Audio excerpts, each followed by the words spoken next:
Isn't Magneto too late for ramp Galactus? I mean, half the time Galactus is ramping with waves, so they ramp for you.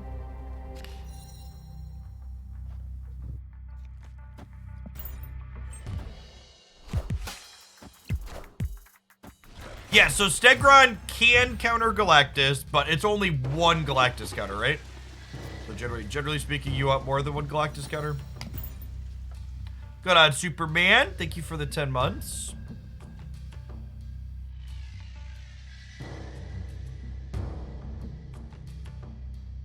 Scroll.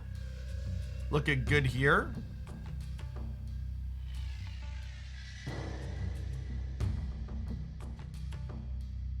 Let's just not put Reddit links in my chat.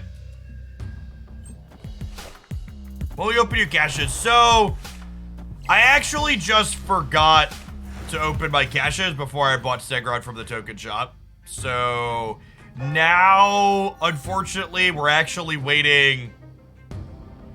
I have to wait 2 weeks now for opening my caches, right? No, it's not next week, because next week's a season pass.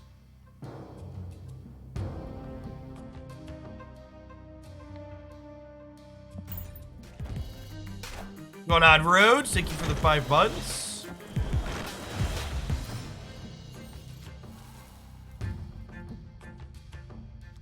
You're a little late, bud, but I think we need to play you.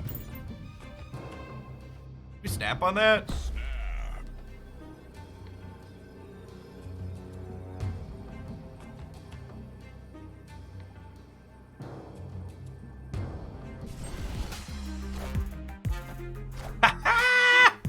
Get fucked.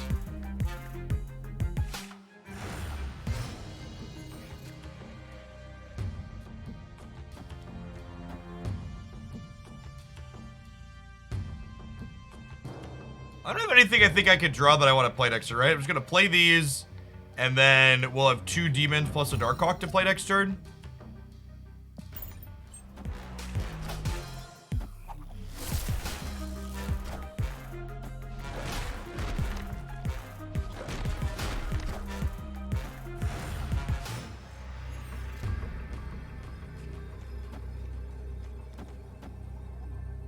I just crunched him. Victory.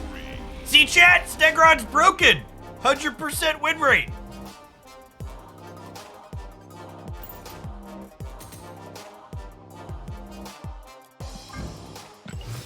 OP Dino. Gripping Stegron gameplay. I haven't played any games with this card yet, Take. Is that I expect Stegron to be like a, I don't know, probably like a solid 6 or 6.5 out of 10.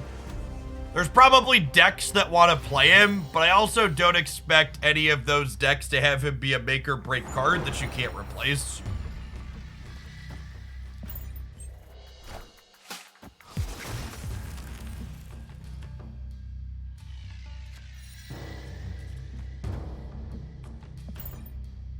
I'll be a little risky with the Zabu over here because I don't want to give them a copy into Machine World, and ideally I don't want it here because I want to be able to beast everything back over here. Yeah, that's fine. So ideally we draw Beast next turn and we go Widow into Beast everything back in Hell's Kitchen. This Twitch stream pre-recorded in front of a live audience, etc., etc.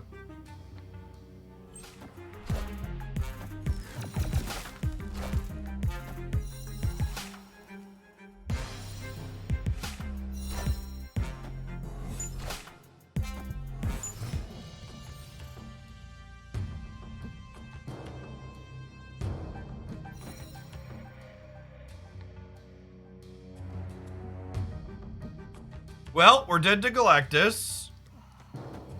Stop me if you've heard this one before.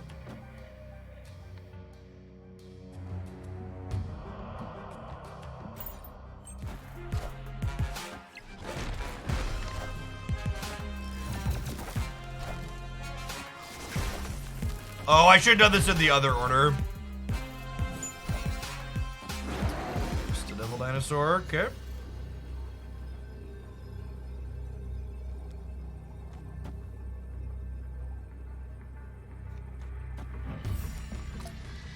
gonna put these cards into their hand before we Shang-Chi here, just in case this gets too small.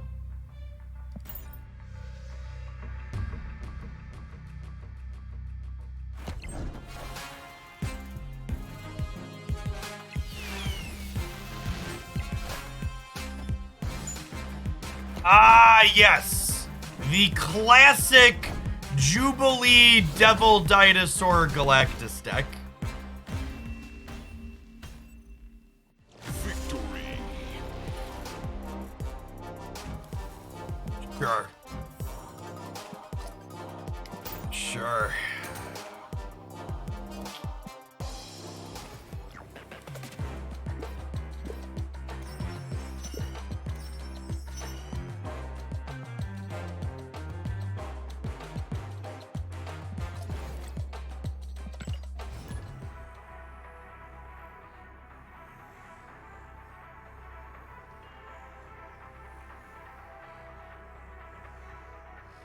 Negative Galactus. Yeah, I know. I'm always super negative when my opponent puts Galactus into play. It's something I gotta work on. What's going on, Shroomish? Thanks for the quarter of a year. Welcome back. We got the Dino chat. In it to win it.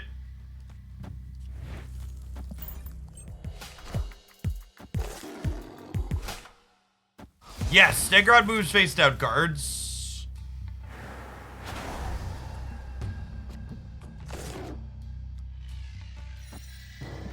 This hand rocks.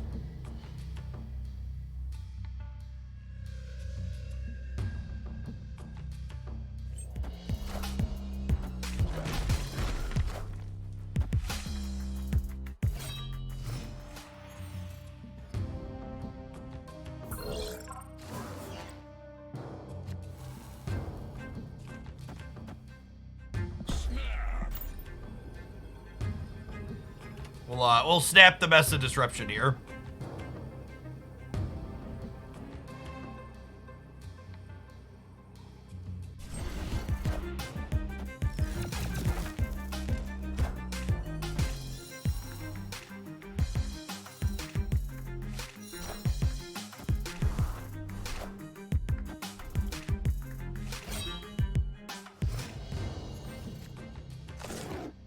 This rock slide's got some numbers.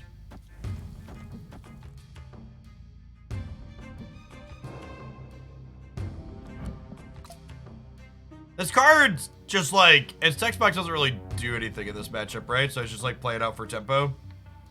Otherly vague, sure.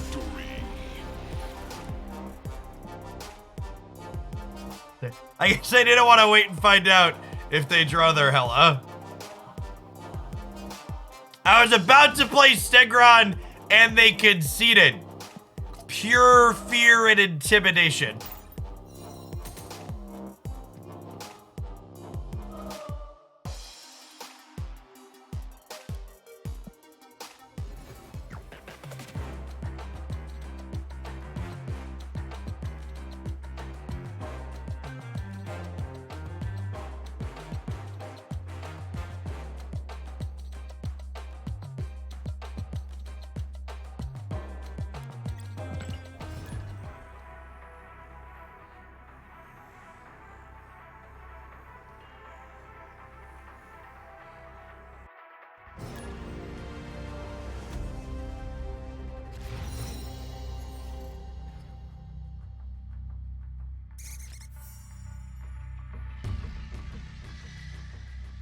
You know, Iceman variant? Why? This Iceman variant's perfect. It's got gold background with the blue border.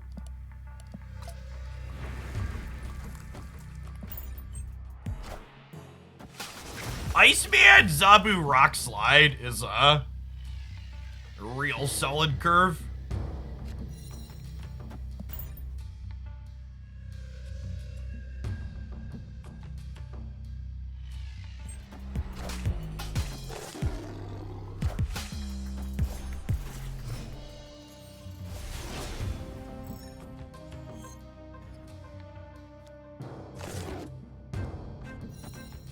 Oh yeah, I'm gonna lizard these squirrels all over the place. Ain't gonna know what hit them. Sexy to pass card, Nebula.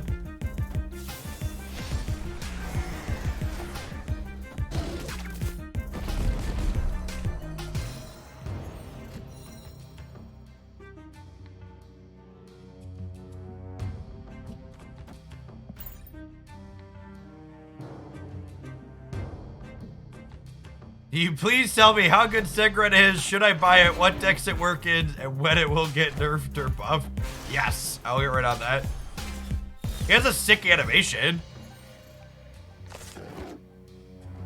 Glad to see more cards with fantastic animations.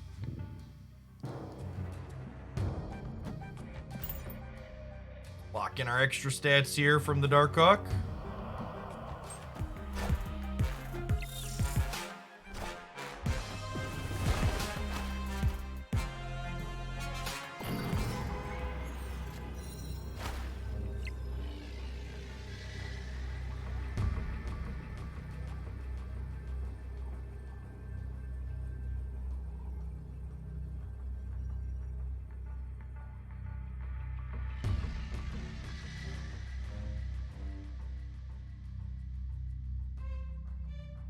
Yeah, they can play a bunch of stuff out here. I think statistically we're dead. We lose most of these permutations. We have priority. Maybe we win right because of Quantum Realm.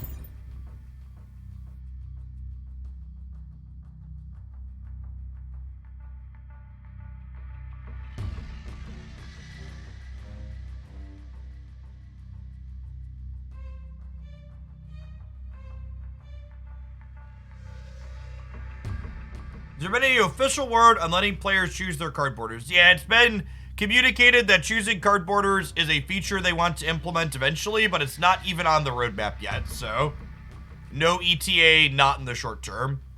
The two big features that are going to be coming over the summer are PC widescreen UI and Conquest. Cody, thank you for the 18 months. I appreciate that. Welcome back. My body's ready for this Shang-Chi. Just a She-Hulk.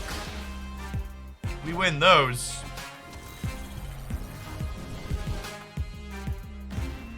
Stegron maintains his 100% win rate.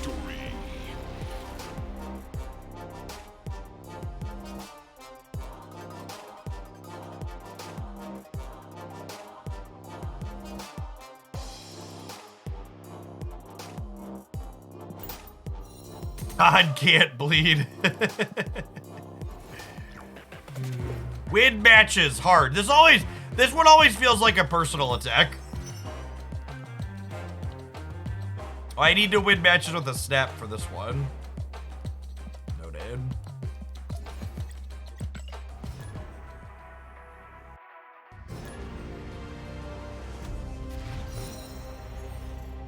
Going on, Big Dag Chaos, 6 for the half a year. We'll play some Kingpin today, chat.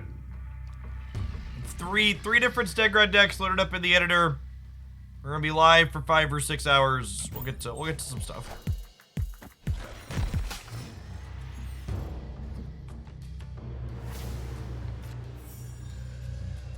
With Adelan flipping up, we have less of a pressure to get Scorpion. Playing Zabu out here also means if we draw Hawk or Rockslide next turn, we can play it before it shuffles.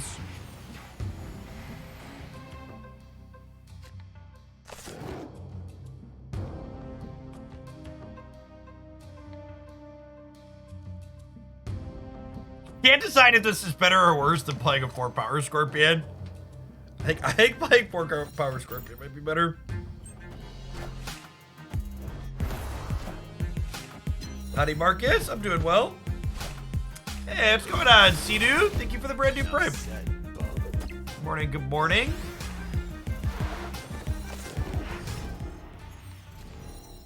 Ah, I should have,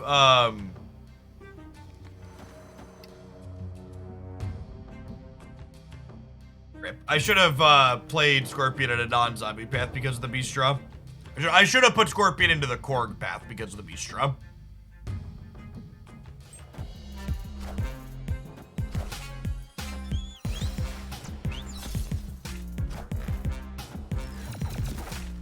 Their patch day. No, patches happen every 4 weeks. There will be an OTA update, over the air update on Thursday, though.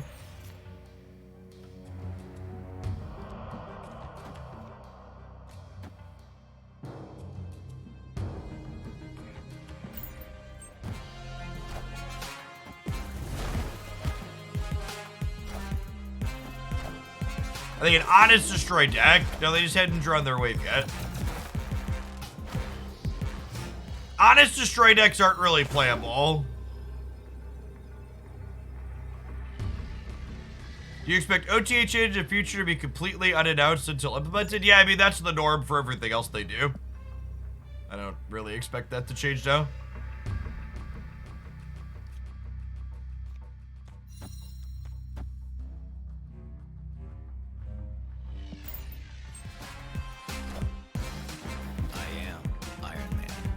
Was a bot?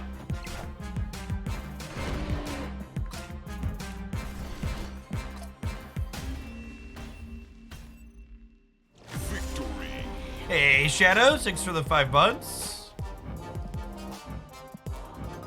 No bot splits, but you still get bots at Infinite, yes. I thought we weren't allowed to say that. You aren't allowed to say that, chat. I am allowed to take a look and see if I can conclude if this is a bot. Also, people in chat frequently don't say, is this a bot? They make the definitive statement that my opponent is a bot, when often they are wrong. This isn't one we can definitively tell. There's no bot splits here. Electra's a pretty off-meta card that typically doesn't get played by humans, especially in a deck that likely wants to play Killmonger, but could go either way.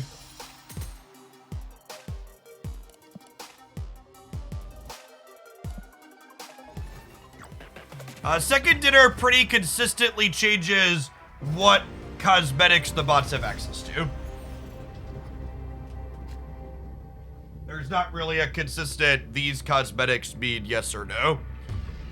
Yeah, the bot splits are really the only deterministic way to know.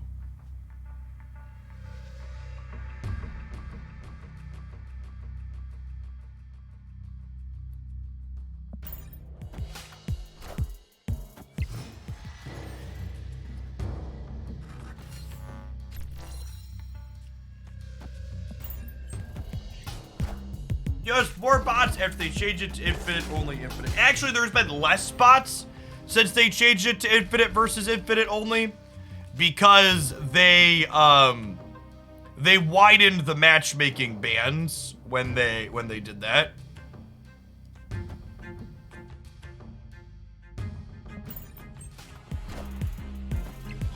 All right, Stegron into Mojo World is legitimately good.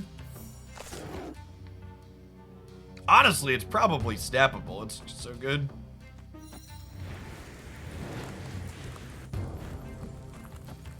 Oh, snap.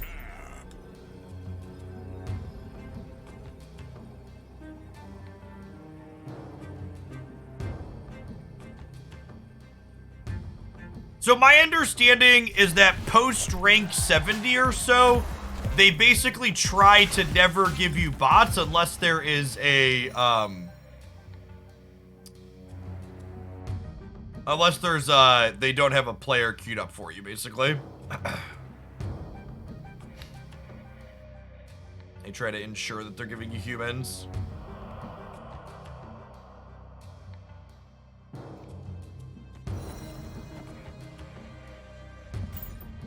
This gives us up as a surprise, but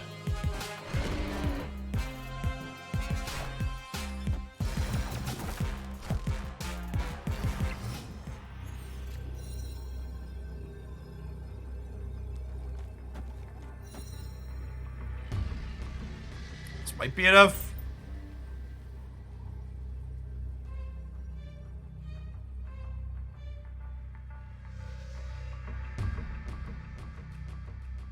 think there's too much emphasis on short queues, or is that part of the Snap experience? I don't know the answer to that question. I don't know what their data says. I think my viewpoint on what's an ideal queue time is probably different than a lot of other players. So I don't know that my preferences are a good measure of what's ideal there.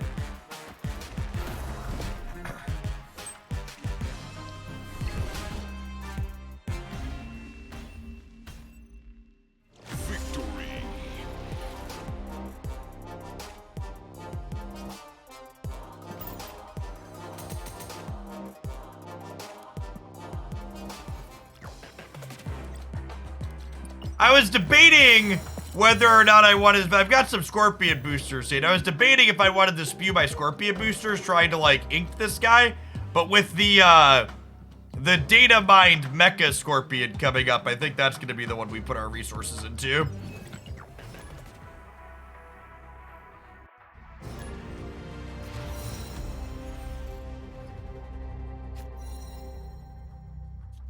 I will basically buy every bundle that has a better gold to token ratio than buying credits directly.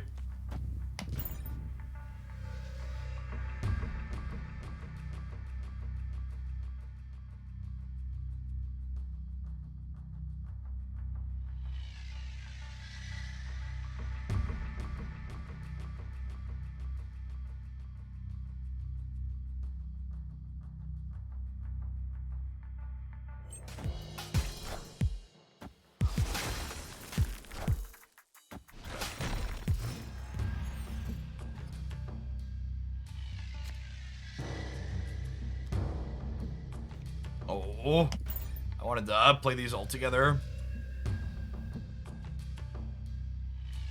Yeah, I'll pass on the Thor Lady Sif bundle because the ratio on it's real bad. I don't really have I think the artwork's good, but I don't really love the Venomized variants of the theme. That'll be one I skip. I think, actually, what was the ratio? Was that one about the same? That one might have been close enough that I get it anyways. I think that might have been one of the ones that was 0.32 compared to 0.33, which that one's close enough to get 2 pieces of art with, even if I'm medium on them.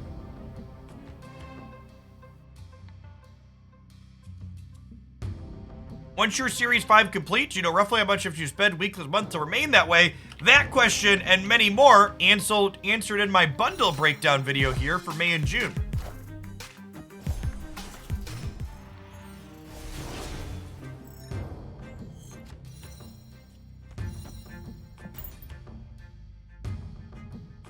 I'm gonna try Honkai Star Rail. If Hoyoverse or one of their affiliates reached out to me to do some sponsored stuff, I would definitely take them up on that offer. But for the time being, I'm only doing Snap as non-sponsored content.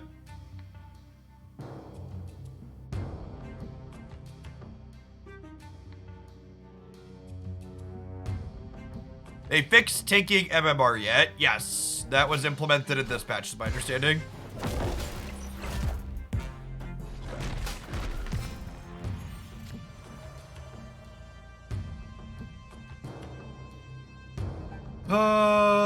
Gosh, I want to play my disruptive cards, but I also just want to like slam a fat stat stick into play.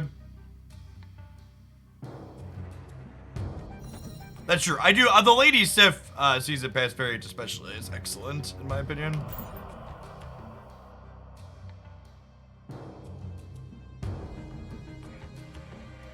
The Thor one is fine.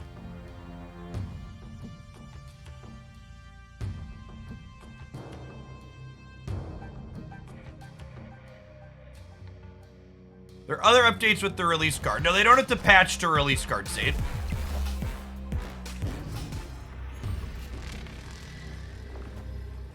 There's my lad. There's my lad.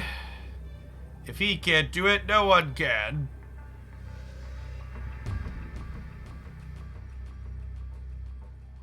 Are we scrolling or am I shanging? Choices. For season passes during the beta, also $10 a month, with the exception of the very first one. So the very first season pass was actually purchasable for gold because they just wanted as many people to get it as possible to test the system. Yeah, I think Shang is ideal. Unfortunately, less fun, but the right play.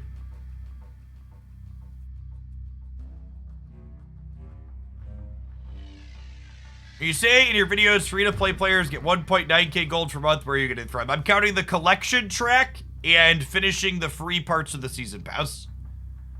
If you are getting to rank 90, that is additional gold past the 1900 I'm counting.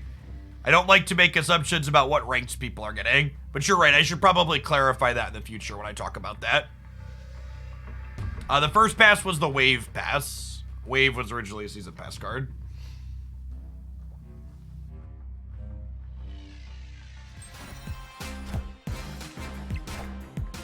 Did.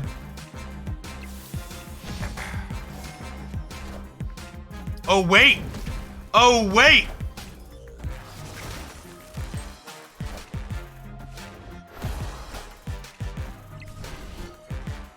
Rip.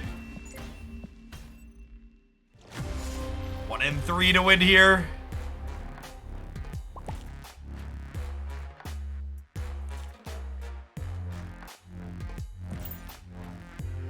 How many tokens free-to-play players get per month? Yeah, you get about, I mentioned that in the video too. Go watch the video. I talk about calculations and how the economy works in the bundle breakdown video. Don't make me repeat myself.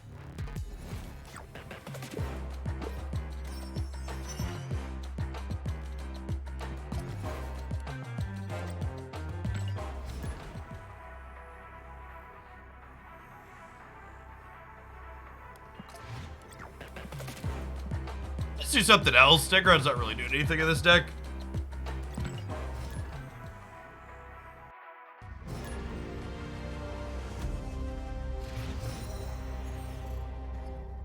If Snap wasn't my job, would I still be playing in Infinite? Probably not. Which is an indictment of the system. For sure. When will Darkhawk be Series 3? With the patch later this month. When exactly is the patch this month? 3 weeks from Thursday.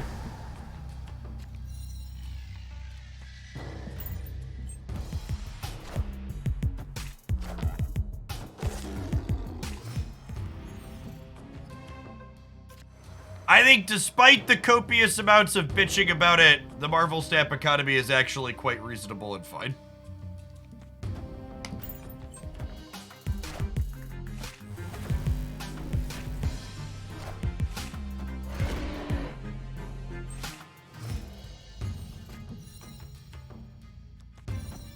Blizzard over here into Subterranean.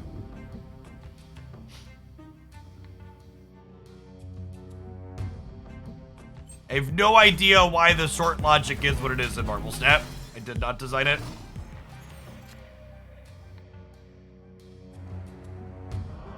Yeah, yes, compared to any actual gacha game, Marvel Snap is absurdly generous.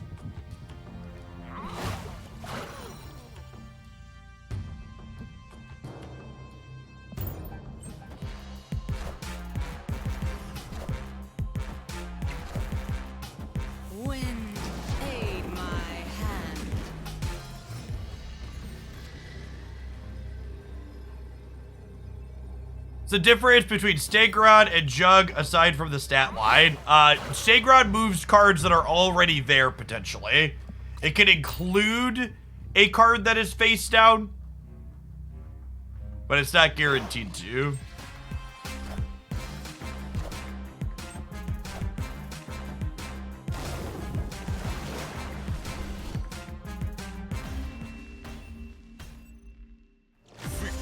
Stegron kind of did something there. Him and Polaris teamed up to send them all over to here.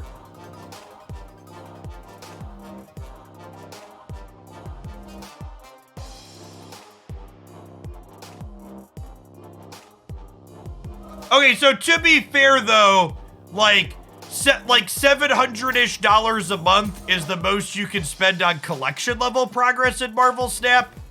But there are literally a handful of whales that they've bought every variant in the shop. Speaking of, that's a sick Shadow King. To the tune of like $20,000 since release. So like, don't get me wrong, I've spent like four grand and some change on Marvel Snap just for collection progress. But there are some people out there that are absolutely massive sea creatures.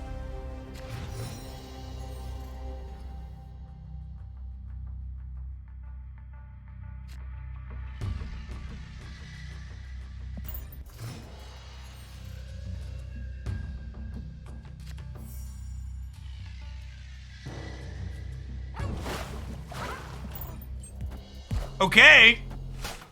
Stegroning some friends into the rickety bridge has some potential here.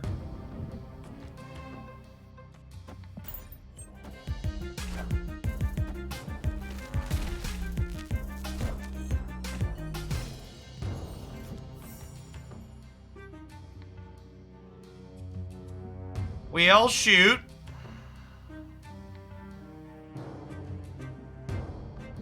Or out of the rickety bridge.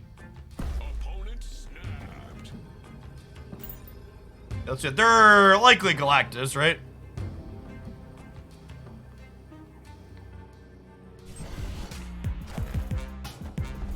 Oh, just Sandman, sure.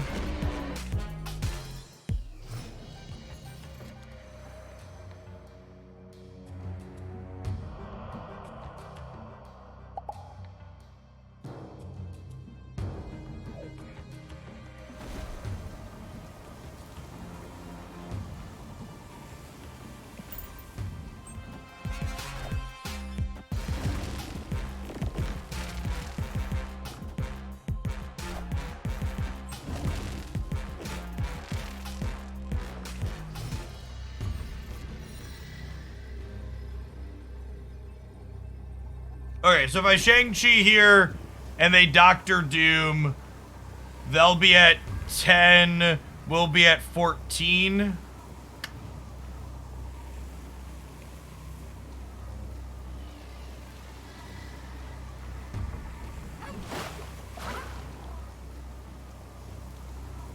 This is the play. This beats Doctor Doom, right? Because we'd be tied. These trade, we're up by 1.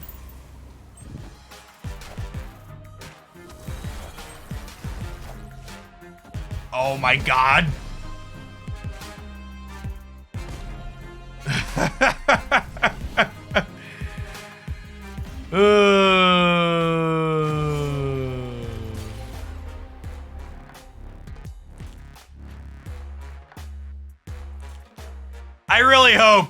I really hope they take away 2 to 3 points of stats from this card on Thursday.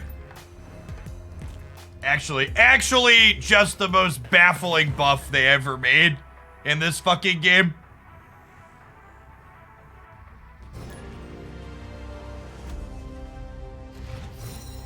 Titan was in play, which made their Doctor Doom cost 5.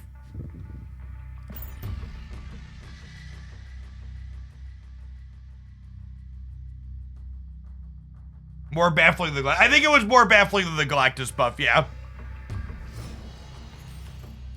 Like, I think the Galactus buff could at least been okay. Like, I could see them missing this.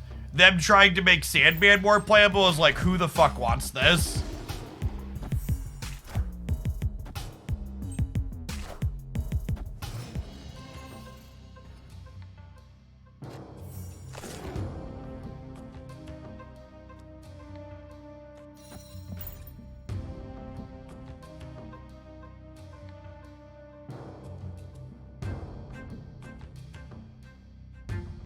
That Magneto inked in gold. It is not. So you actually can't get inked in gold together, unfortunately.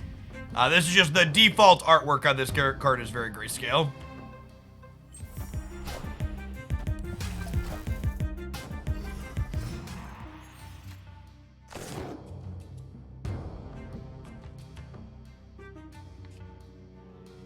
Well then.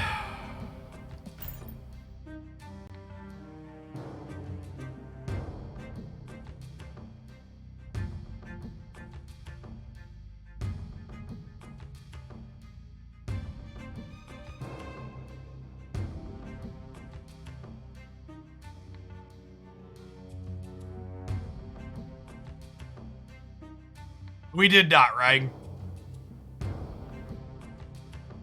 Opponent snapped. We lose most of the time here. I'm gonna leave. Escaped.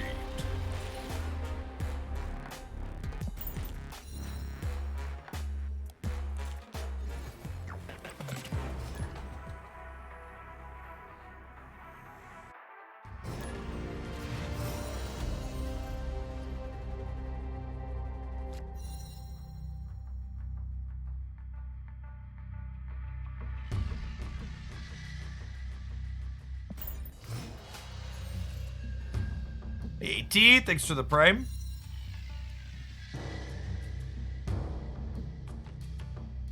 We're gonna build our own OG Zabu here.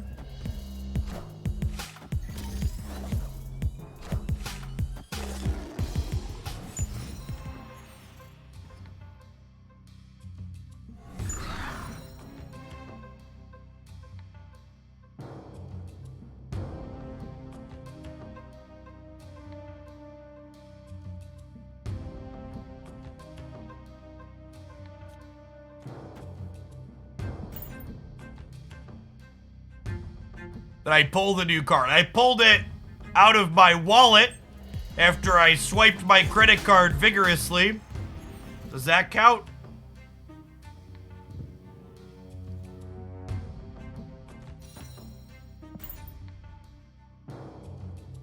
Counts. All right. You know it counts. Okie doke.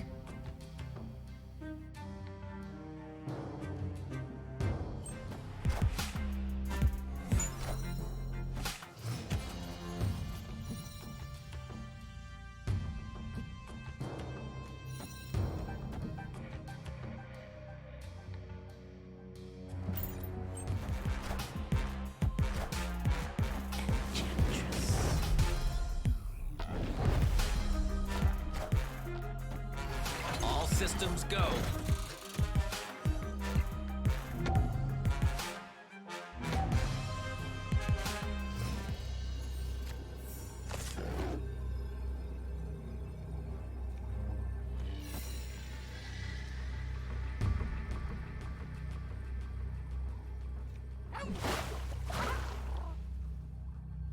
They have priority here, so their taskmaster does get to copy their thing, but we have Shang after our enchantress, so we do in the left.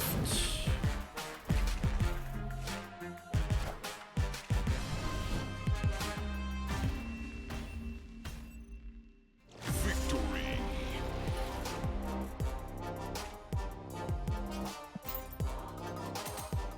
Oh.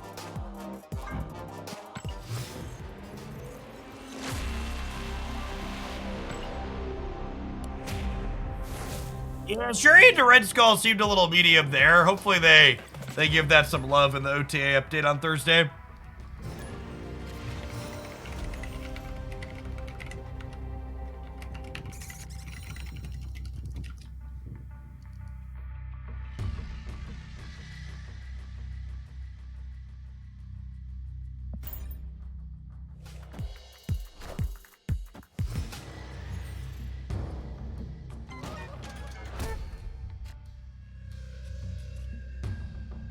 Need a snap to get the season pass quest done. Season pass XP is less important than trying to get games for content.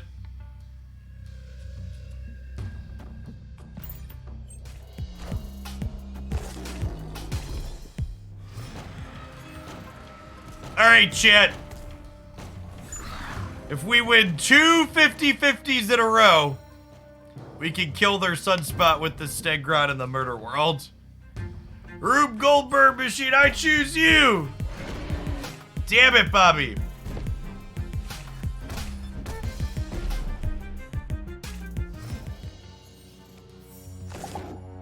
Yeah, Felling Savage would have been okay if it would have filled with the squirrel.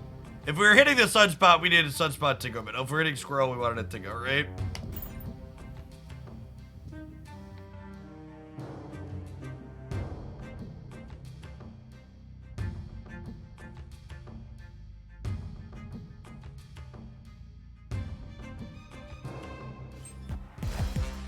The Zabu have gold sparkle. It does have gold glimmers.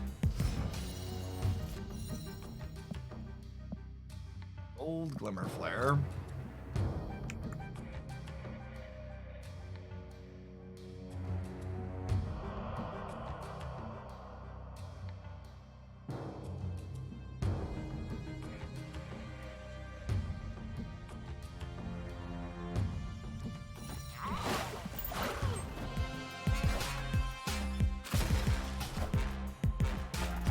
Alright. To draw Shang-Chi here.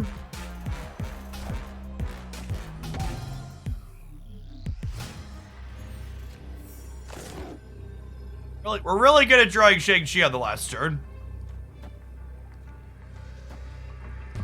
Hilarious even gets to murder someone with Kingpin here.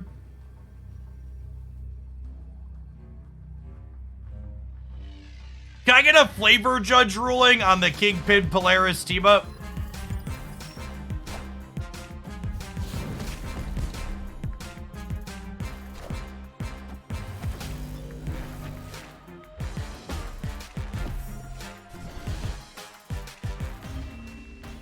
All right, Kingpin had a text box.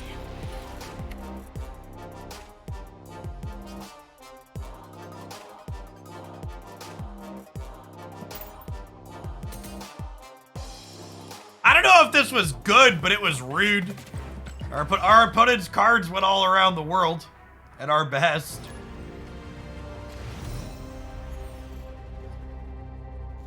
Chat! My MODOK video from this morning is underperforming. There's still time. You could be an internet paramedic and triage it. Click the link. Click the like button.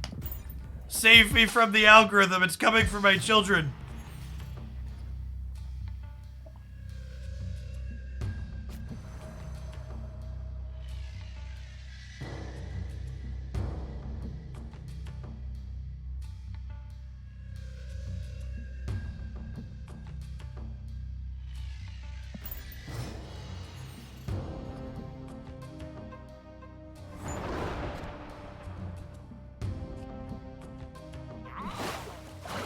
You're making me doubt myself, internet person, but I am very, very confident that I mentioned at several points in that video that the average free-to-play player gets somewhere between 5,000 and 8,000 tokens a month, depending on what bundle deals are available.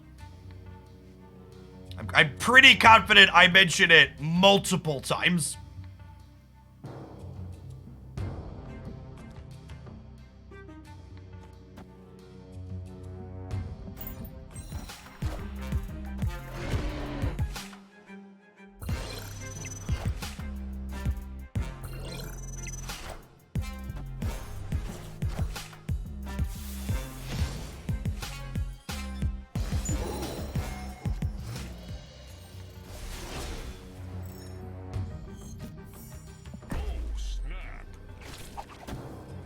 Sometimes reality's not disappointing.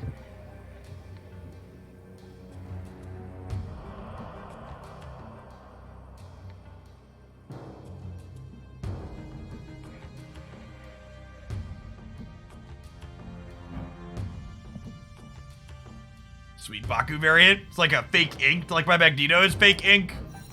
Just like the art kind of looks inked by default. I actually really like the mostly black and white with one color contrast. It's a good piece of art.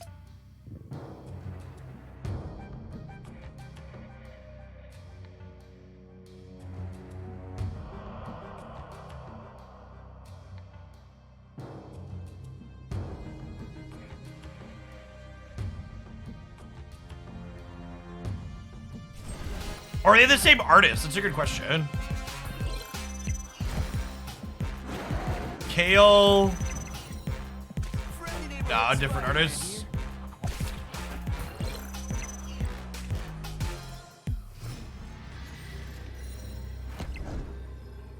Okay, so we just slide Jeff to the right, and then we Shang-Chi the middle.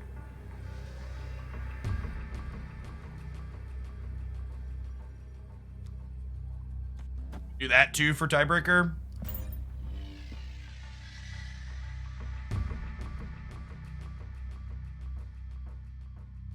Wait, did they Space Stone? Oh, they did Space Toad, didn't they? Yeah, whatever.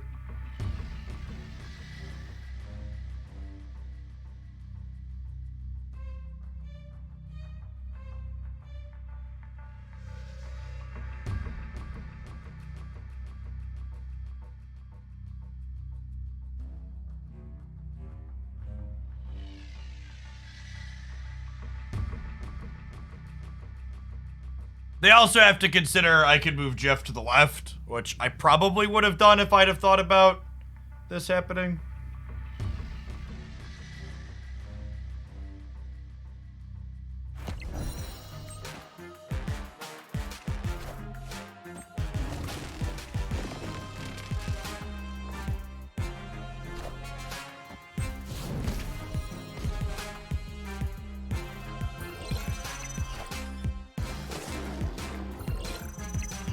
Sometimes lucky, rubber ducky.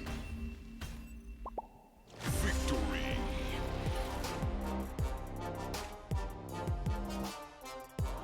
Would I kick if I wanted to add Jessica Jones to this deck? I don't know.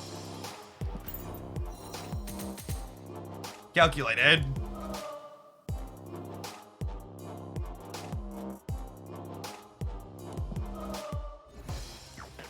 Did Jeff talk about Watsy sending Pinkerton to a YouTuber who had linked products, or is that leaked products, or is that off limits? All I have to say is the fact that Wizards of the Coast sent a literal goon squad to someone that leaked things really reaffirms my long-standing belief that all of their leaks that look like they got taken by a cell phone camera from the early 2000s are actually just Watsy fucking plants.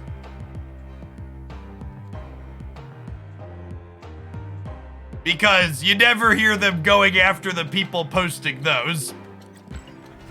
That's been a long-standing suspicion of mine. That those leaks that always happen leading up into Magic sets constantly are them actually just like doing shitty PR. So the fact that they sent goons after someone that like leaked stuff that wasn't one of them is like, yep, all right, good.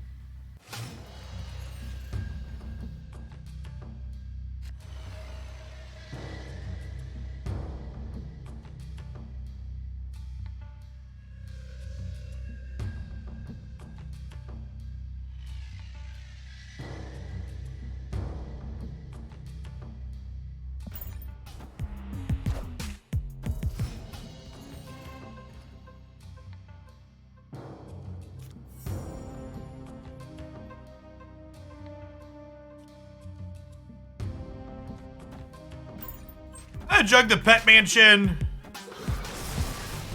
Enough said, bub.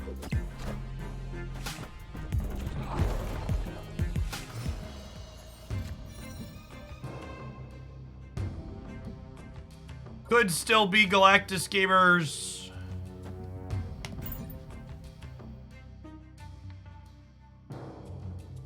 How is Stegron not a much worse jug? Well, it starts by having a different energy cost and power, and ends with the fact that it has a different text box. Is Stegron just a worse judge? Just a worse jugger? Is that gonna be this season's version of, is it Darkhawk just a worse Rodin? It is, isn't it? Friendly neighborhood Spider-Man here.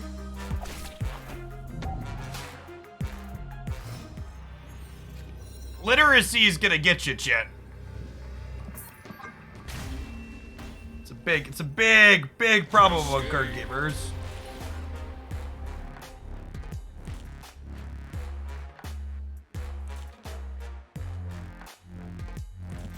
I'd like to thank everybody that clicked on the pinned YouTube link and gave it a little bit of engagement. The video has gone from underperforming to just within average metrics. You the real MVPs. To everybody who didn't click the link, I care for you significantly less than everybody else.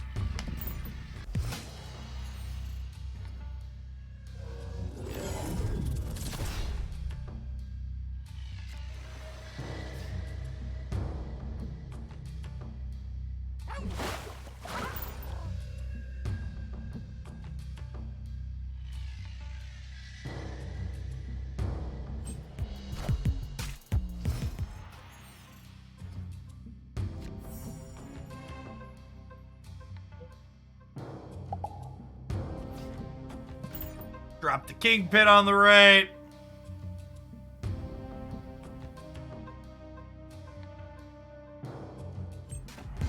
You enjoy more, but I think the discard collector deck's a ton of fun. I like that. I like that shell a lot.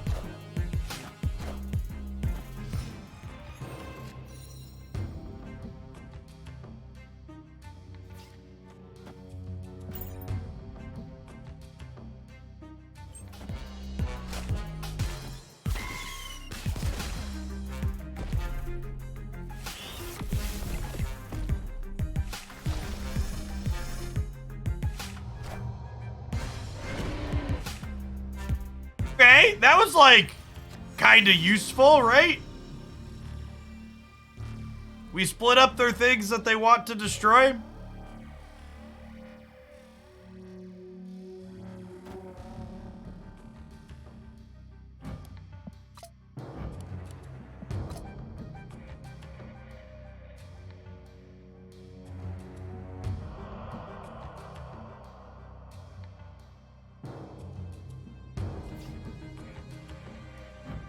This is only gonna be a 6. I guess I'm just playing Zabu.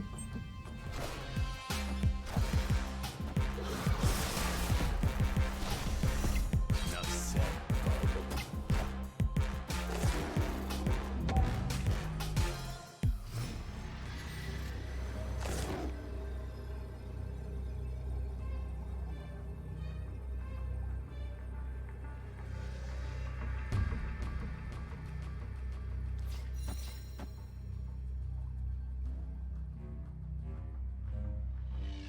Switch me to 15.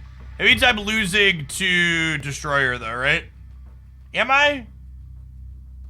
I guess it depends on where Wolverine goes. Yeah, technically we should Enchantress first, that's true.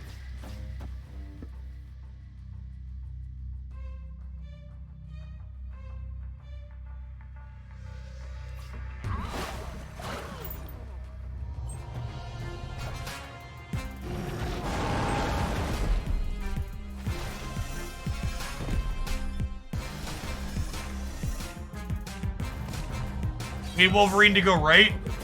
Damn.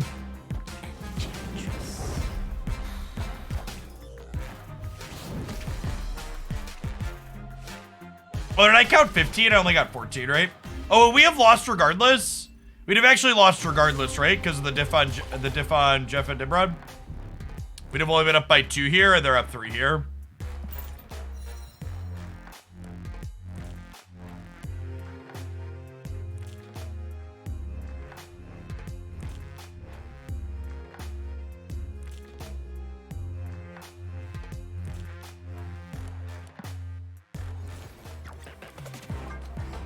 Don't respond to people like that, Sporadic. Just time them out.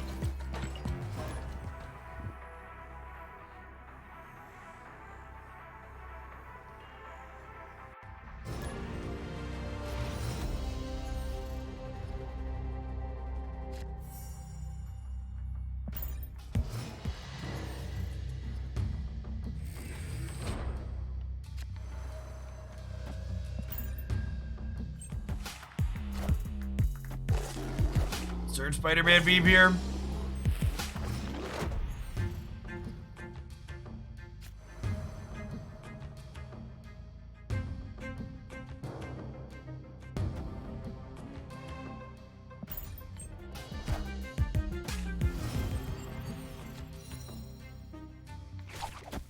Okay, and now if they want to play here, they lose the vault.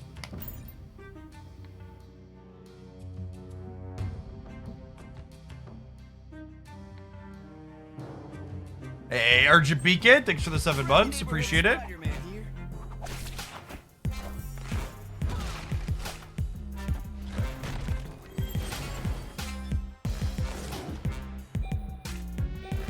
I'm here for the snow guard content. Oh no, should I tell him? Maybe I shouldn't tell him.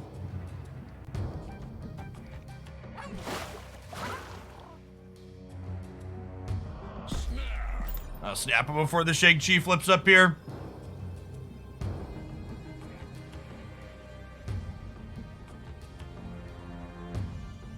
I think Living Tribunal is good. I think Living Tribunal is a really weird card that we won't know the answer to that question to until we get to play games with it.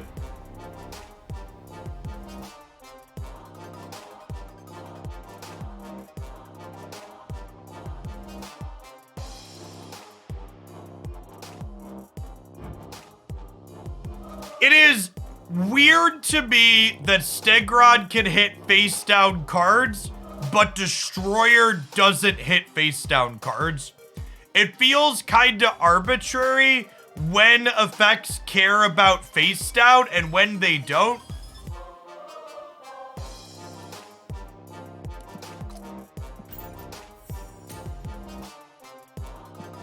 And before anybody brings up Jug or Arrow hitting face down cards, Jug and Arrow explicitly reference cards played this turn, which makes their templating different. So just as a point of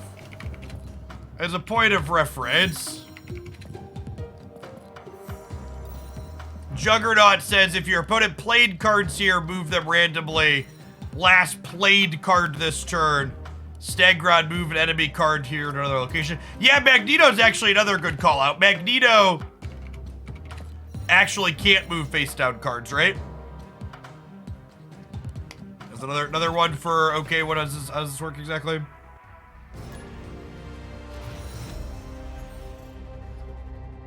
I actually don't think it's weird at all that Stature's effect is permanent and Miles Morales' isn't. That's certainly a power level consideration. Like, Stature has literally 2 cards in the game that make her cheaper, and Miles Morales has like 24, right? I think saying Stegron is comparable power level to Sentry is probably a good take. I think it's probably a card you can put into a deck and be happy with some consistency, but it's definitely not a powerhouse. Doesn't feel like it, at least. Yeah, it's like a 5, 5.5, maybe a 6 out of 10. It's no Jeff the Shark, but it'll do in a pinch.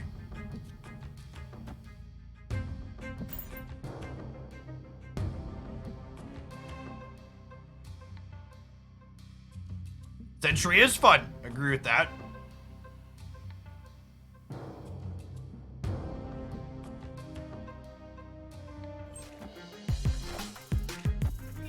You think I should snap here?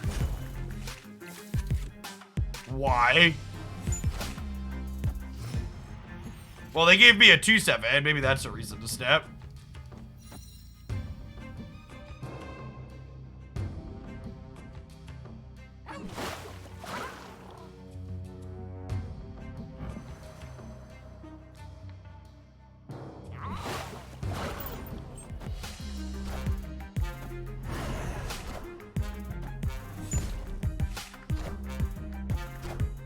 Sorry, Jeff.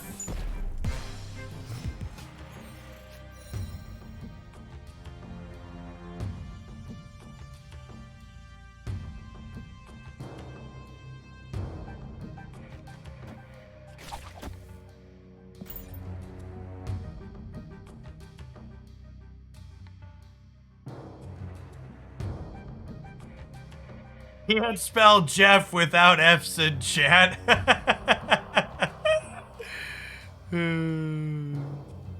Couldn't Jeff potentially win you the Alter Lane? No, I don't think against a movement deck Jeff is likely to win me the Alter Lane.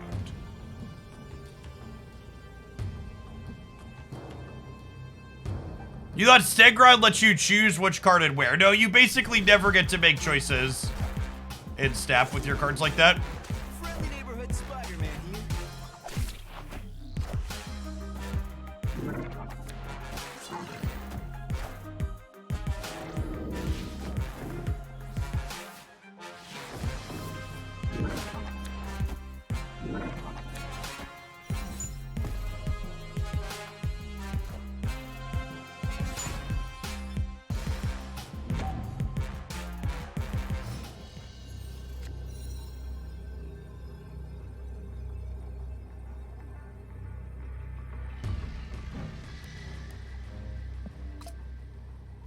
Does multiple man copy back if it gets killed where it's moving to? I actually know the answer to that question. Let's find out.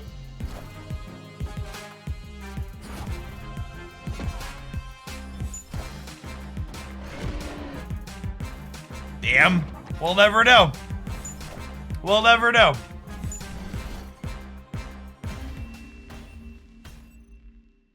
Victory.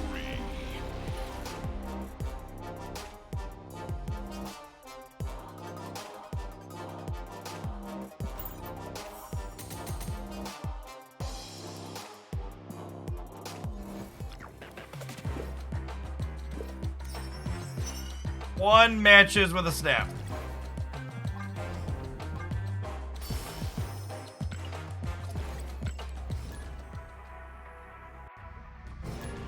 To be fair, chat, we had a Juggernaut there. Their Chavez was dead even if they hadn't forgotten the Iron Fist. But yes, they did kill their own Chavez.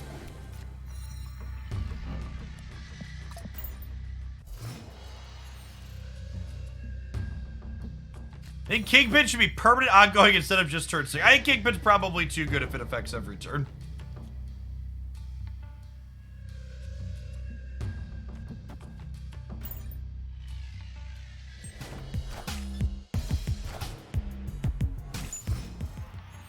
Isn't that what he used to do? No, he used to affect the turn after he was played.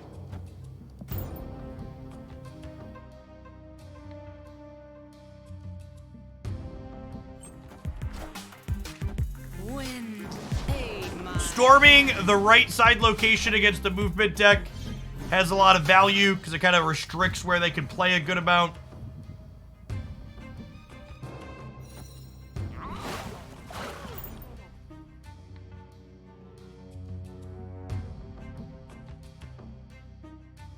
And I get the tokens bundle. Yeah, I purchase every bundle that has a better gold to token ratio than buying gold directly.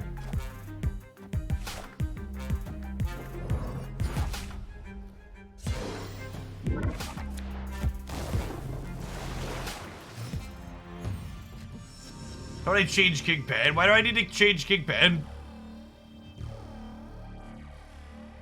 I'm confused. What's wrong with Kingpin? Why is everybody using move deck? So this is a good chance for the member of Twitch chat who just asked that question to confront their old nemesis, confirmation bias.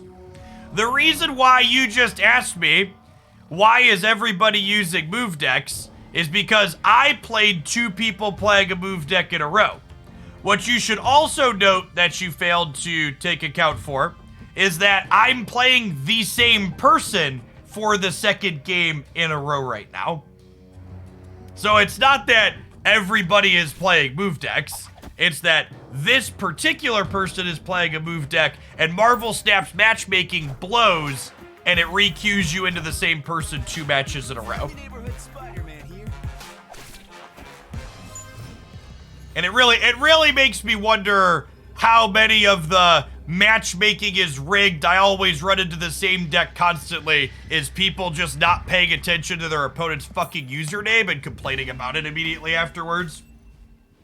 Escaped.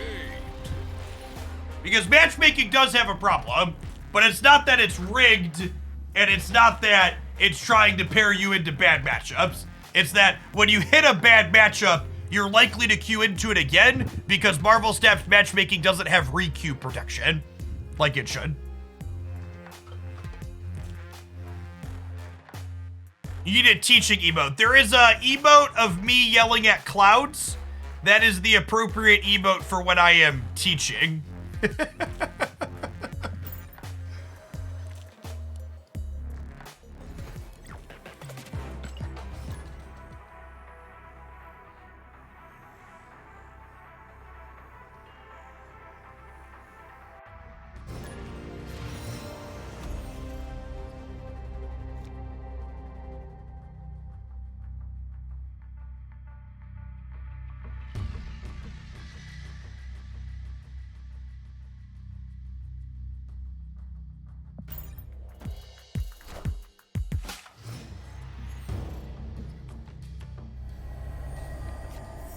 We'll build our own pre-nerf Zabu with sinister Londons.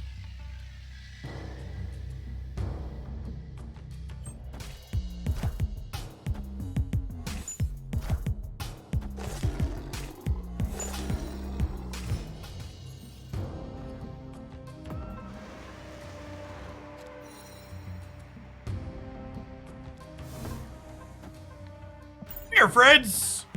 Step into my office, will you?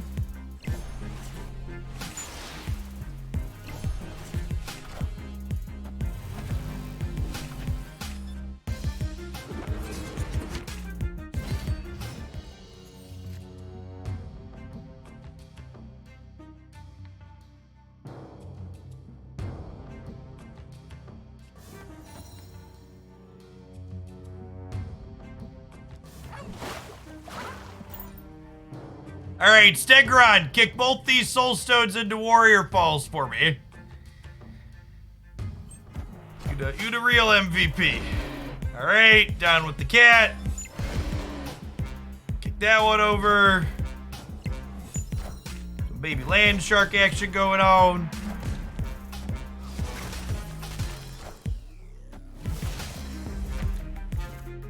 Russell H, thanks for the 10 months. Welcome back. Baka Nation, I appreciate the over 2 years. And Avocado Gory, thank you for the 36 months.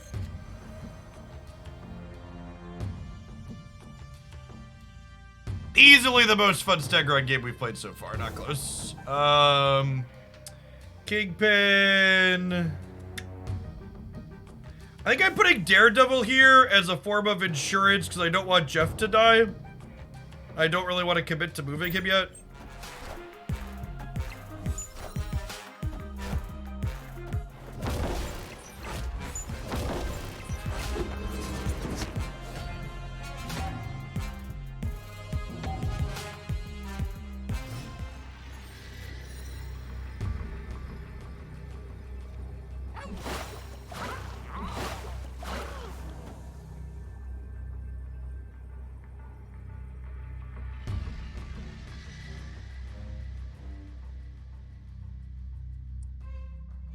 I don't know if this actually wins the game, though, is the problem.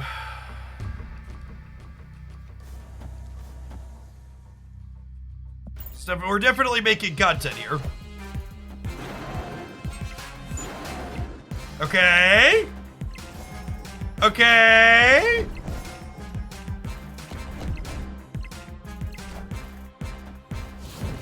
Ding.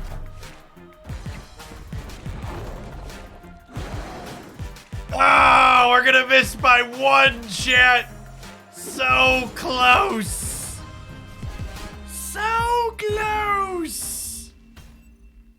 Heckin' Soulstone being 5 power for 1 energy is so rude. Rip.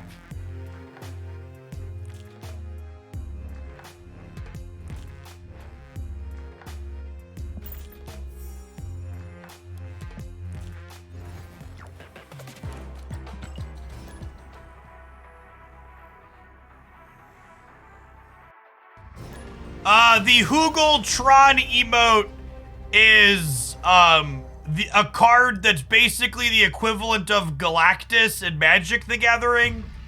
And the emote, it's hard to tell, but the emote is edited, so instead of the character frowning like it is in its actual artwork, it's smiling.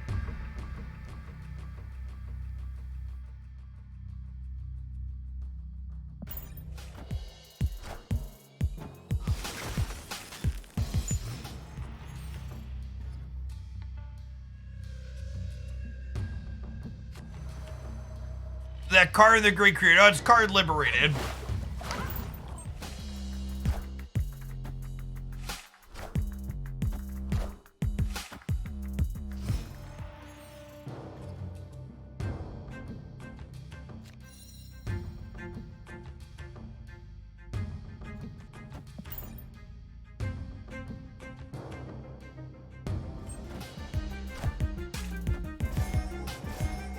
Hey, Mel My Fingers, thanks for the brand new Prime. Folks like you make my job possible, so thanks for keeping me around. Tuesday's off to a good start.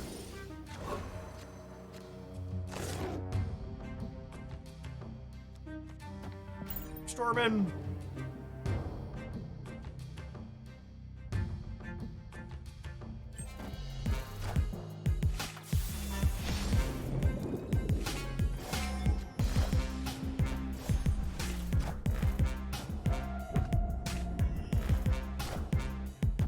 Wind, aid my hand.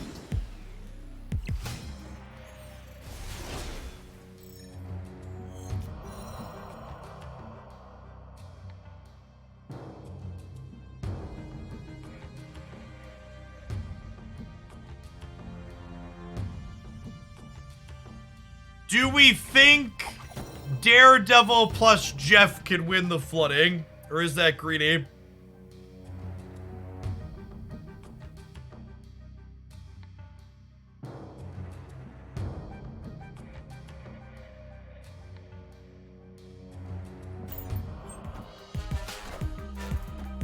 Friendly neighborhood spider. Ah, they had 6 energy.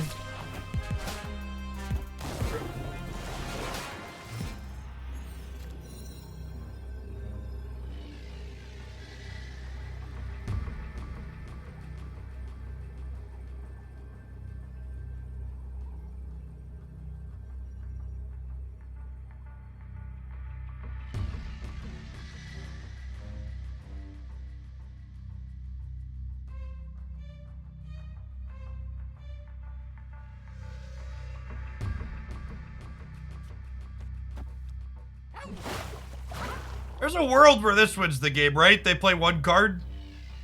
Opponent snapped.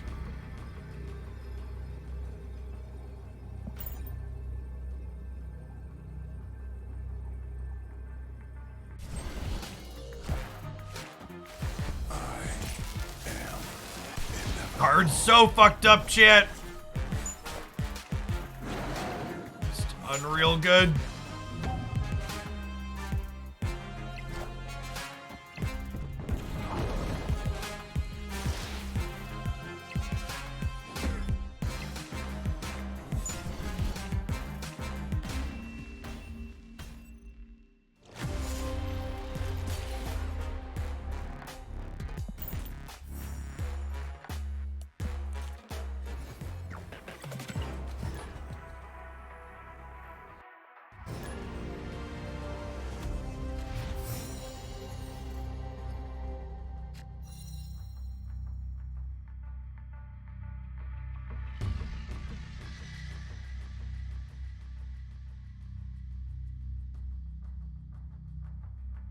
Hey, John, thanks for the quarter of a year. Welcome back.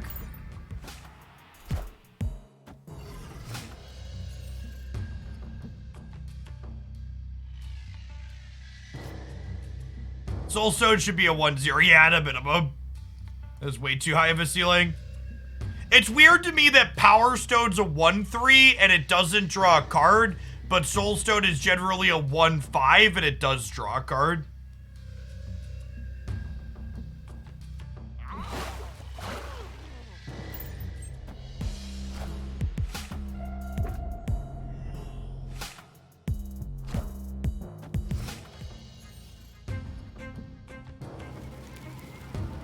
Hey, Python, thank you for the over 5 years. Welcome back.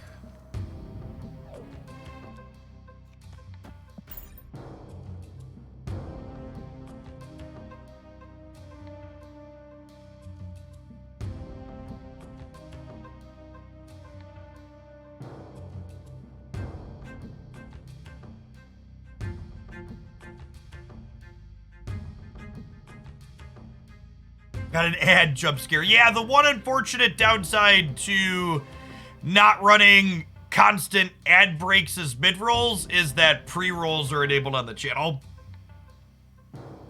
So for anybody new coming in or folks that just don't understand how Twitch works, as a streamer, I don't have the option to disable those ads you see when you first join the channel, unless I run 3 minutes or more of ads per hour. Since we are currently not running any ads on the channel. That is, it's not happening.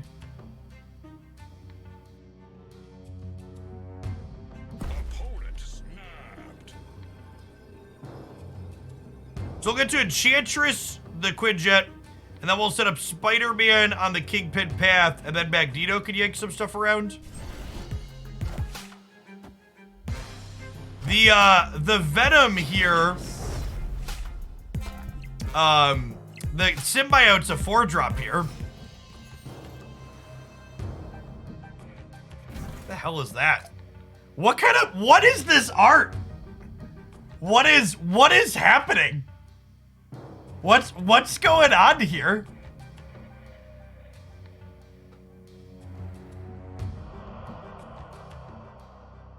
It's Jeff's background. Oh, it is Jeff's back. No, is it?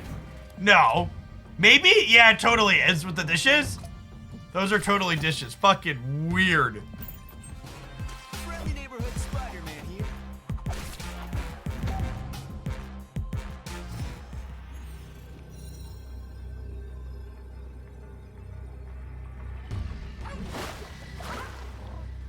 This probably isn't even the right play, but I just want a Kingpin.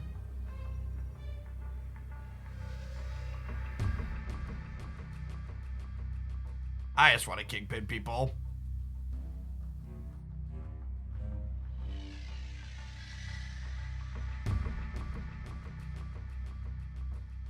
Lost in the Kingpin sauce. Wasn't it previously only 1 minute to disable pre-roll ads? No. I had a contract for 1 minute in January, but there were still pre-rolls for that.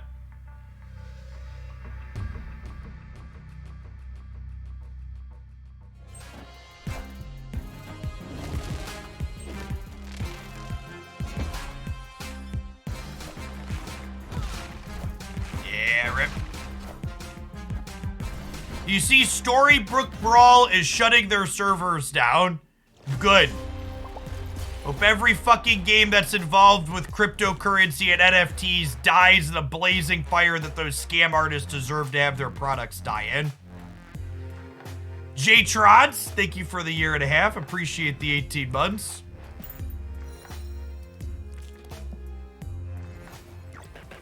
Cryptocurrency and NFTs add nothing of value to the video game space that couldn't already be done without crypto and blockchain existing.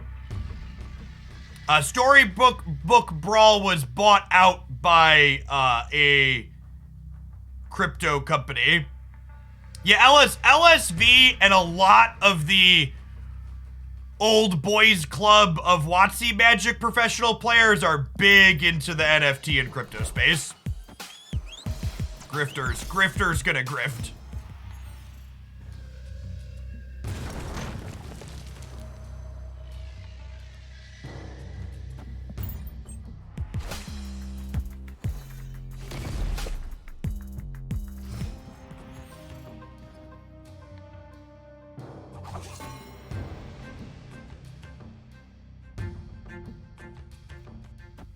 Opponent snapped.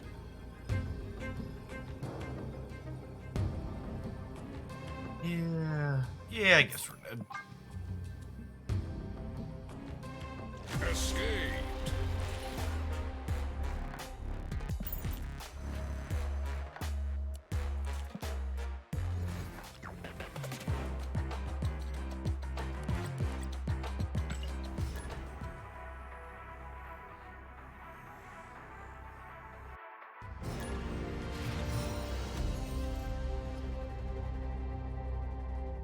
I can't believe we didn't have that as a command already, K9. Good call. Yeah, if you're someone that's new or you haven't heard us talk about it before and you're wondering, Jeff, why are NFTs and crypto problematic? This documentary by Dan Olson is long, but it's really good. It's called The Line Goes Up.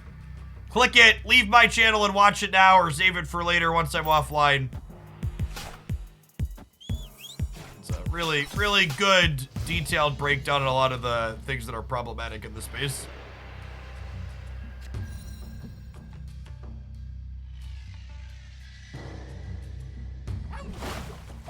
Does the react function do anything? Technically, the react function does something, but I don't look at any of the things that it does, so don't waste your clicks on my channel.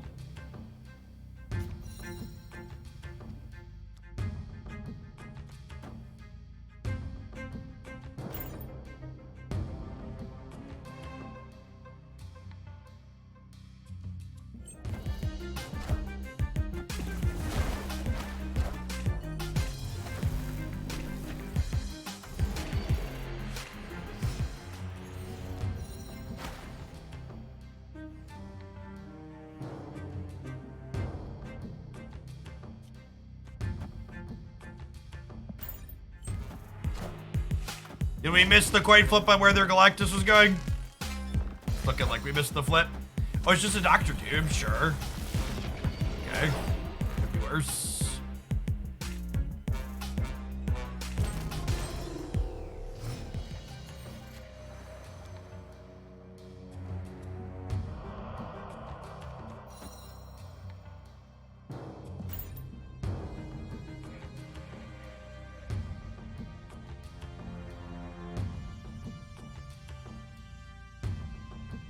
I don't know. I think anybody that was hoping NFTs would allow for the ownership of digital goods just failed to understand at a fundamental level how digital things work. Like, in order for something to be owned and useful in the way that it's kind of described in every NFT space, like, you have to have everything be portable.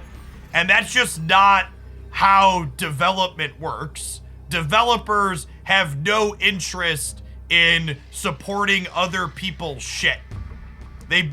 Developers barely want to support their own shit, much less someone else's.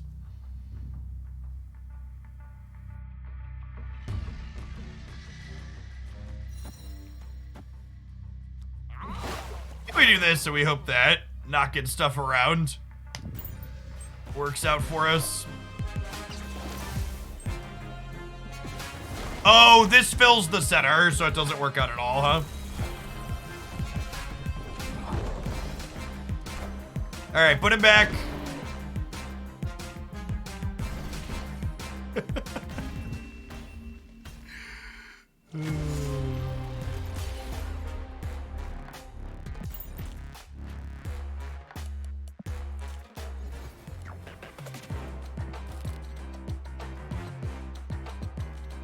The only thing I've seen be owned effectively online are Twitter Blue subscribers. Swish. Swish.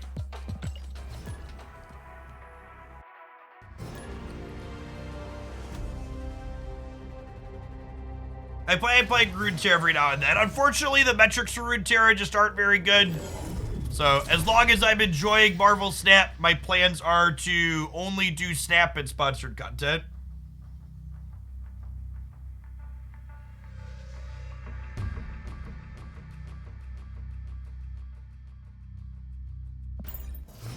Hey, Yoda, thanks for the sub gift. That's super generous. What do I think about Stegron so far? I'd encourage you to read my stream title.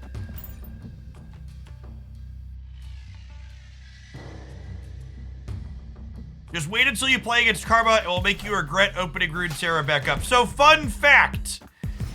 The second time we tried to play Runeterra, I queued into Karma set or whatever it's called like 45 minutes into the session, and I closed the application and ended the stream.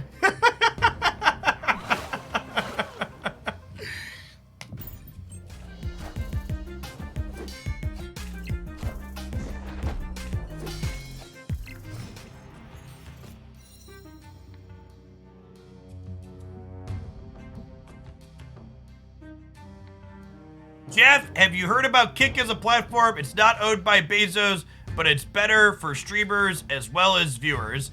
Every streaming platform that is not Twitch.tv is dead on arrival until they have some type of monetization system that can compete with Twitch Prime. I currently have 2,431 concurrent Twitch subscribers. 2/3 of those subscribers almost are Prime subs. If I move to another platform, I would lose 2/3 of my income to do so. Twitch Prime is the reason why Twitch has a stranglehold on the market and will continue to have a stranglehold on the market. Anybody working on any platform that's not Twitch is very foolish to be doing so. Matching Monsters, thanks for the Prime. Like some amount of people who Prime sub would maybe paid some, but most of them wouldn't. This game's pretty great here. We get to go Vision here, and then we get to go Arrow plus Miles on the last turn.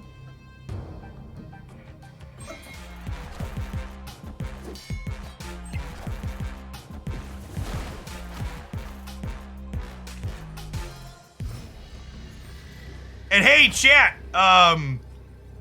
Miles still costs 1 through wave. I don't think I want a Gamora because of the danger of Shang-Chi. I think we should be more than good to go here, right?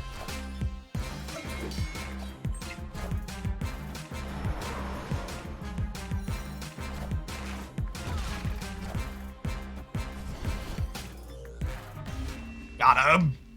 Got him. Speak of the devil and he shall appear. This is a sick first game.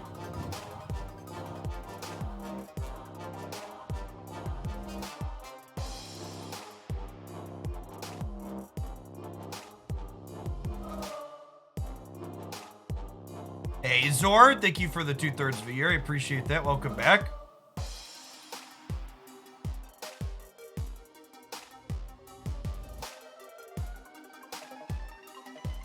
Also, is Kick the platform that the last time I heard someone talk about it, I looked at it, and the biggest thing streaming on their platform was a bunch of people streaming gambling content that had been banned from Twitch.tv?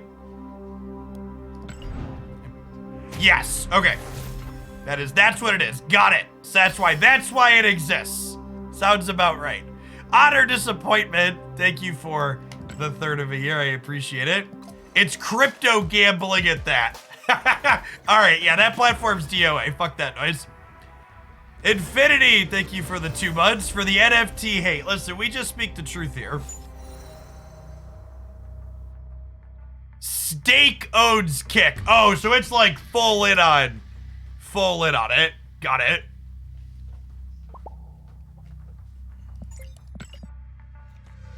Yikes.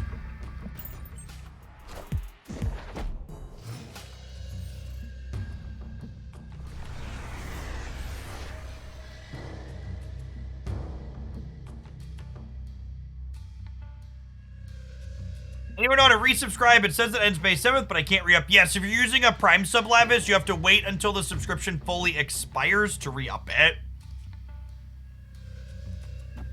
They don't want people like setting and forgetting their Prime subs, essentially.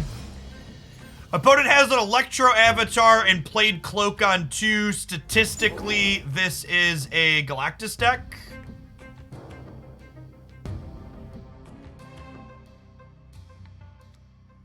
I'm gonna play Kraven here, and I'm gonna play Kraven here, and I'm gonna move Nightcrawler here. Am I?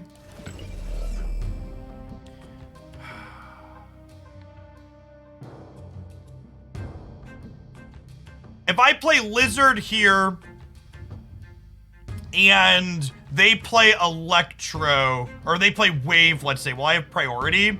I'll have 7, and they'll be up less than that. Yeah, I wanna have priority going into next turn so I can Stegron a Galactus.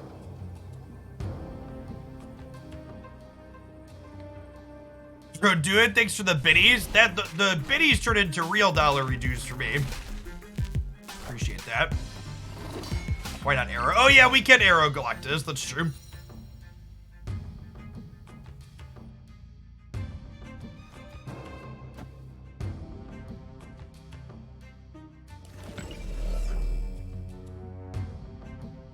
Can I just do this proactively? I might just do this proactively.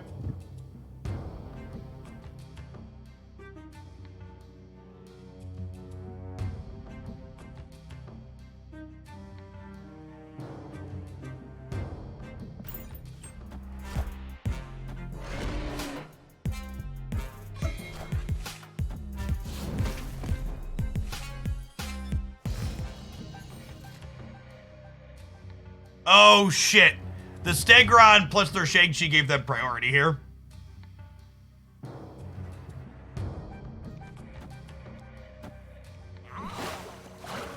So we're actually dead to a, Are we dead to it now? Yeah, fucked up. Oh.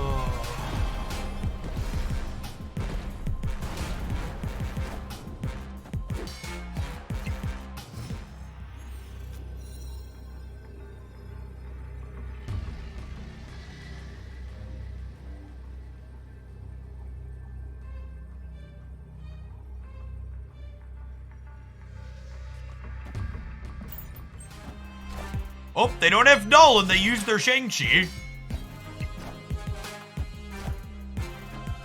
Oh, their death was just free. Oh, their death was just free. I didn't count that.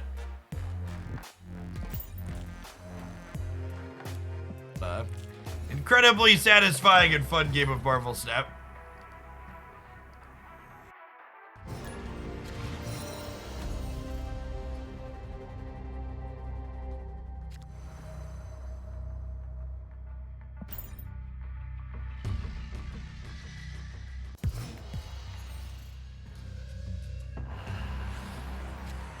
Hey, Dark Zimby, thanks for the prime, appreciate it.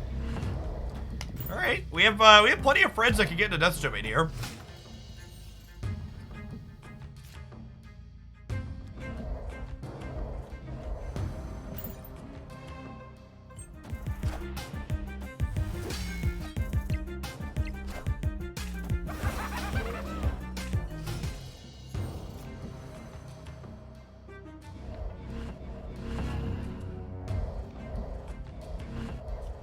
I think I'm doing this here simply because it doesn't lock us in to how many stats we'll have here. Leaves us flexible.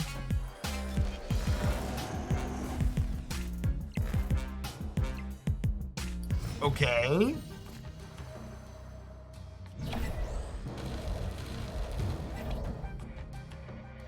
I originally wanted to move this in case we draw Miles. But they could be Vipering here. Is that worth it? I'm 1-4 to draw Miles.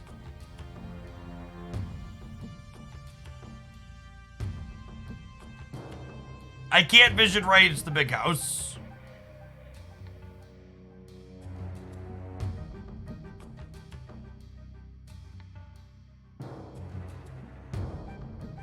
They're a coward, now I'm gonna draw Miles.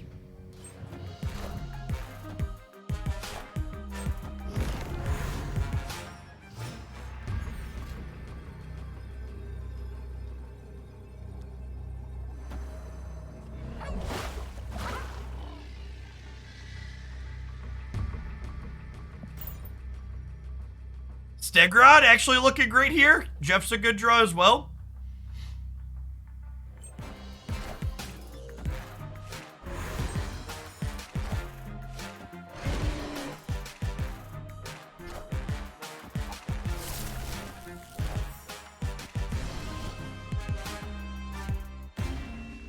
Okay. Victory.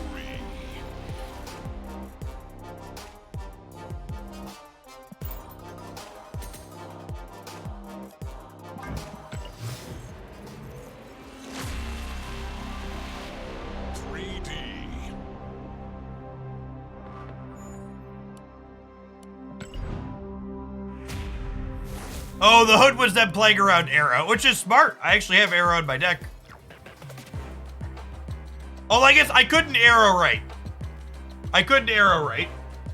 Big house, big house. Their play was good into not big house.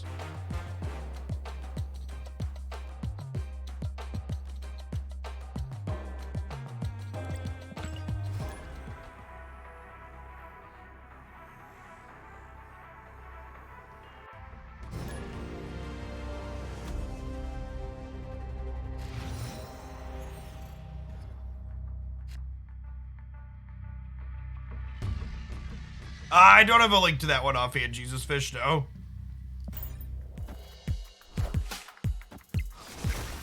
Yes, you start at Infinite 105 for the season. And you can drop as low as 100, but you can't go below 100.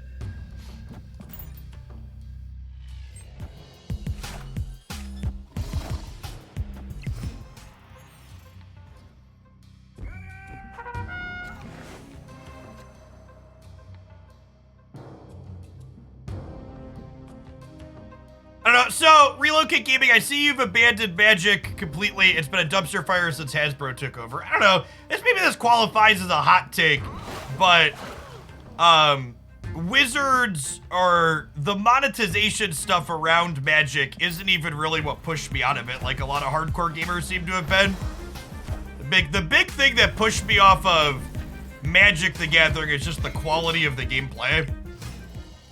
Magic just doesn't play the same way it did many years ago, in my opinion. It's not the same game I really fell in love with.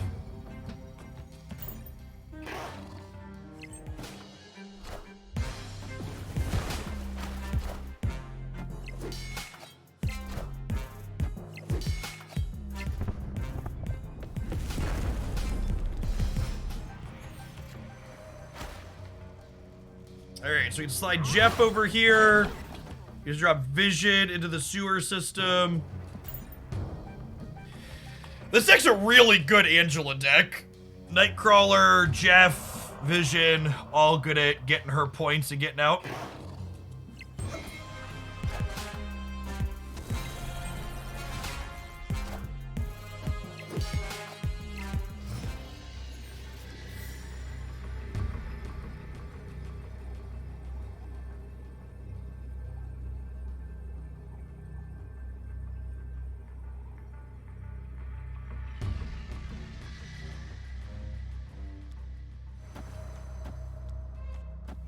I think this is the play, right?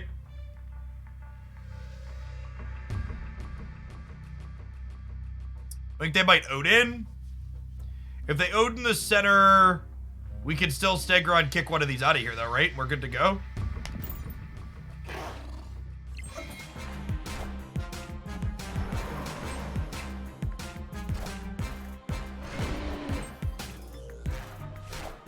We're fine, right? Yeah. Even if Doombot had kicked here, we'd have still been fine, because it would have been -1, so we'd have by 1 here still.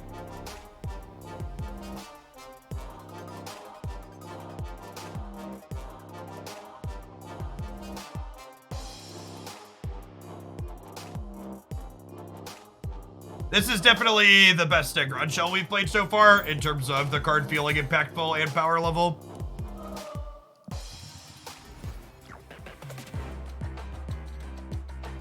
If I have 4,400 gold now, can I get to 5K before the bundle leaves? I don't know. When does it leave? Does it say? I bought it already. It's up for a week. Yeah, probably. I'm gonna give you a strong probably.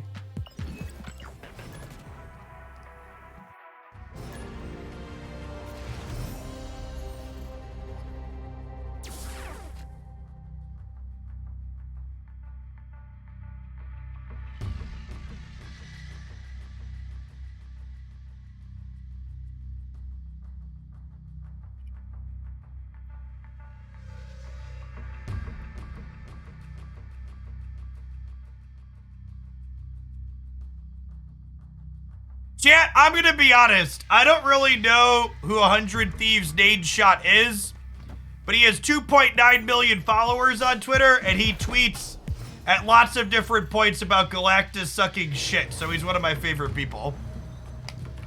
If this man can't get Galactus deleted for us, no one can.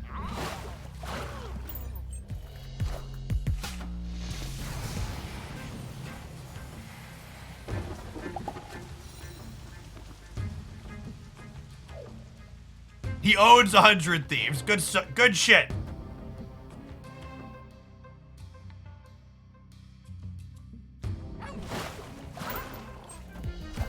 I should have played Jeff into the face down location. We got punished for not doing so.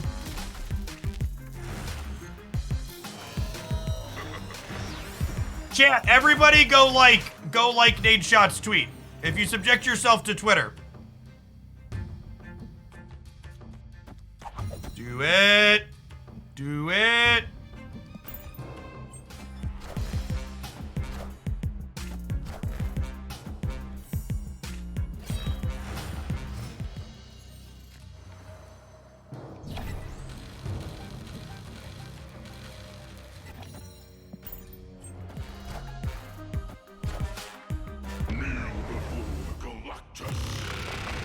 I was gonna say, I thought it was a little weird that Willow wasn't playing Galactus. Turns out they are. Let's see if we can win the priority coin flip here.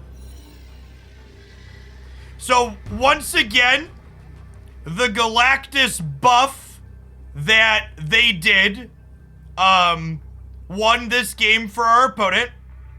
This person's a content creator who basically only plays Galactus. They have a lot of Galactus reps. We could beat a null here while losing horribly to Hela and Death and other shit.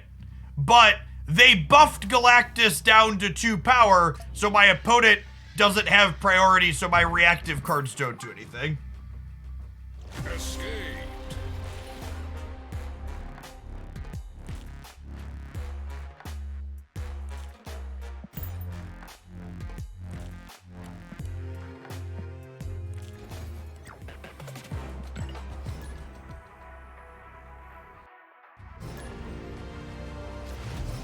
I have all things Storybook Brawl muted on Twitter. Do they have a post talking about their server shutting down? Because I would love to signal boost that and shit on crypto a little bit more.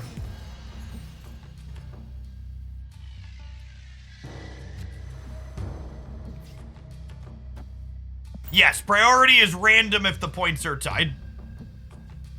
50-50.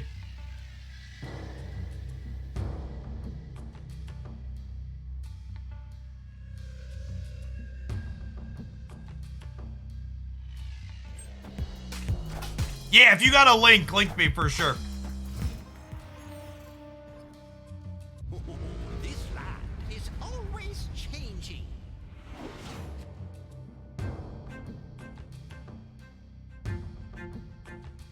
I ain't playing a Weird World game. What's going on, Sylvia? Thanks for the prime. Escaped.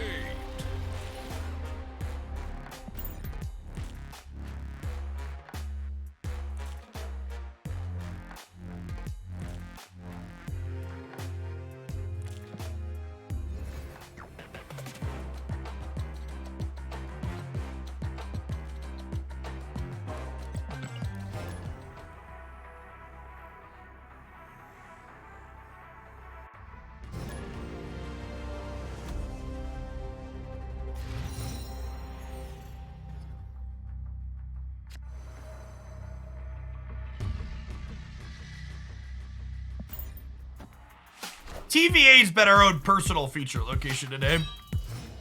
Who's better, Jeff the Shark or Snowguard? I don't know that you will find anybody on the internet that tells you not Jeff the Shark in answer to that question. Jeff the Shark is one of the best cards to release in a while. One of the important things to note about Jeff the Shark is that he doesn't really make or break any archetypes that he's in, but he's a solid upgrade to a lot of decks. Jeff the Shark is basically like a 7.5 or an 8 that upgrades a lot of cards that are like 7s.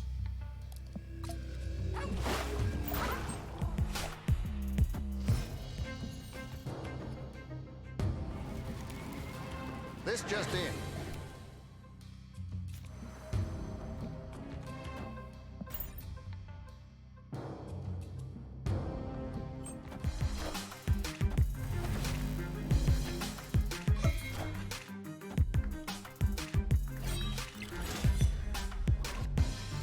Have that.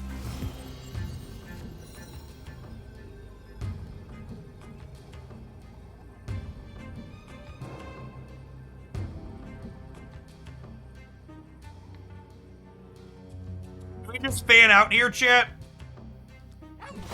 I guess I'm giving up the center by fanning out, is the problem.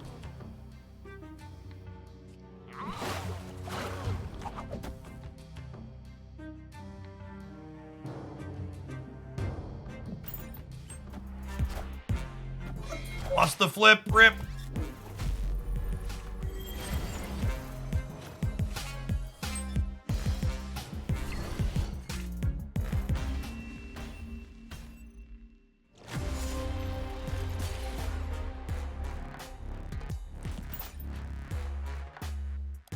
You only have 5k tokens. Should you buy Jeff or save? You should take a look at the May card releases review video up on my YouTube channel and see if any of the cards coming out next month are ones that you want more than Jeff. Yes, the Moon Girl Miles movement interaction is confirmed bugged by second dinner and should be fixed soon.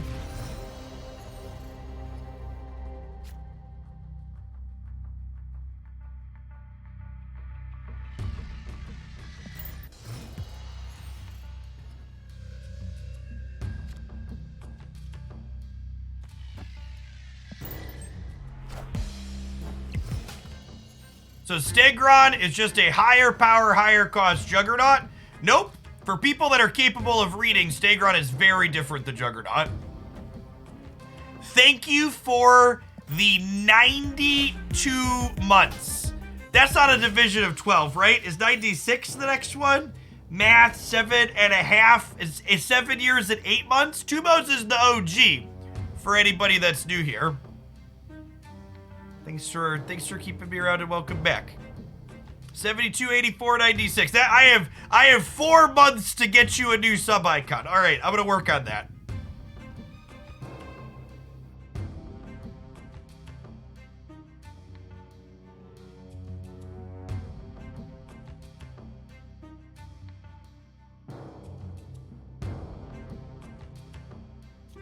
I think I need to Jeff here, so that way I can Gamora plus Miles on 6.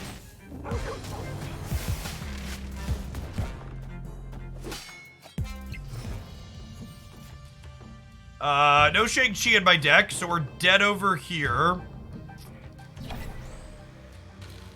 Let's Vision here, move Jeff here. And then we'll hope that Gamora is enough to win the middle.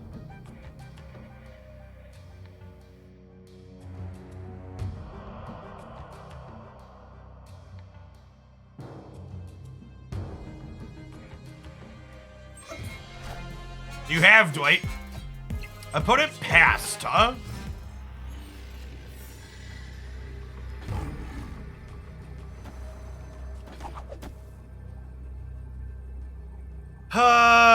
Shit. I guess the pass means we could be getting infant on it, huh?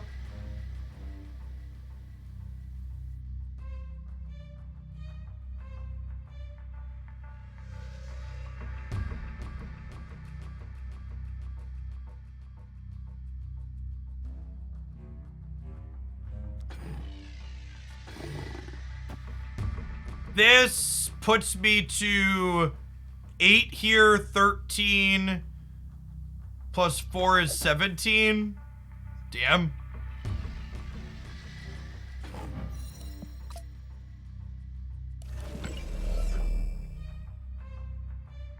Yeah, we could just steg and pray.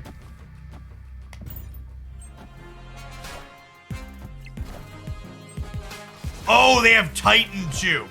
Okay, yeah, we definitely should. I forgot about Titan. We should have left.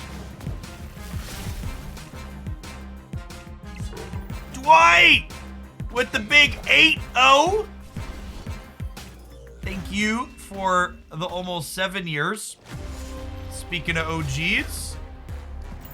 Got a few first badges in chat today. Brian, Dwight, and Tumos.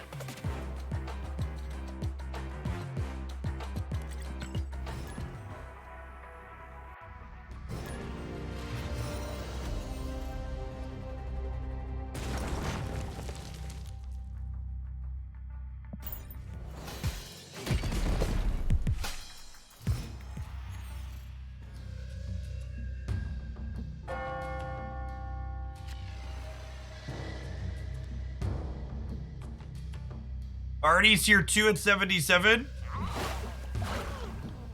Everybody in chat's just like side-eyeing each other. That's you're like they didn't realize this was a geriatric Twitch channel.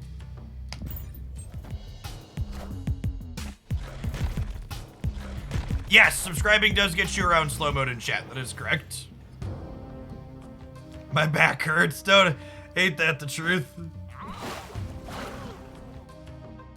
Am I moving Jeff this turn to play Miles cheaper next turn? Yeah, I think so.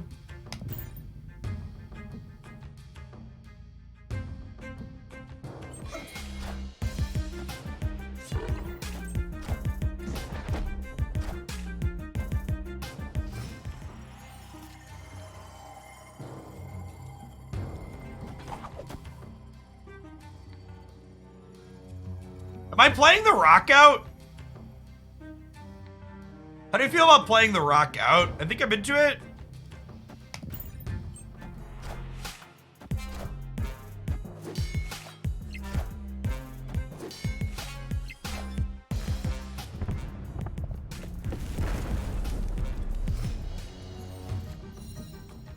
Twitch Turbo just removes ads.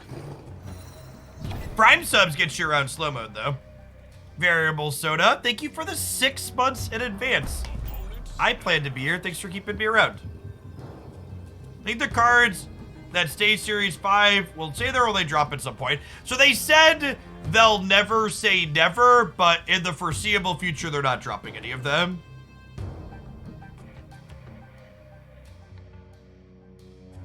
My channel has so many mods because usually when someone's subscribed for a year, I make them a moderator.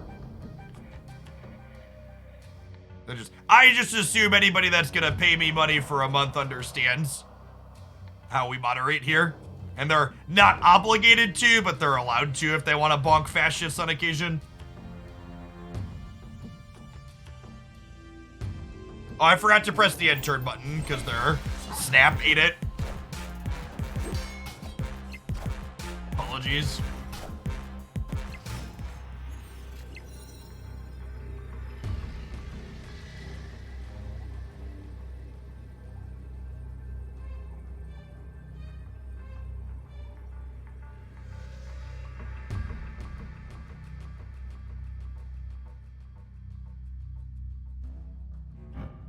Oh, it's tough.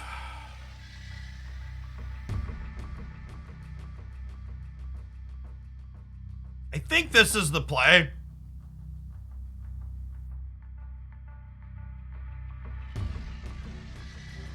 Hey, Blitz Monkey, thanks for the sub gift. Let's do that. There's permutations of this that we lose, but I think there's permutations that we win too. Probably dead. Yeah. Rip.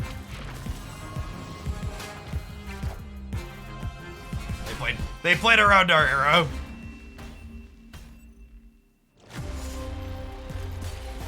Old arrow would have won this game. We would have gotten to put vision here and then collect all 3 of these over on the left. Oh, I guess that's not true though, right? We would have been losing the middle.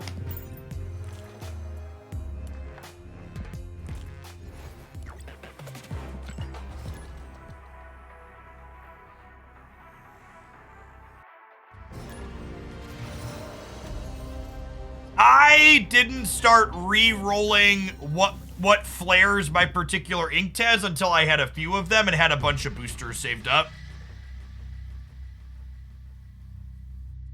Why do you play Lizard over Cloak? Why would I want to play Cloak? What is Cloak good with? I guess Cloak's okay with Craven. But yeah, the extra stat on Lizard is good. And you also just, like, don't want to... You don't really need extra enablers for Miles. There is a ton of Miles enablers. You basically can't play Cloak on 5 ever. Is problematic.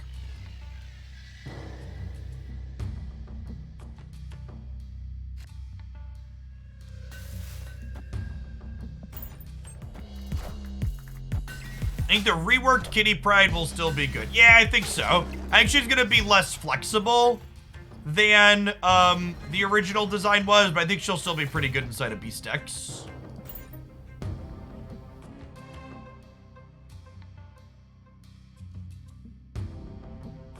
Yes, Stegron makes it so Stegron and Enchantress both mitigate Lizard's downside, which is nice.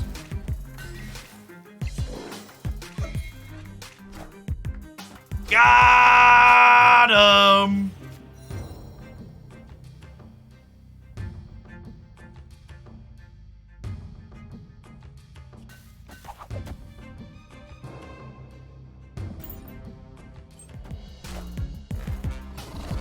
Was the new design. Is it in chat yet?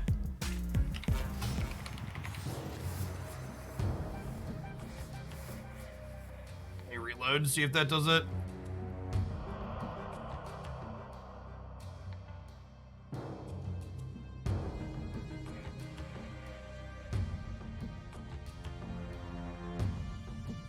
It's not updated yet. Kitty Pride will be a 1 energy, 1/0 still that automatically comes back to your hand at the start of each turn, and she gains 2 whenever she comes back to your hand from anywhere.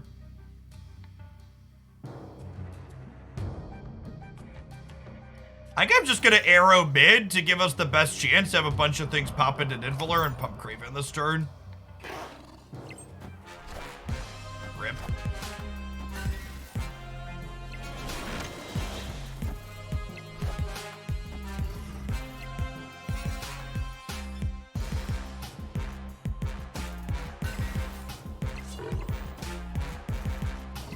Oh, our rock going left is not ideal. It's unfortunate.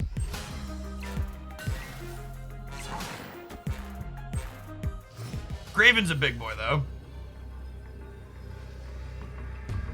Okay, and then I think we just assume that Gamora beats whatever hazmat shenanigans they tee up here, right? Says local man about to be Shang-Chi'd. Victory.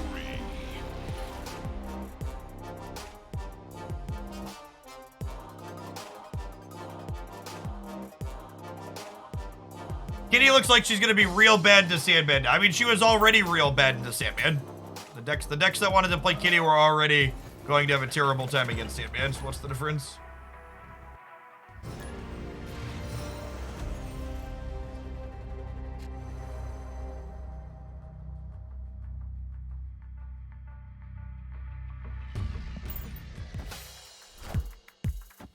Opened your first Series 5 card into cash, and it's Jeff. Lucky, lucky.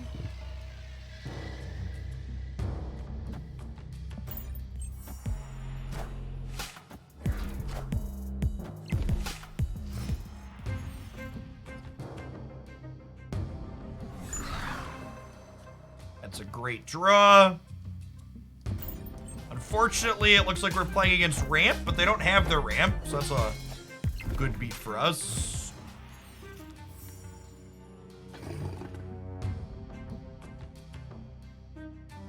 I'm not going to move Nightcrawler this turn because next turn we're going to Vision, and then we'll move Nightcrawler, and then we can Miles Morales on 6.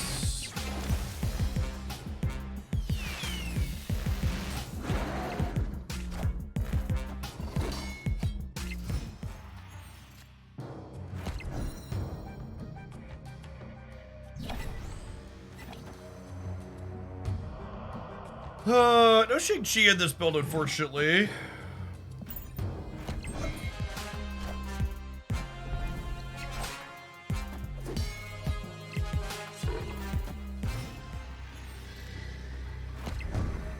That was not the Jeff the Shark I wanted for Christmas.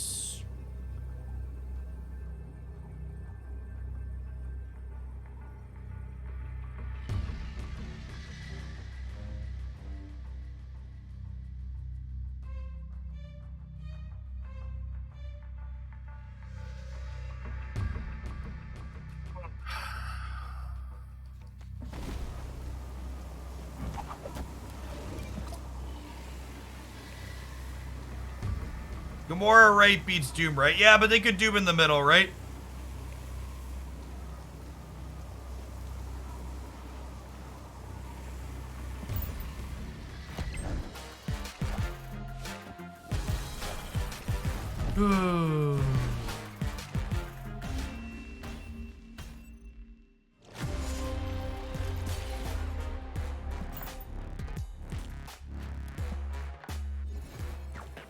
Roseanne, thanks for the half a year. Appreciate that. Welcome back.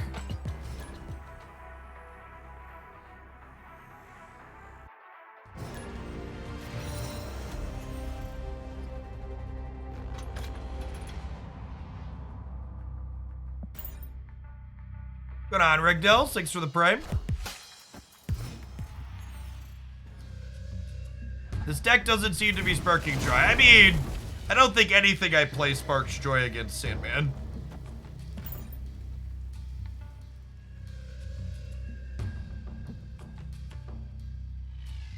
All of the decks that really spark joy. I should have played Kraven over here so we could players into it. All the decks that really spark joy for me involve playing more than one card on turn 6, because I find sequencing multiple cards on turn 6 to be an interesting permutation to work through.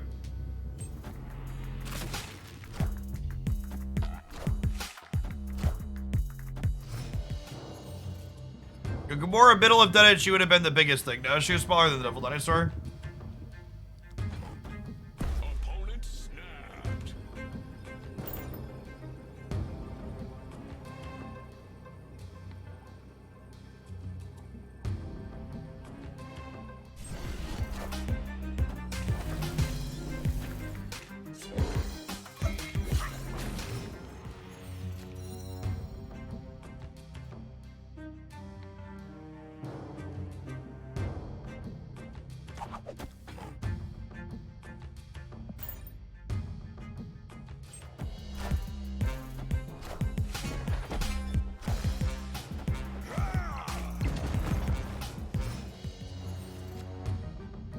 Jeff, I have a question. Did you have this number of viewers before Snap, or did Snap bring people in? Snap has been the peak of my channel here on Twitch in terms of viewer count.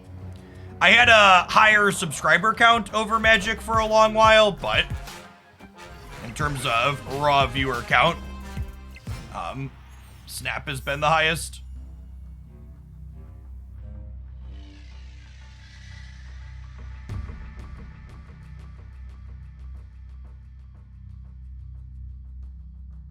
Okay, so if I Jeff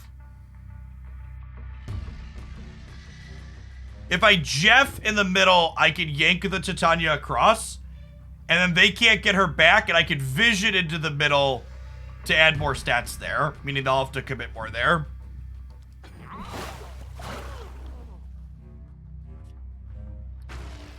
I think we're playing this to shut off Khazar.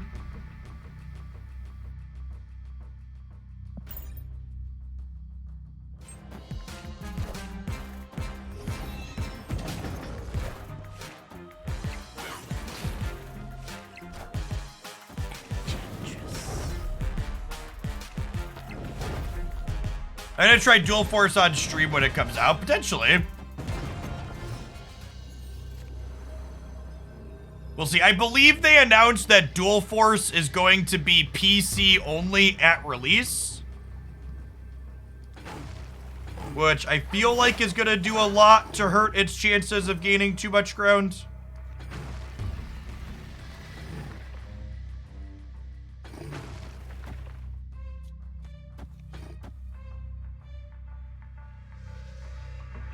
This ties left. It puts us ahead by a good bit in the middle.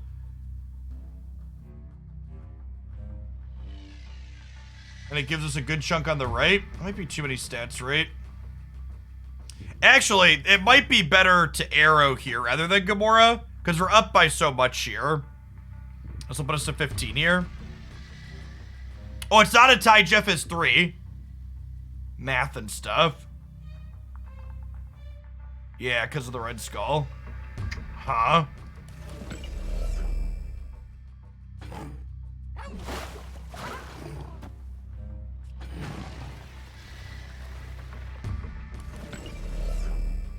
Yeah, I don't know.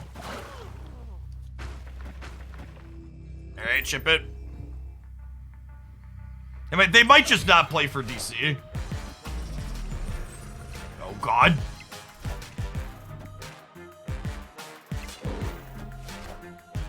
I did not play around Ultron out of their Red Skull deck. Sure, got me.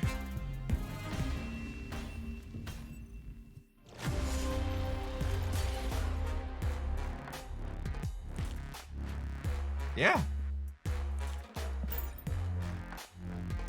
The Invisible Woman, I think, actually made Ultron more likely. There are a number of people that played scam decks with Ultron popping up under Invisible Woman.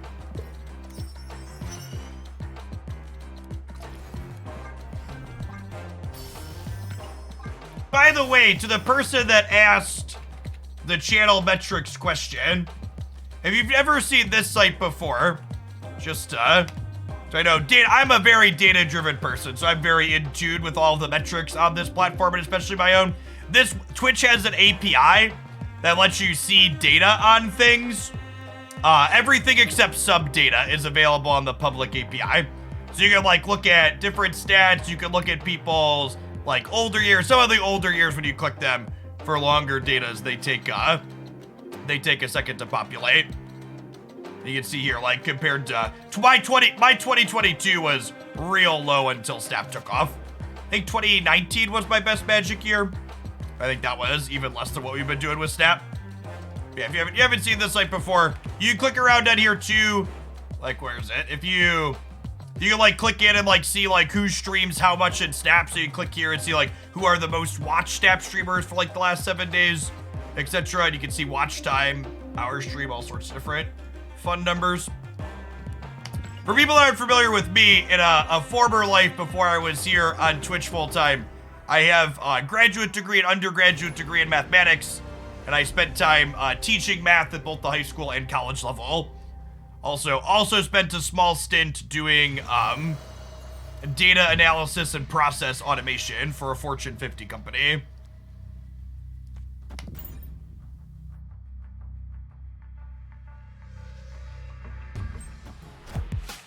I think Patriot is worth it if I don't have Ultron or Doom. I think you need at least one of those two pieces at top end to really leverage Patriot right now. Shroud did more than one stream, but yeah, he was top 5 for just that small amount because he has an incredible amount of viewers. What types of college match did I teach? Mostly freshman and sophomore level stuff. Algebra, calculus, statistics, finite.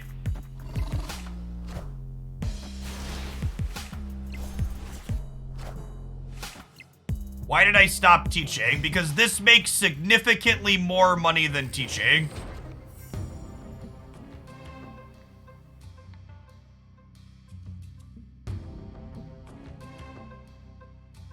Next turn, we're Enchantressing. Did you enjoy teaching? No one goes into teaching for any reason other than they enjoy it. Because the pay is shit, and people know that the pay is shit when they go in.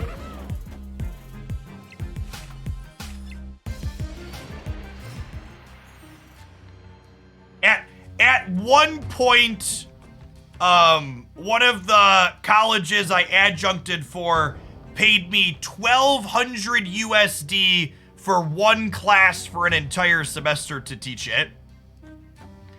And to make it slightly more depressing, I knew for a fact that they paid the math teachers more than they paid English and language arts teachers and non-science teachers.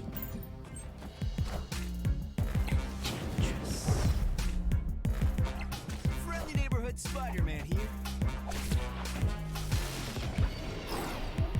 $1,200 for the semester for the 12 to 16 week class.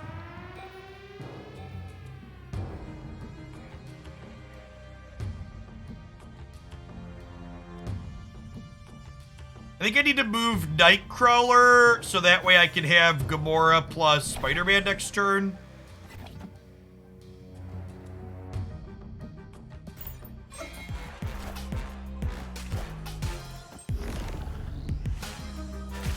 Well, I think that's good for us, right? Because Gamora plus Miles Morales is a pile of stats.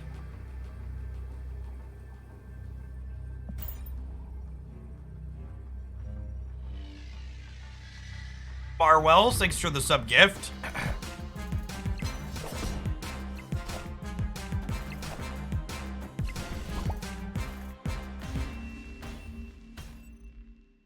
Victory.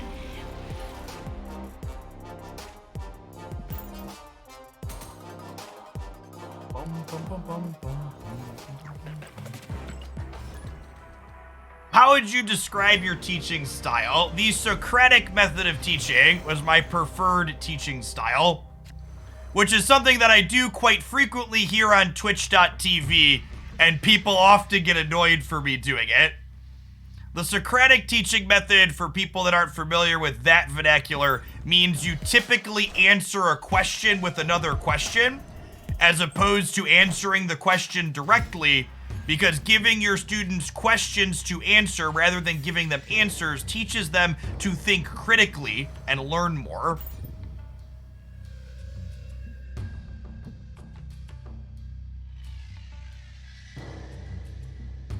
In reality, part of why I gravitate towards card games, and I think card games are my favorite type of content to do and most successful for me, are because I do basically still teach here on Twitch. It's just, I make a reasonable living doing it now instead of getting paid shit to do it.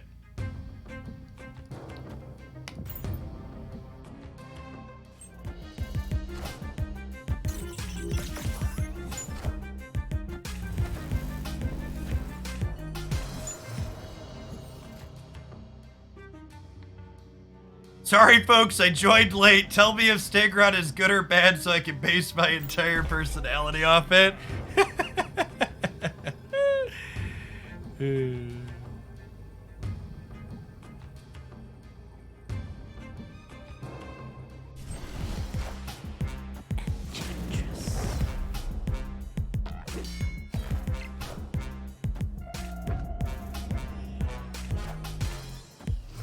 Mojo. You know who's pretty good against Mojo, chat?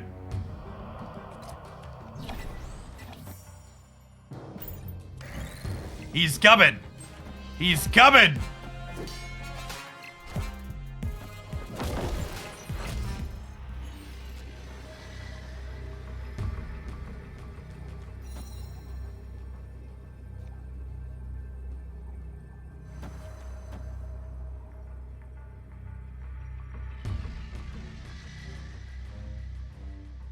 Is plus 11 enough to win the middle, or do I need to move vision to the right? I think we do this. Sick. Oh, they were a Thanos deck that whole time? Wild. Get out of here, Mojo. Nobody loves you.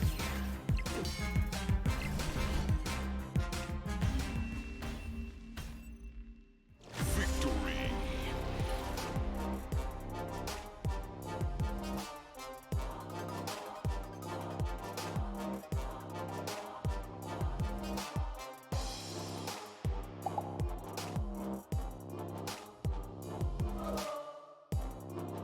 To the person that I just banned for cracking a "if you identify as a dinosaur" joke. Identify as X jokes are incredibly transphobic and they are not fucking welcome in my space. If you want to be a bigot, go somewhere else. You're not funny, you're just a dick.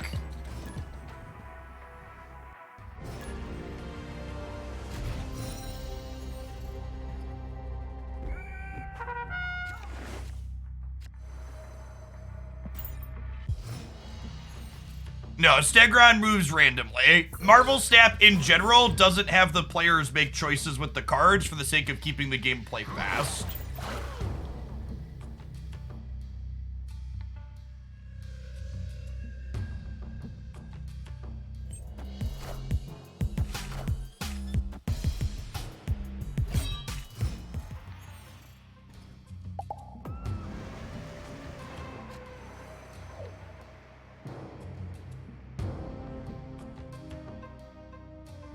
Just for the sake of pointing it out to everybody else, the person that we just cracked for that, they were a 4-month sub. Giving me a few dollars every month doesn't give you a pass to be shitty in my spaces.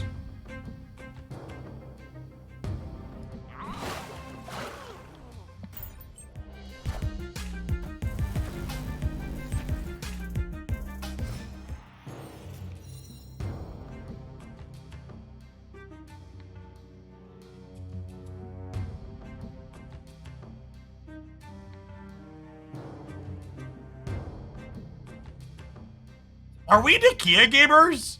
I think we might be Nakia gamers.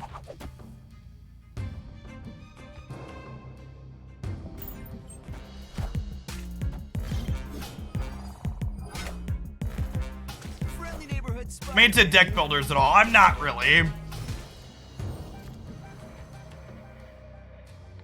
Okay, so we have priority here.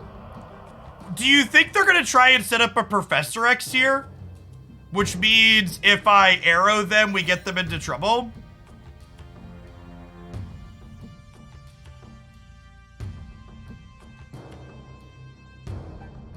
Oh, snap. Because we have priority, meaning if they Professor X, we grab him, he flips up, and then he locks.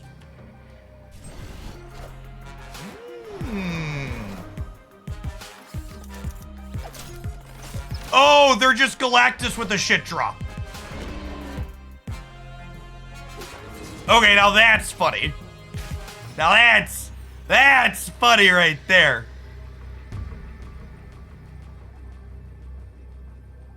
Dr. Octopus killing Spider-Man inside of the Warrior Falls.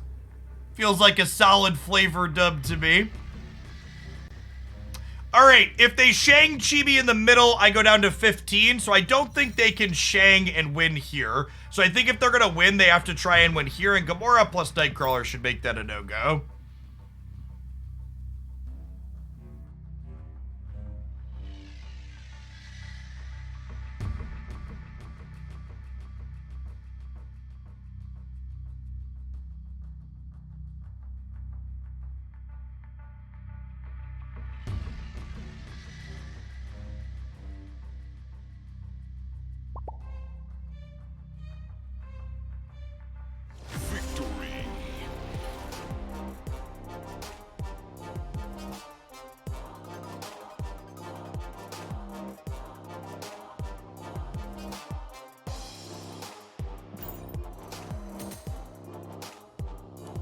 Working our way towards up our next Gamora split.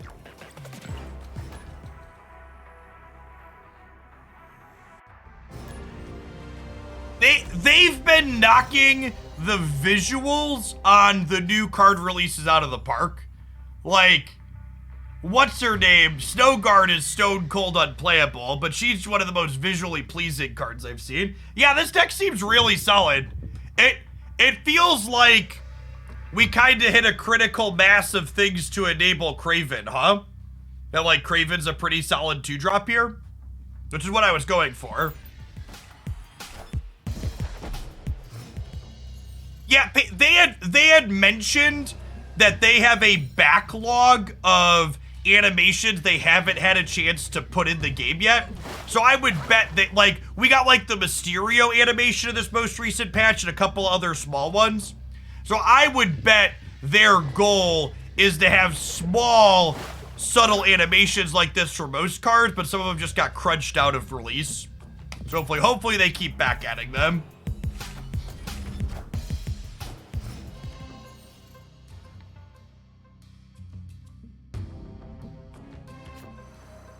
Yes, for those of you that are just joining us, we've been playing Stegron decks for almost 2.5 hours now, the entirety of the stream so far.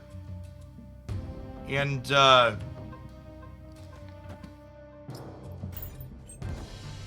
played some Zabu earlier. So obviously this Nightcrawler can move back. I just wanted to play my card for the turn.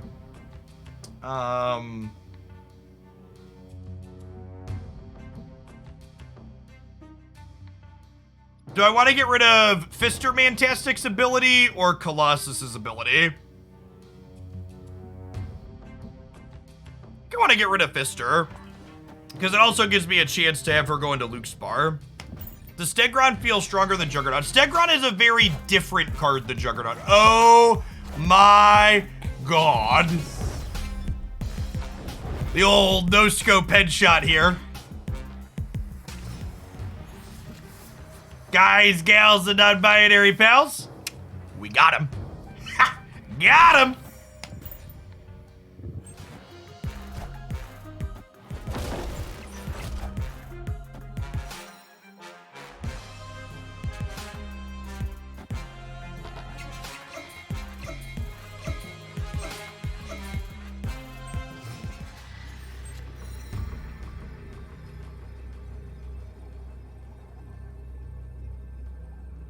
All right, so we're losing Luke's bar, but thankfully Vision can bail. Miles is officially won, yeah. What if we Gamora plus Jiff, and then we Vision plus Miles?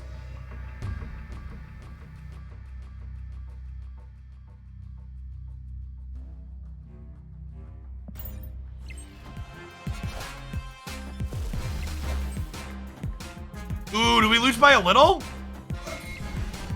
Oh, gosh, what a close game.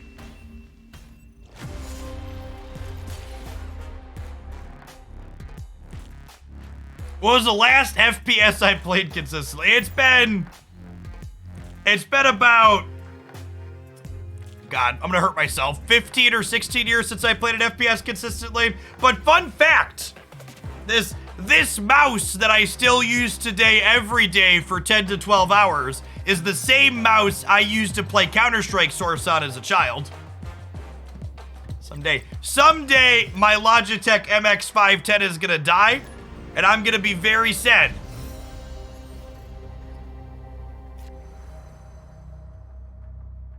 It's a quality piece of hardware. They don't make them like this anymore, chat. So I actually tried an ergonomic mouse at one point. I really wasn't a fan. It felt very awkward.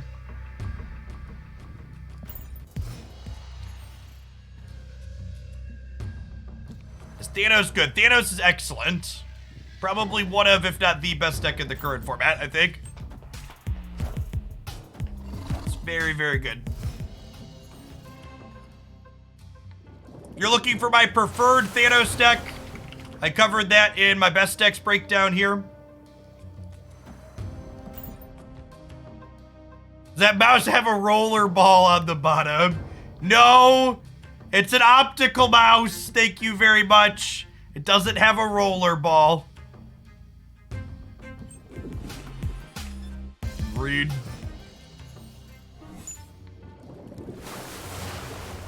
It's fine. I didn't want my cards to flip up anyways. Joke's on you.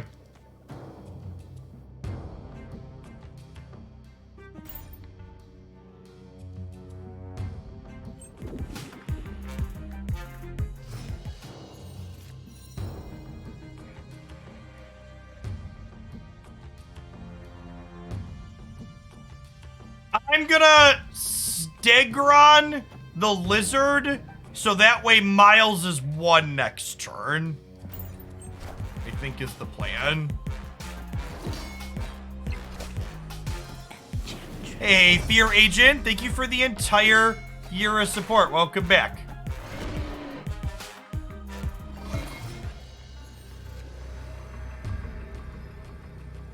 Get you a sword to go with that shield. Do I play any other mobile games? Currently, I am playing Genshin Impact and a little bit of Pokemon Unite.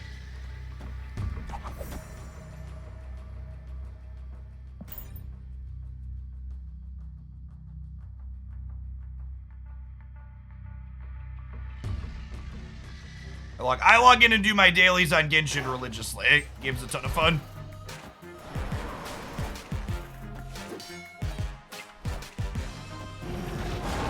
Excuse me, what?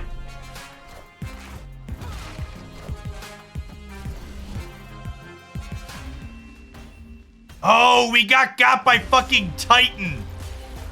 This location is so bad for my decks. I hate playing decks that just play a 6-drop on the last turn. This location's always way better for them than it is for us. Hey, Guess Gaming, thanks for the 3rd of a year. Any interest in Star Rail? Yeah, I might check out Star Rail off stream. We'll see. I did a sponsored promo for them on the YouTube side. I'm hoping they'll reach out to me to do a sponsored stream here on the Twitch side once they go live here soon. That's supposed to release like later today, right? We'll see. Hey, Mad Mart, hope you're having fun with it. Good to have you around. Those are the real MVPs of the Twitch world, chat. Mad Martigan there, 3-month subscriber, first-time chatter. Lurkers, the real MVPs.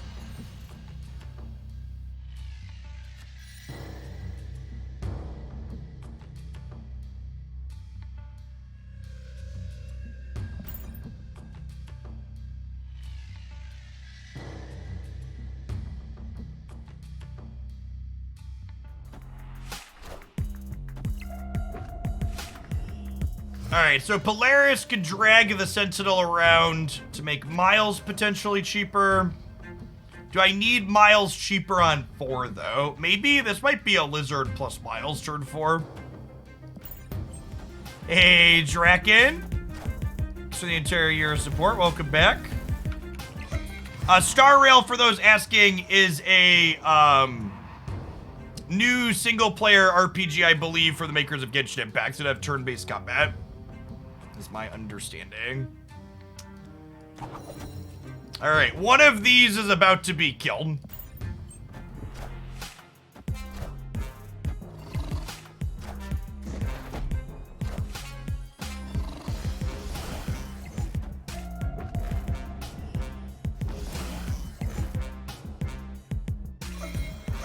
Okay.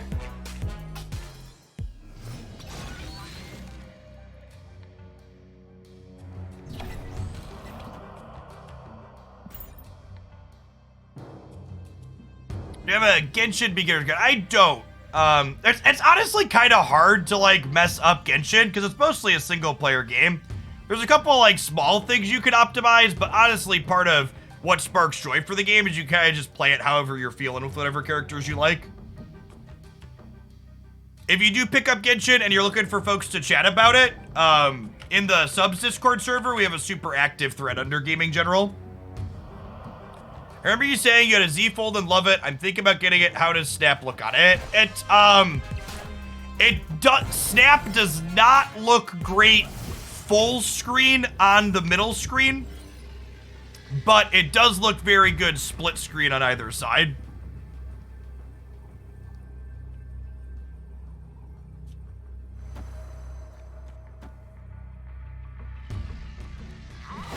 This wins the game, I believe.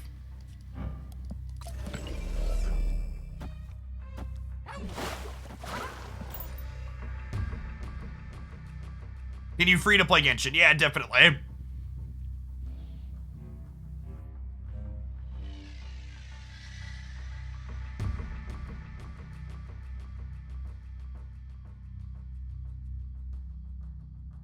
I actually think Genshin's way more free-to-play friendly than the average gacha game.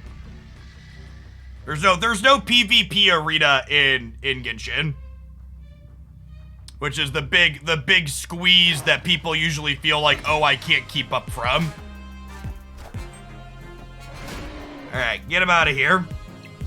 And then we're hoping that +9 is gonna be enough to win the left. If we kicked a Hitmonkey over there, we could be in trouble. Oh, I guess Hitmonkey's only 6, actually, right? We should be good here. Scarlet Witch, yeah. Okay, sick. And we're seeing this has some of that Stegron lizard synergy we were talking about here earlier, too, right? Where, like, Stegron can guarantee on the last turn that my lizard stays 5. Victory.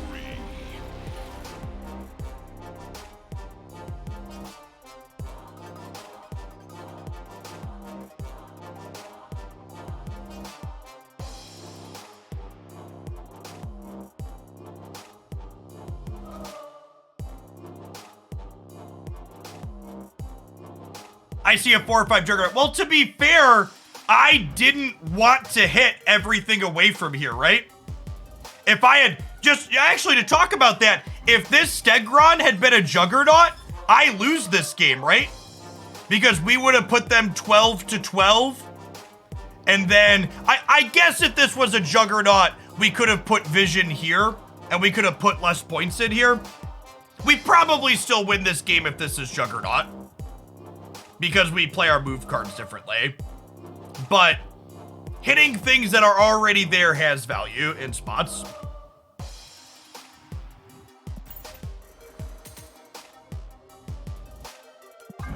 Another Gamora upgrade. I'm out of credits for my Gamora upgrade. Well, we gotta fix that. Gamora gets her shinies, chat. Okay. Seems more flexible than Jug. It's very different than Jug. I definitely wouldn't call it more flexible. It's just a different card.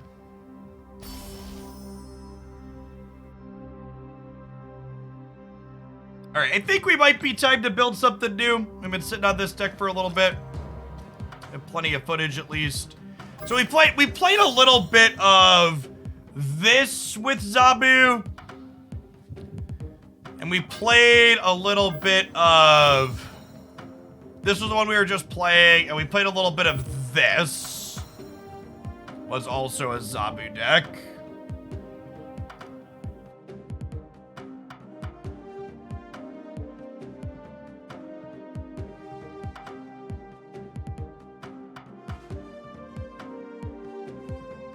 Where are my notes at?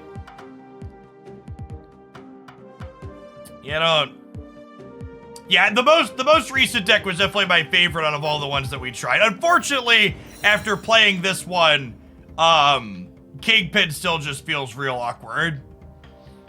Oh, that's totally what we need to do.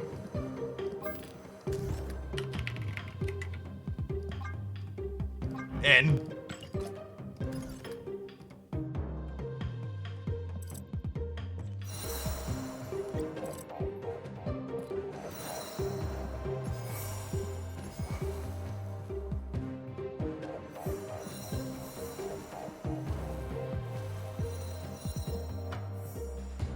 okay, Miles, Lizard, Nimrod, Deathlock might even be okay.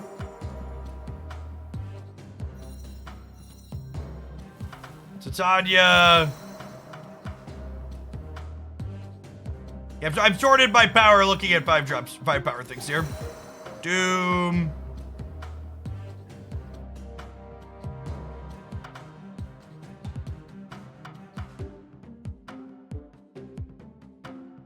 Star-Lord is a... Yeah, we need to grab the pseudo 5s. Who else is a pseudo 5? Star-Lord's a pseudo 5. Who else? Oh, I'm missing Stegron. Yep.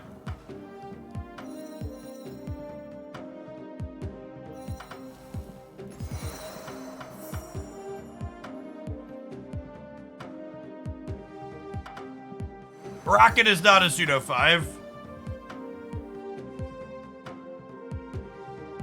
I probably want... I don't know that we have another pseudo 5. I probably want another cheap card here, right?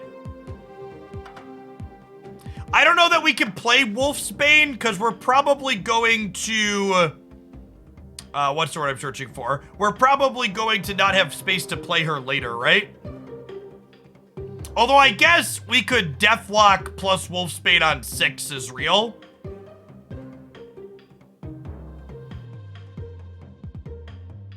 So we have a lot of 3s, but realistically we could double 3 on 6 as value.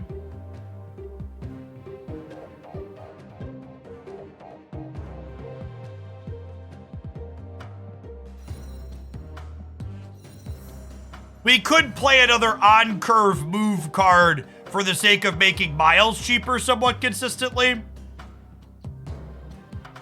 We could just play Jeff.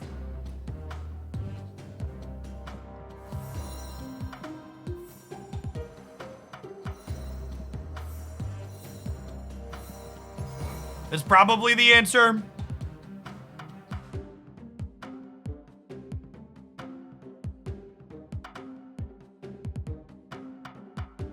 Do we want to just play Storm for some location control?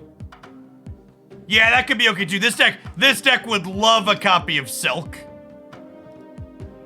This is one of the incoming releases for June when we have all the Spider-Man stuff. But yeah, another 2/5 would be great here.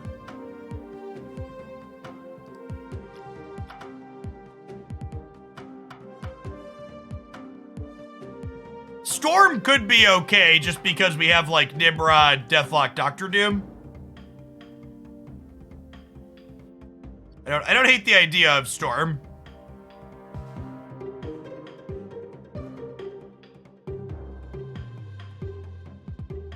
Who am I cutting for Storm?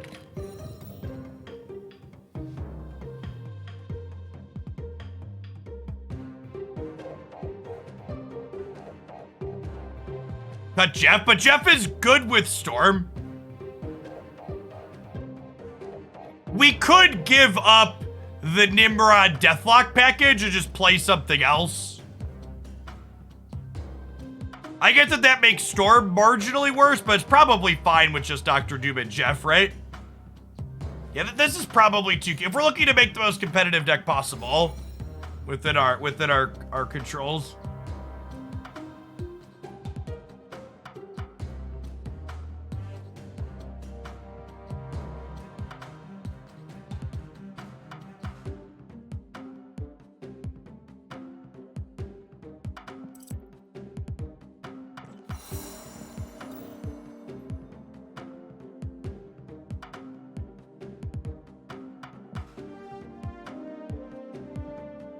We could just play Nightcrawler as another curve filler.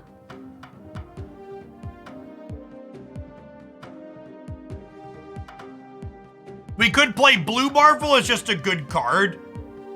I don't know that we put enough bodies into play for Blue Marvel.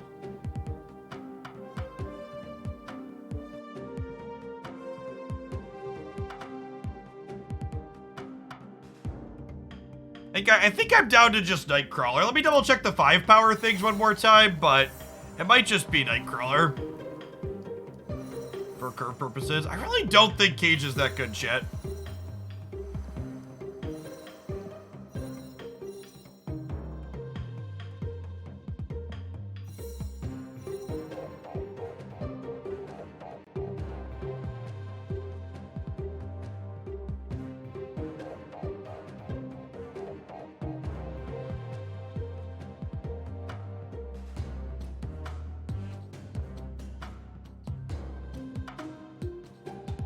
Yeah, I think I'm just gonna play Crawler. We can play like Green Goblin too. I have a lot of 2-drops. Although I guess Titania's not really a 2-drop, right? Yeah, I'm gonna play. I want one more cheap card. Because Titania's not a card you play in the first 2 turns. So this will give us like 4 cards we can play in the first 2 turns.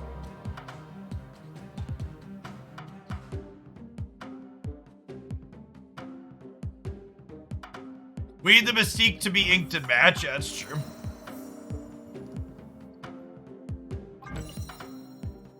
Alright, let's do it. Sergeant Phoenix, thanks for the half a year. Appreciate it. Kayuden, thank you for the 3rd of a year.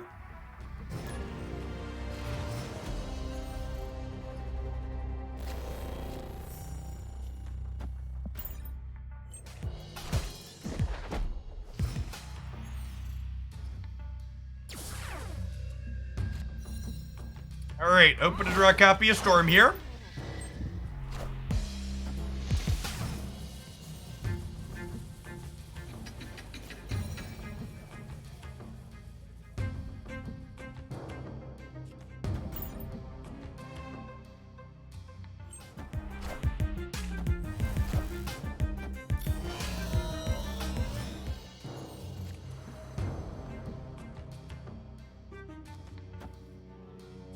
So we'll go Cerebro into Mystique, Star-Lord into Doctor Doom.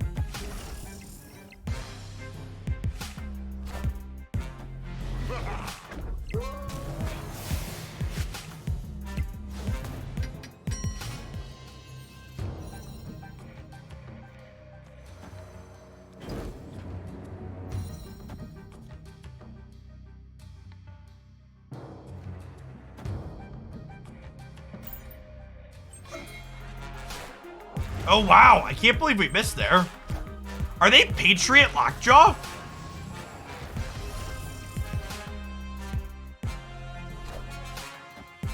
All right, 50-50. Never lucky rubber ducky.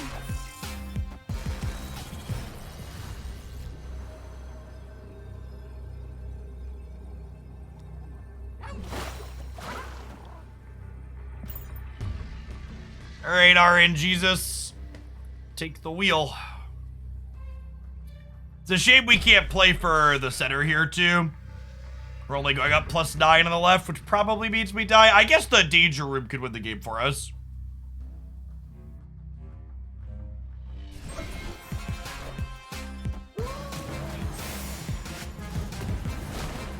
Got him. Good boomer snap.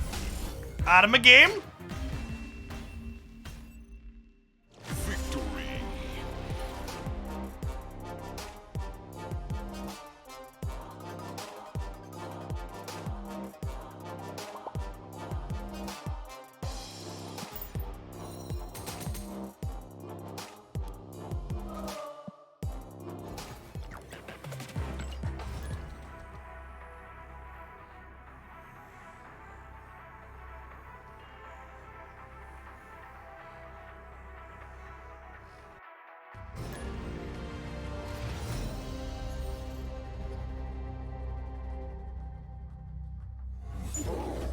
All right, we're not a Cerebro deck. Got it?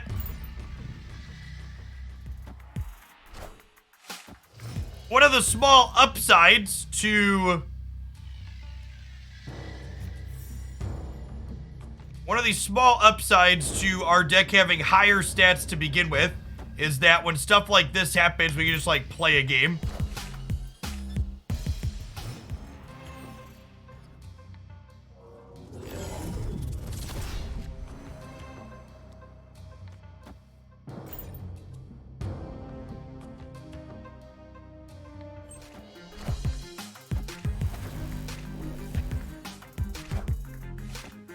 Stegron required for Cerebro 5. Listen, this deck's probably bad with or without Stegron. So you should just follow your heart, okay?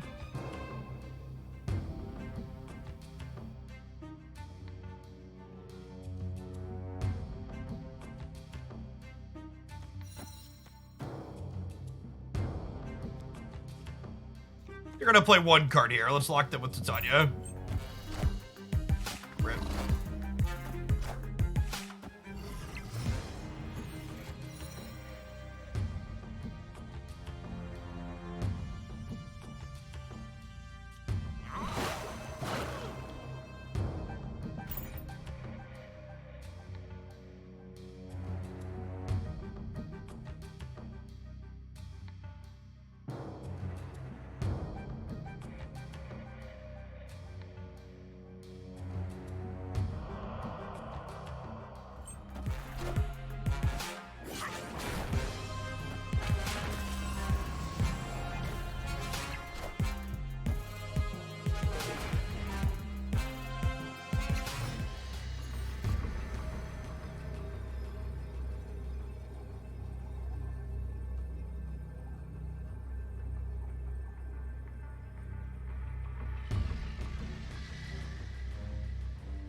the problem is they're just gonna fill here, right? So we're dead.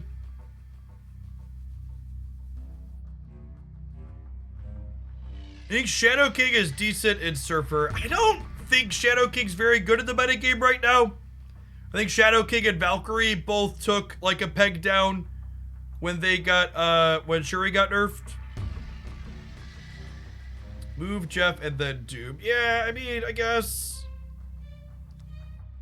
The problem with move Jeff and then Doom is they keep Titania, right?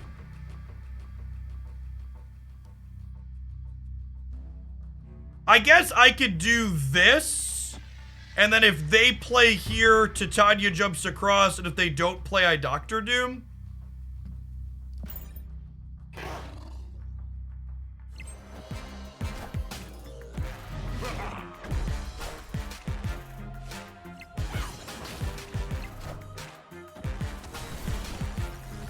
Ah, would the Nexus lose the game? Close. Yeah, I think they definitely play the Nexus there. Wait, if I had moved Jeff, would we win? Oh my god, we win the game if I move Jeff. Yep. I messed it up. We found half of the right line. Because they definitely play into the Nexus. I should have moved this.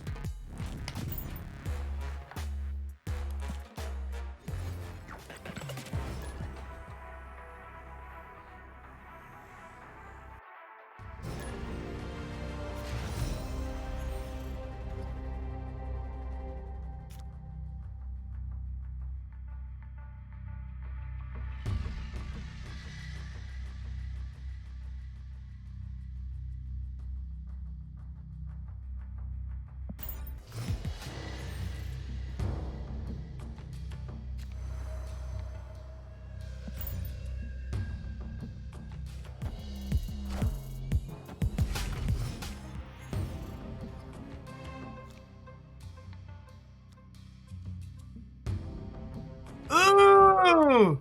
Jeff's gonna get pumped by Cerebro, chat.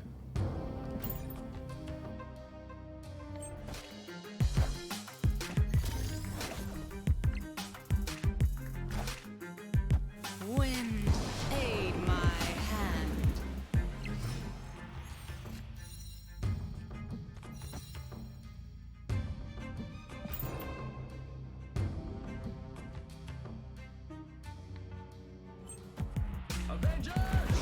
Assemble. Out of my house.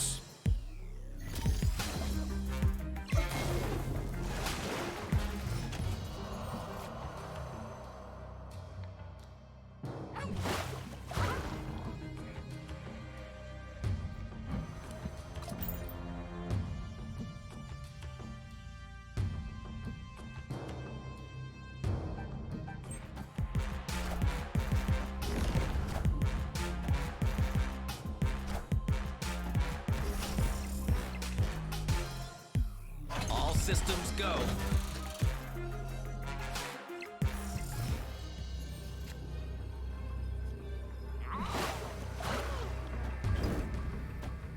Yeah?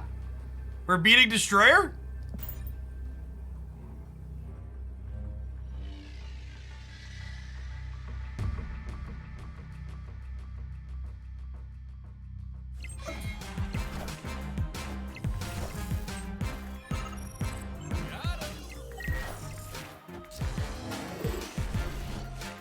We win the breaker, right? We do. All right, I was counting Destroyer, but we also beat Claw.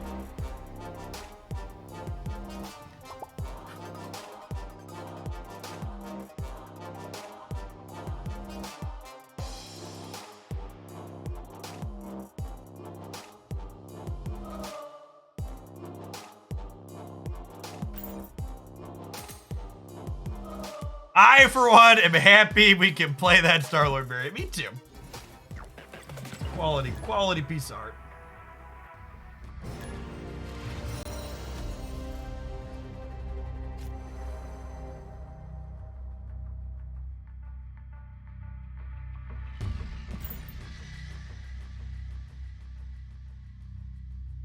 co-sign that Claw is an underappreciated Marvel Snap card. Is Claw potentially a good card in this deck? Maybe?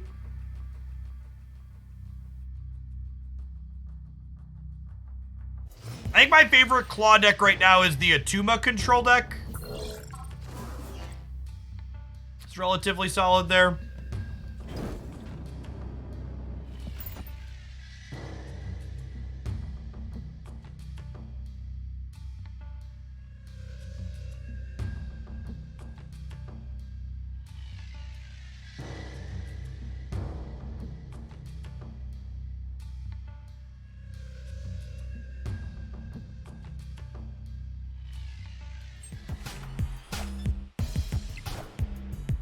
Rip.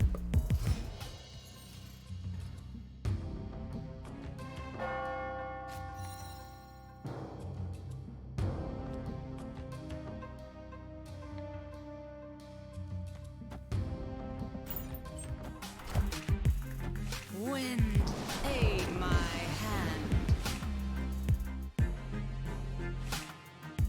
Thanos' control has been having a hard time against Patriot. Did you add Enchantress or Rogue or other cards like that to your deck to give you counterplay there? Because if not, you definitely should.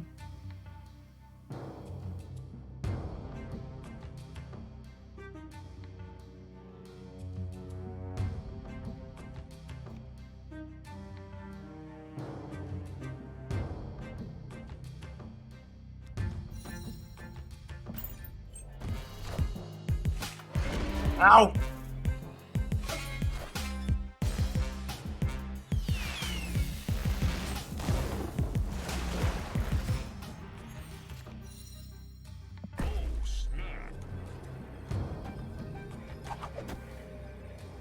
This potentially qualifies as a boomer snap, but we'll take it.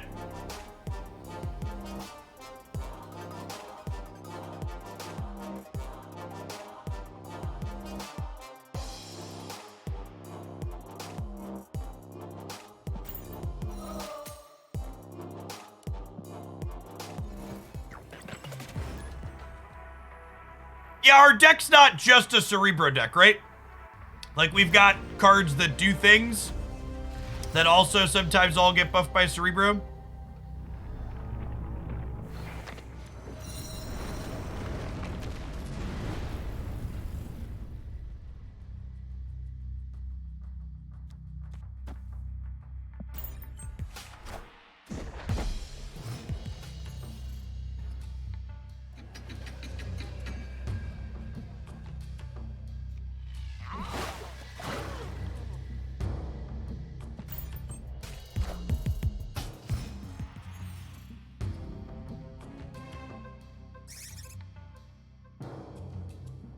Squirrels!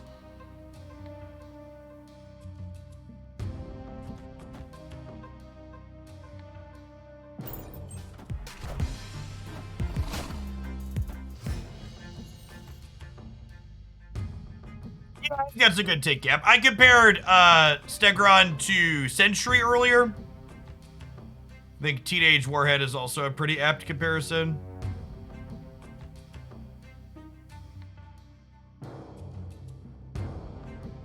And Toss, 6 for the third of a year.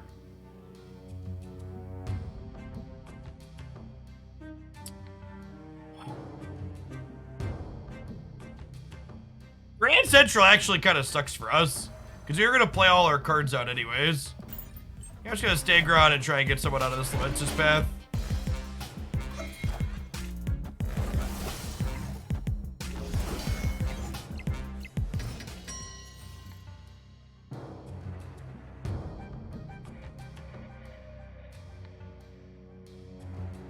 Well, this worked out, but is also terrifying. They're leaving. Okay. If they had their Killmonger, if they had their Killmonger, that's bad for us.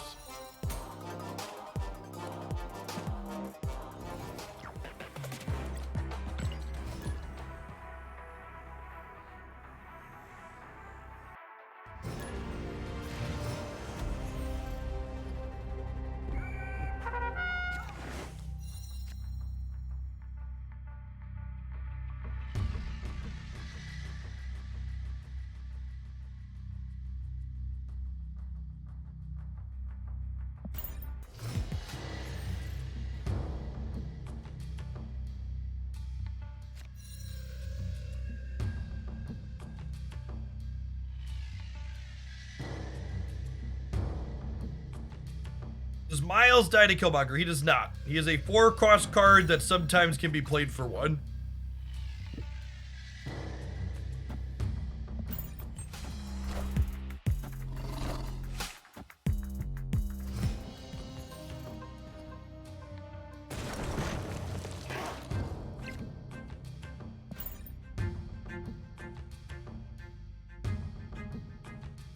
All right, definitely passing here. If they don't also pass, Storm wins the right for us. Yep.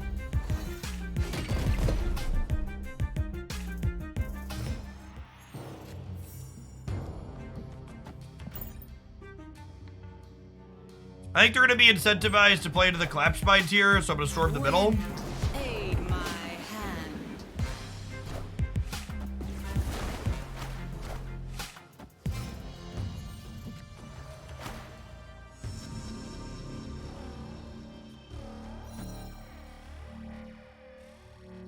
And I have priority here, which means this Doctor Doom gives them no free Professor X path. Galactus. They could be Galactus. They could also just be Sandman. Opponent snapped. Yeah, play your cards.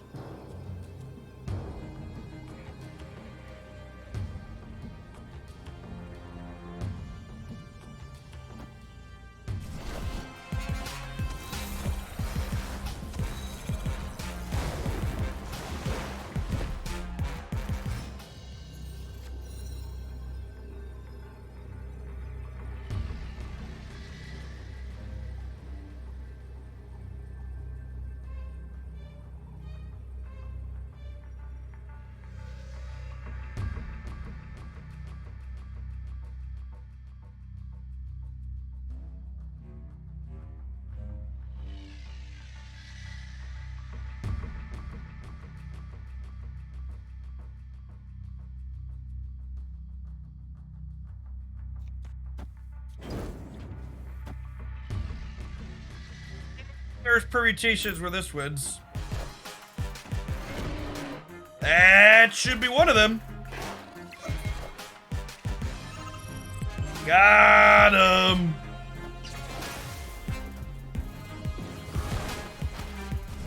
Attaboy. Attaboy. Victory.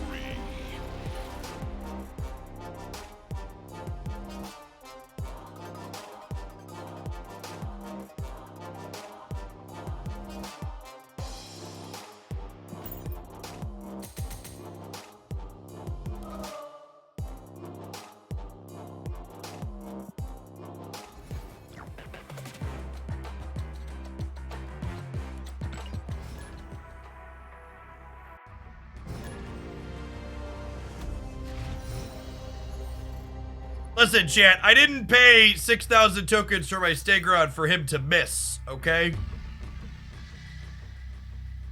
And Toss, thanks for the third of a year, by the way. Welcome back.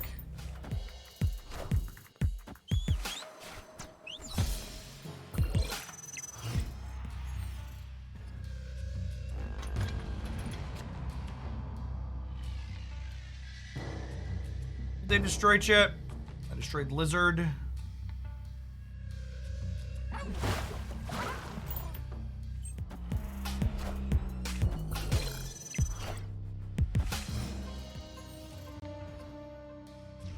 All hail the king of Series 5, Stegron.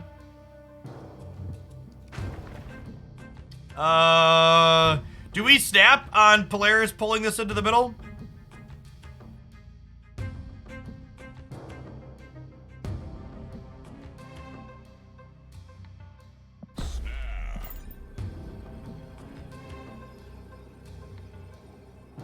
Watch him play Carnage and just be a fair destroy deck.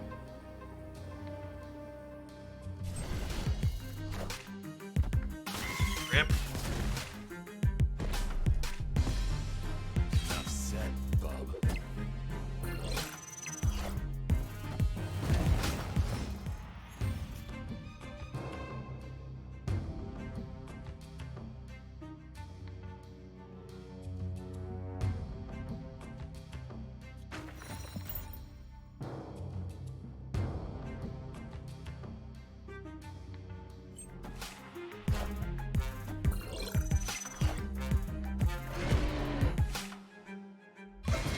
We're taking Wolverine around the world, chat. He's got things to do, places to go, people to see.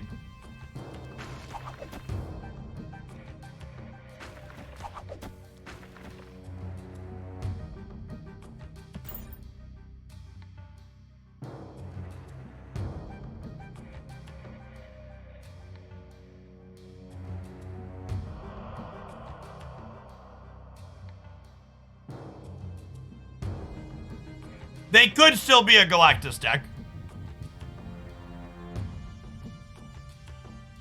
They could also just have a 20 power Nimrod that ends the game. Honestly, I think they're taking too long, so I'm gonna leave because they're taking too long, but I guess we'll stay.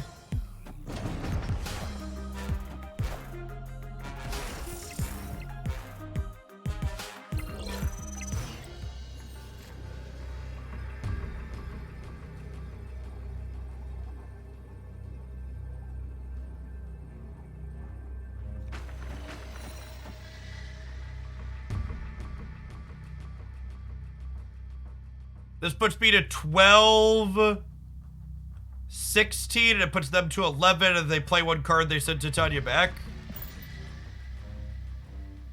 I think they punt the middle. And they might play for here. Yeah, I guess Destroyer. I don't know. If they Destroyer, they would be losing the left, though, right?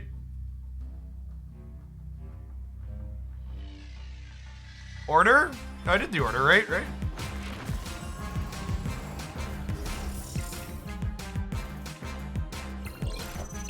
I sent the Titania across on purpose, chat. Because we're winning even with them having the Titania.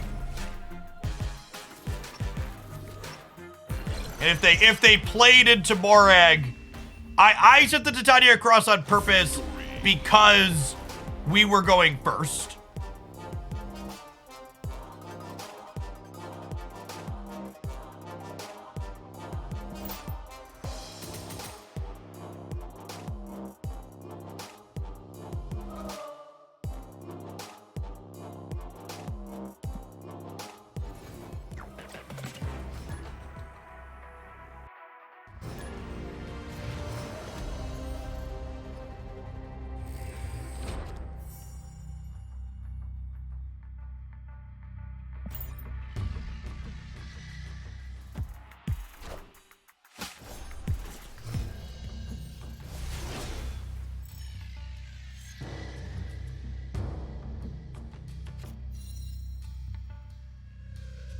Hey, thanks, Todd. Hope life's treating you well.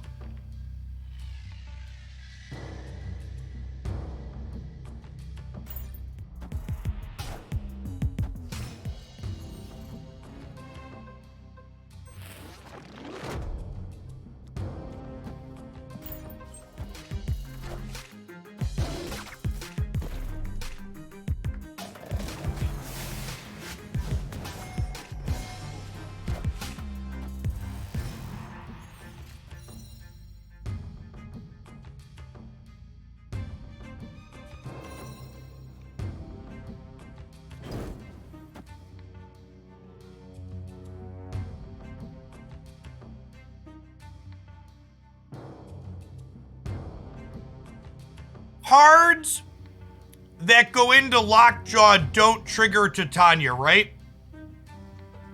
So if they play one card here, I send her over and then she stays and then I pull her back.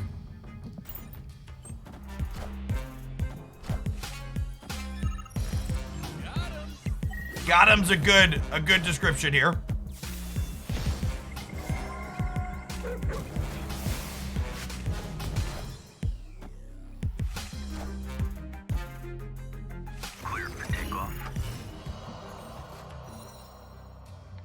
I'll never be able to pull her back. Oh, see, chat was thinking about the Avengers compound.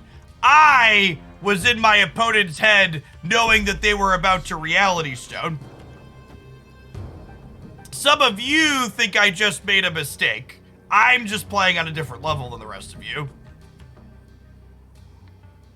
Oh, they Space Stoned, though. Space Stone could get us. Oh, You know what I'm supposed to do? I'm supposed to Stegron here probably and kick it back.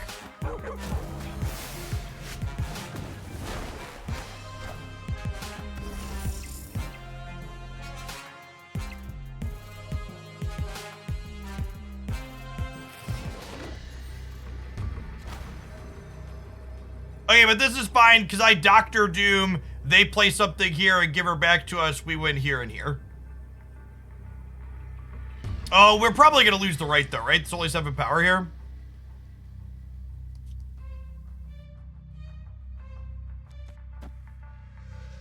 They're going to give Titania back. I'm going to kick their 1 play over to here, and we'll win left still. Called shot.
Opponent snapped.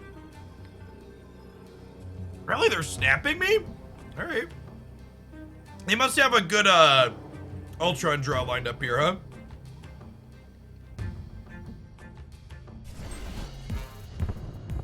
Whoa.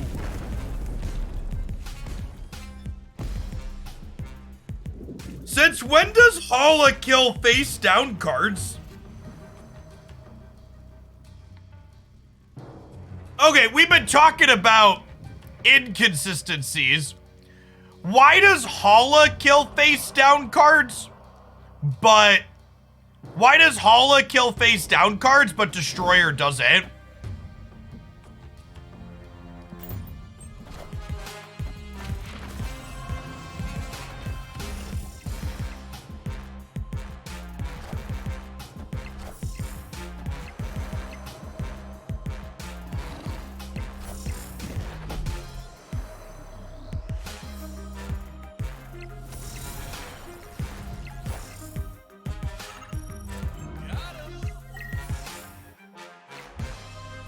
I was at the storm I wanted for Christmas.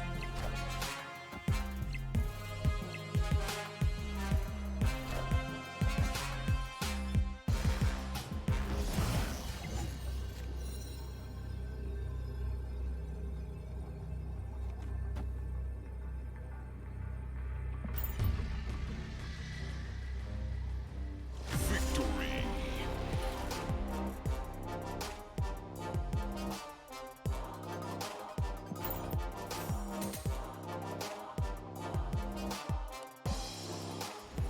Destroyer kills face down cards under Invisible Woman. It does not. Destroyer only kills Invisible Woman. I built a deck around that before. Thus my confusion. Yes, if you have Invisible Woman with cards face down and you play Destroyer, the cards under Invisible Woman live. Invisible Woman dies and they flip up.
Opponent snapped.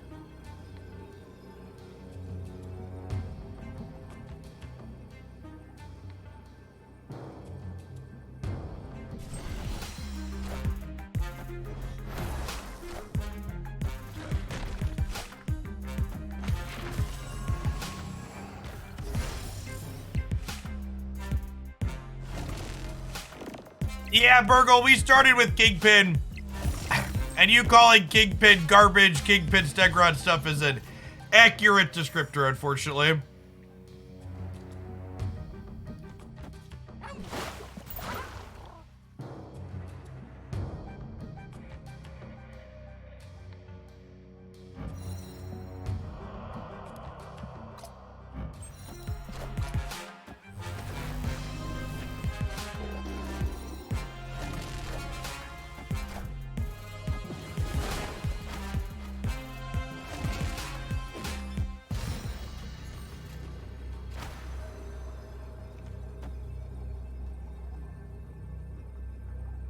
Hey. The Thanos deck you mentioned might be the best of the format. The Thanos Daredevil control deck. I covered it in the best decks video on Friday, Lucas.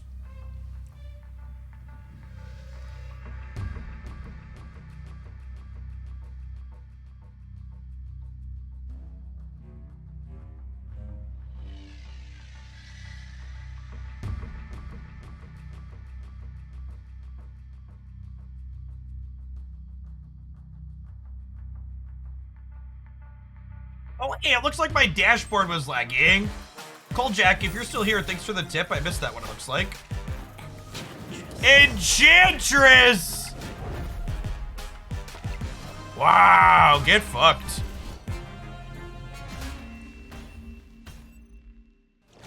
Cerebro out here catching strays because of Patriot.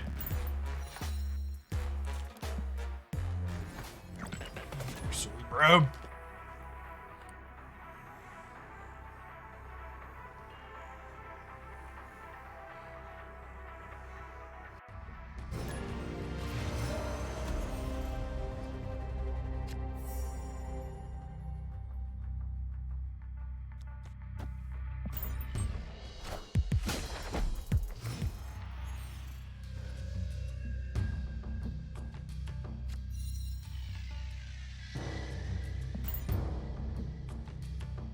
Yeah, in reality, we lost that game to Asteroid M.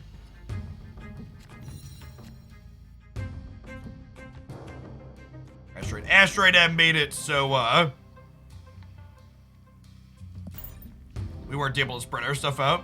Hey, Tempest, thanks for the sub gifts. That's super generous. Happy Tuesday. Happy Stegron Day. Wind, aid my hand.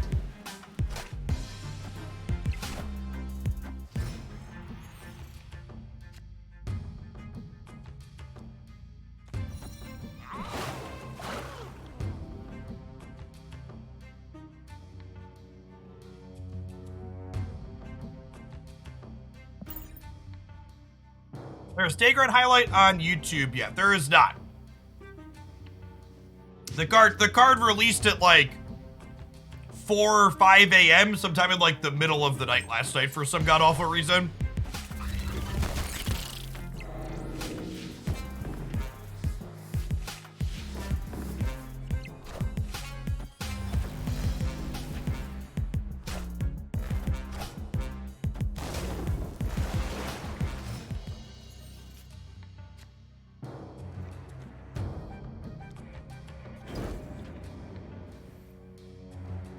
Actually, I should just Dr. Doom here, right? That way, if we draw Mystique, we could go Cerebro, Mystique, Star-Lord.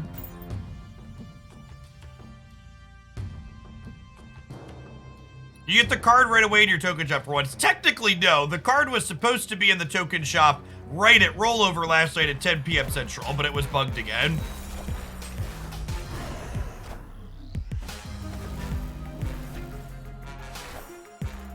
It became available at like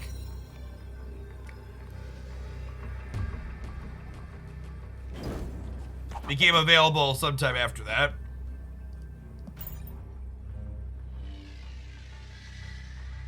Oh, I should move a Doombot. Yeah, I should totally shuffle Nightcrawler here, move Doombot here. We might lose because of that. Good shout. Because our Vulture is going to be 13. Yeah, I should be plus what? Plus 5 here.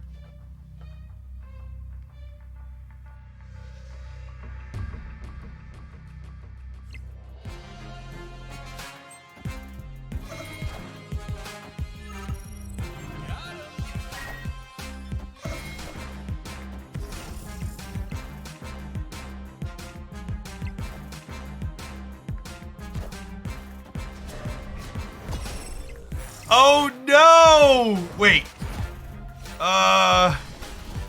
Did we won? Okay. Yeah. Okay. Thanks, I think.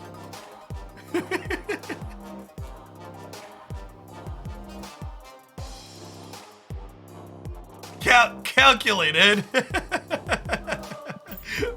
there was some chaos there, yeah. Movement always finds a way to fuck it up. Yep.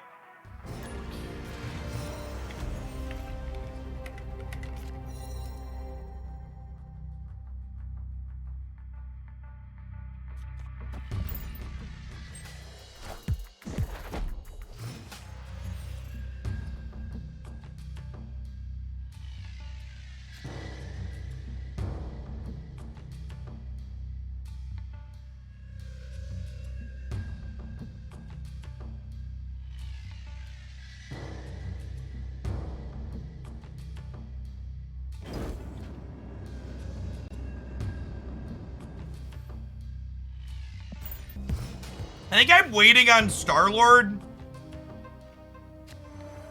because I want to Star-Lord the Storm Path next turn. And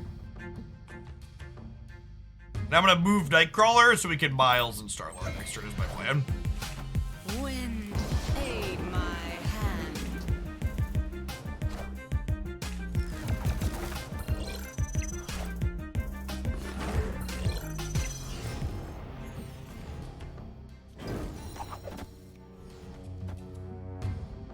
I think I play this center even though I'd have an open space here because I would like the ability to stick a Doombot into here later. Got him.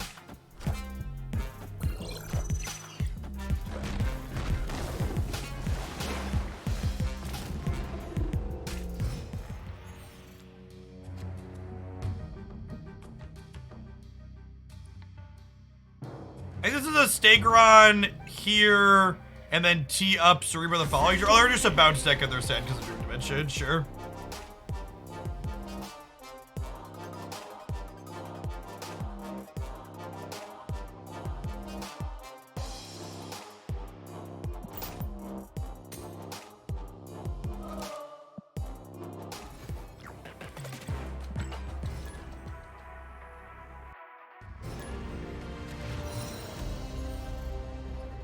By the way, something that's somewhat relevant to free-to-play players, it was confirmed that when the new season hits, the card spotlight, that guaranteed new card spot in the shop, will be the previous month's season pass card that's going to enter Series 5. So there'll still be something there for people that are missing that. So if you're someone that waits for those season pass cards to become free to play, you'll be guaranteed able to pick those up when that rolls over, if you're holding tokens for one of those.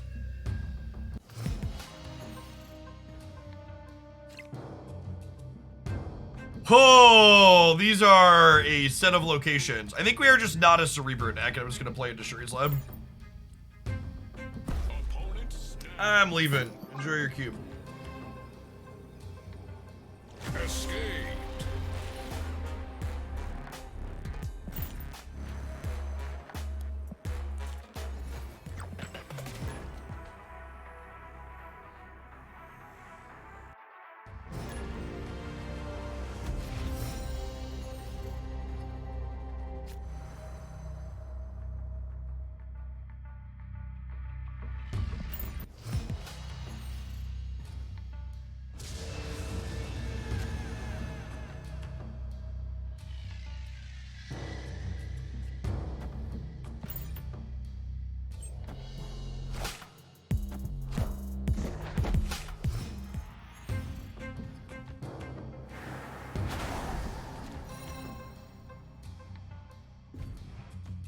Perfect. We'll pull Daredevil into Isle of Silence, turn off his ongoing effect.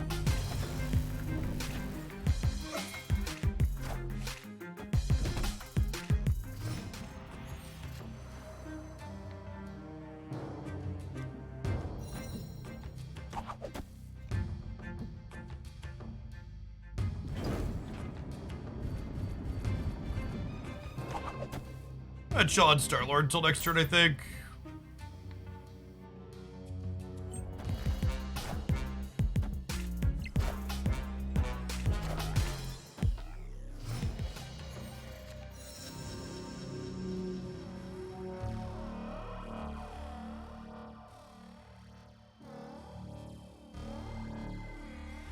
How we ever win this one? Our Star-Lord's just guaranteed not to because of the Daredevil. Yeah, their Spectrum Destroyer. Nowhere's good for them. Escaped.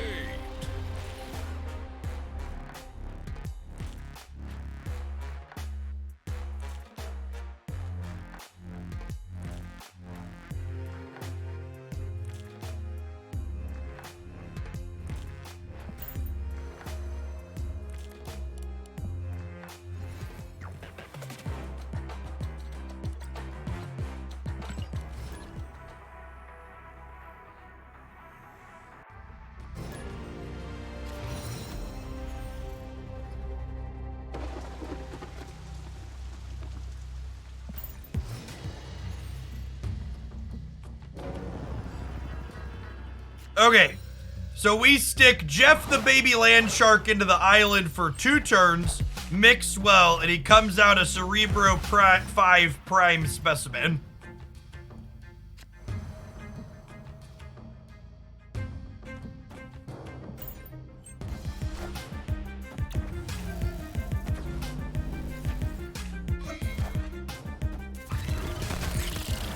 Okay, so they're Silver Surfer.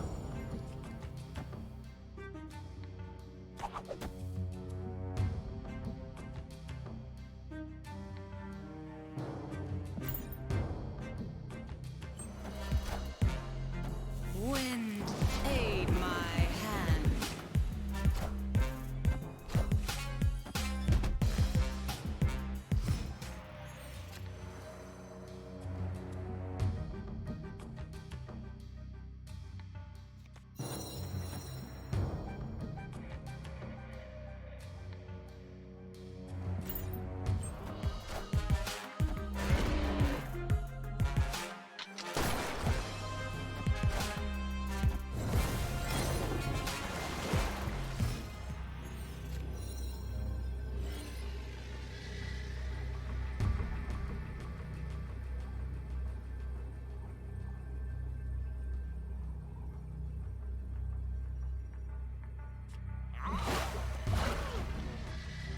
We're probably getting killmongered either way, right?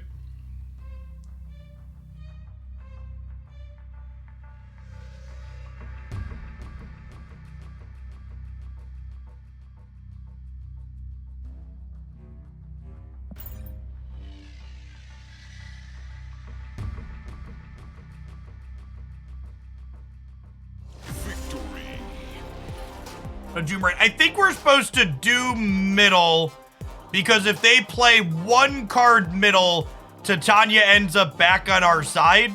If they play 2 cards middle, she stays here. If they play nothing middle, we're 15 to they're less than 15 and we win. So because of that, we end up this way. Why am I yelling? Oh, I'm sorry. Okay, hold on. Does this make you feel better? Do you prefer it when your Twitch streamers are soft-spoken and they just sit here and they practically eat the microphone while they talk? Does this make you feel safe? Does this make you feel less threatened? Would you prefer if I sounded like this, like the other Twitch streamers often like to talk? It makes me feel a little weird and uncomfortable. Does it make you feel weird and uncomfortable? Why am I yelling?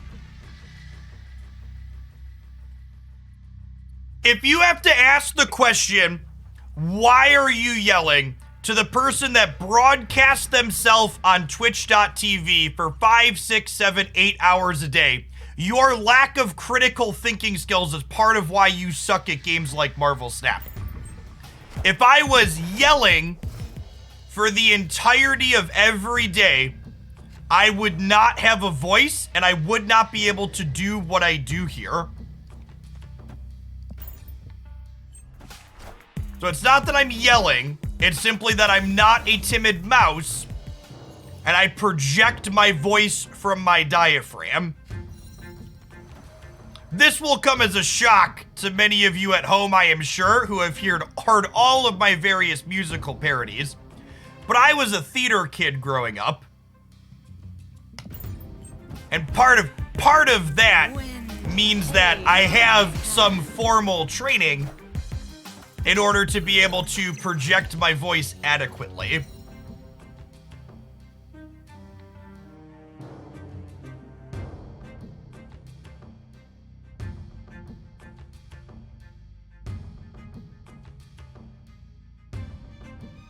I think there is a chance we win the left without... I think there's a chance we win the left without needing a Cerebro bonus here. And then I do this. They might just not even play for left. What if I do this? Oh, I can't Mystique the left anyways. Yeah, I guess we're supposed to leave.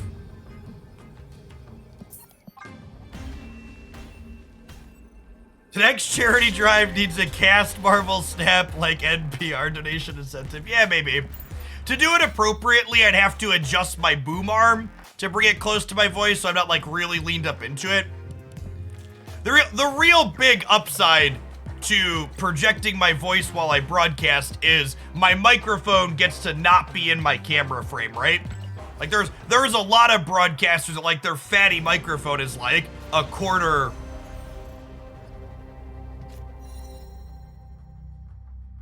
There's like a quarter of their screen.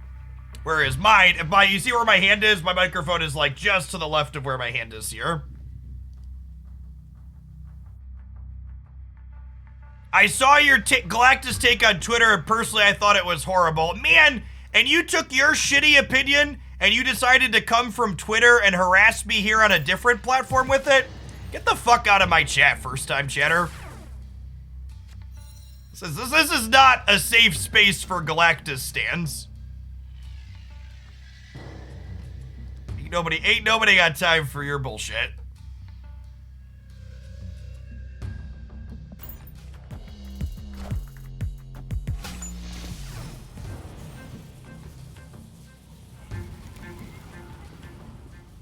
On par for Galactus players, yeah.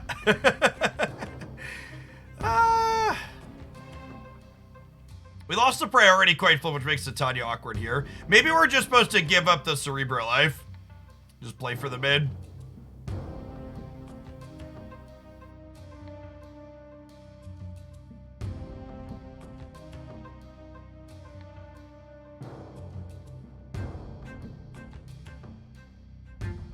They haven't snapped, so I guess we're supposed to play, but I feel like kind of eh.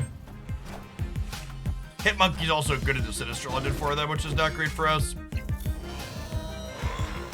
Someone asked, do you see more likely, are you more likely to get increased inked or gold splits the more you split? Very small amount.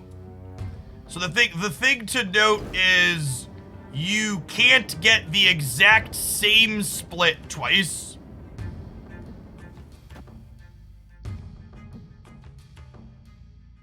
So technically you can't fully repeat, but it's still pretty unlikely.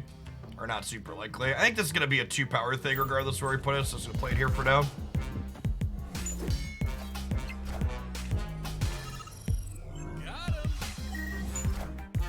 If spectating with a friend became a feature of the future because you're doing coaching sessions. Not likely. If you're interested in Marvel Snap coaching, there's a content creator by the handle of Fresh Lobster. That's an excellent card game player. There's someone whose stream I watch occasionally in the mornings or on the weekends before I'm live or when I'm not live. And I know they do coaching on Metafy. I'd recommend checking them out. They were a high caliber tournament Runeterra player before switching over to doing some Snap content. Yeah, Lobster's been doing consistent Snap stuff for a little bit now.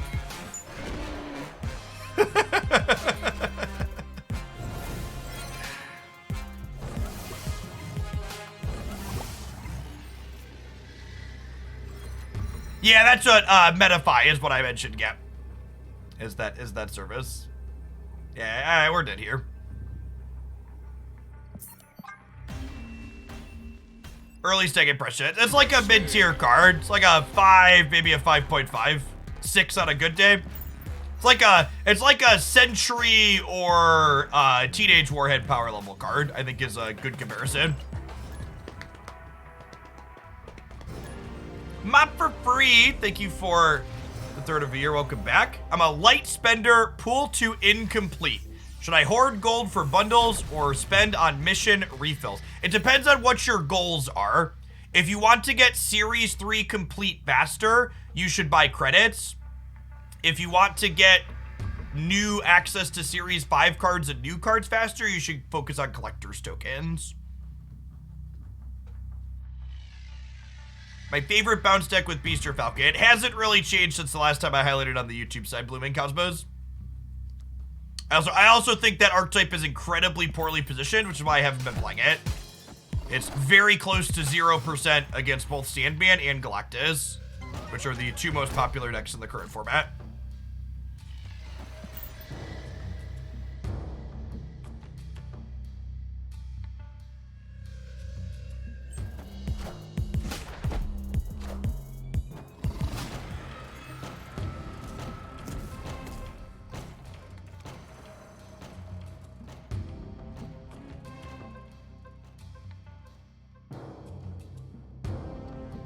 That's unfortunate.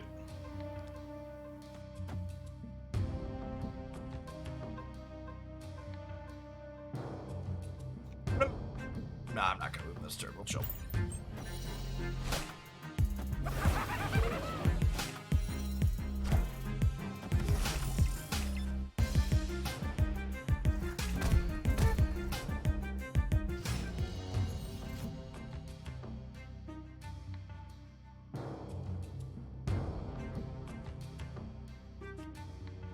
Any wish list for OTA balance changes this week? Yeah, make Electro a 4/4. They're not gonna do that, chat. I was told it was a wish list. I could wish for whatever I want.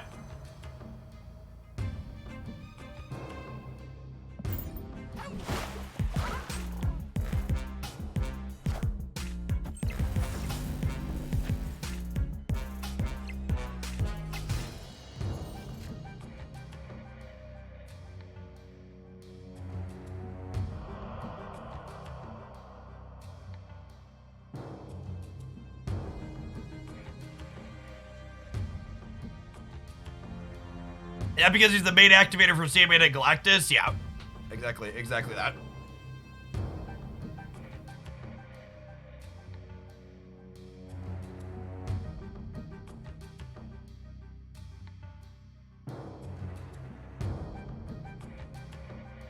Jeff is the most playable new card they've released in a little bit.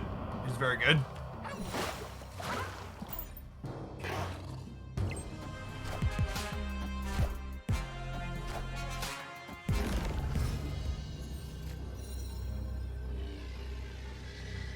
Well, shit. I guess I should have put them on being a Professor X deck and played left.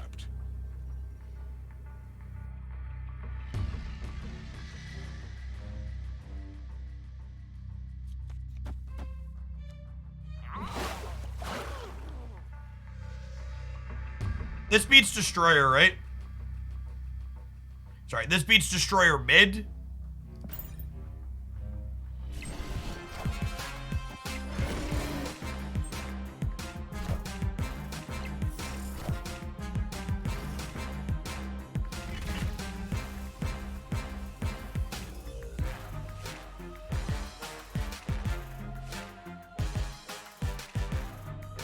Yes, Glintar carries over no abilities, and it also doesn't count ongoing bonuses. I think we actually lose is the problem.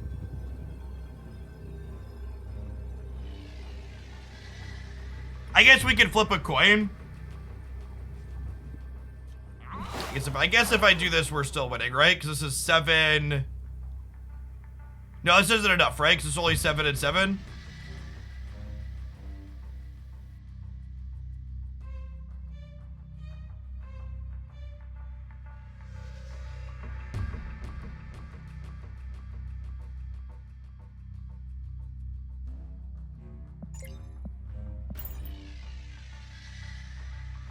Fucking Kang enjoyers. Fucking Kang enjoyers, chat.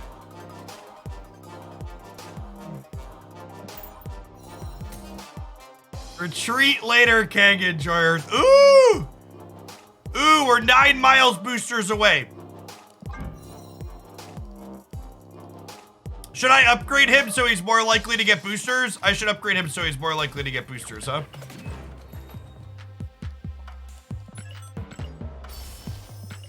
Oh no, I'm running out of gold, chat. I'm gonna have to give Ben Brode my credit card again here soon. So again, how this works is if your card is missing boosters, towards upgrading to the next level, it's twice as likely to acquire boosters at the end of the game randomly. So by upgrading this and putting him to 41 out of 50, he's now twice as likely to get boosters until he gets to 50, which is what we want. I get him to 50. All right, I have enough Cerebro 5 footage for a highlight, so I think I'm gonna go back to playing the other Stegron deck I liked. This one, yeah, this one. I need Gamora boosters too. Yes, if we get to 50, we'll buy credits again and split him. Thought it was due to quality level. It's not been due to quality level for a long time. Originally back during the closed beta and shortly after release, it was based on quality level, but they changed that relatively shortly after release.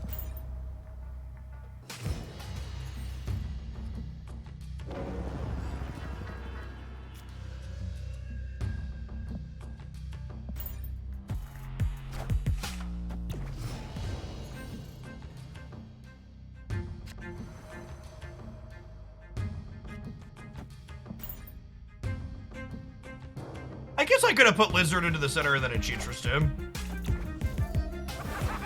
You bundle cosmetics, show after the store after some time, or are they completely FOMO? Completely FOMO.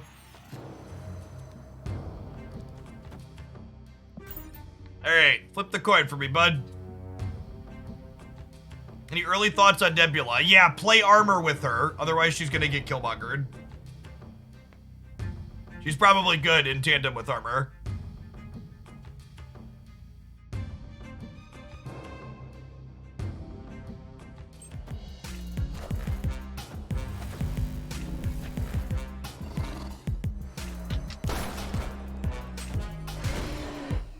The lads at Fisk working overtime today.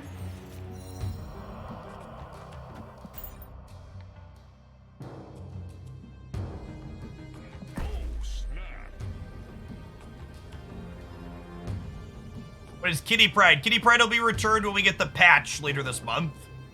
About 3 weeks.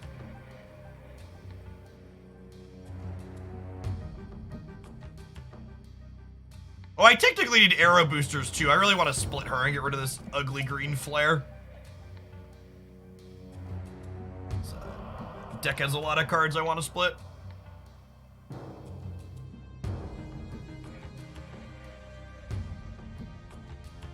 Opponent.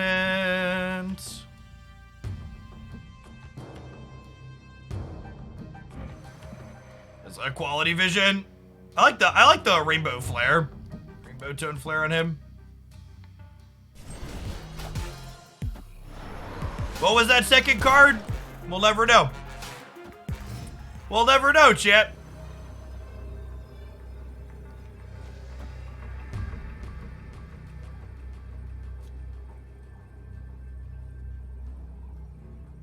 It was a Viper, quite possibly. Quite possibly a Viper. Victory.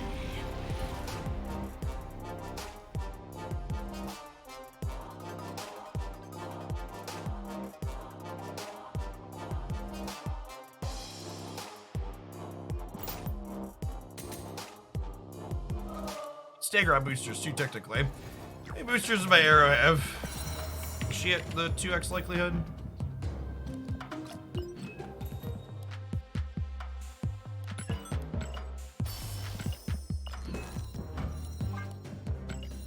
She was at 43, so let's kick her up here.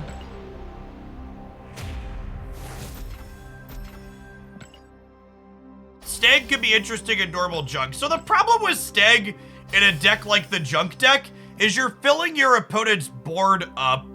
I guess that makes it better to play it proactively early, but it makes it much worse in the later turns, right?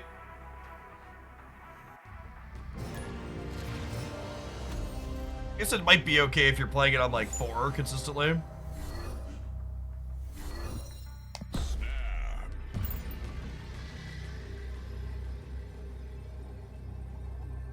I actually forgot to open my reserves this morning before I bought Stegron for tokens, which sucks because now I'm gonna have to sit on my reserves for 2 weeks because there's no new card next week other than the season pass. So I've got 30, around 38 reserves now. Yeah, it's a lot of them. So we'll open them eventually. Mistakes were made. It'll be fine. We'll have like probably 50 or 60 again by the time we get there. First world problems. Yeah. Exactly.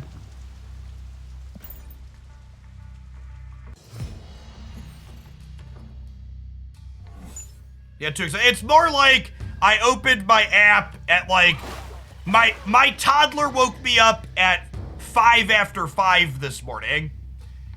And a blurry haze after I got her something to eat. I opened my app and was like, hey, is the new card here? And I was like, oh, it is. Click.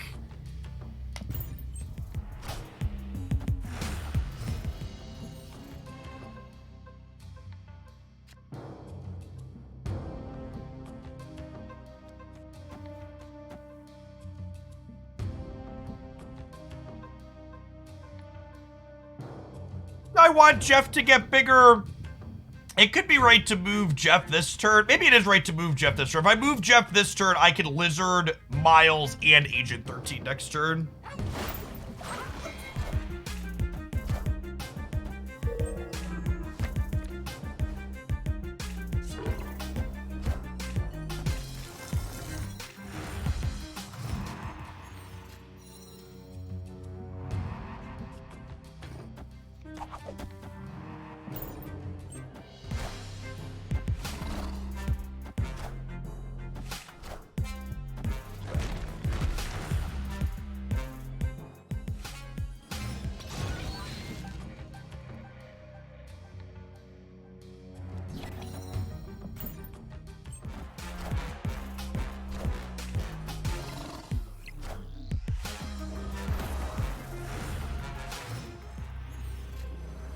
has to be some kind of medium between these type of card releases and Surfer / Zabu. I mean, I don't know. Not every card can be an absolute banger.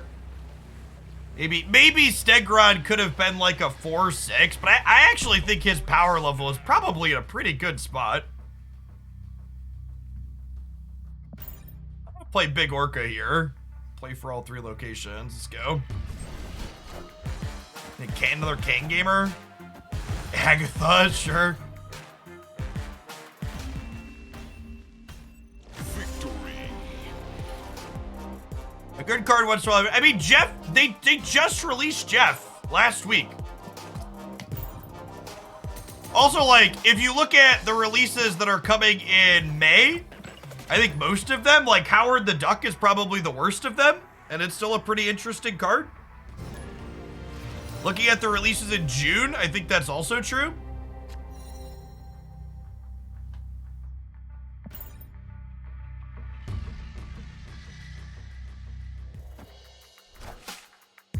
You'd consider who mediocre, Stegron or Jeff? Because I'll fucking fight you if you think Jeff is mediocre. You're just really fucking wrong. And it's not just because he's my namesake. Like, your card evaluation is bad if you don't understand why Jeff is good. Stegron's like a B-, maybe C+ card. Nothing fancy, but fine.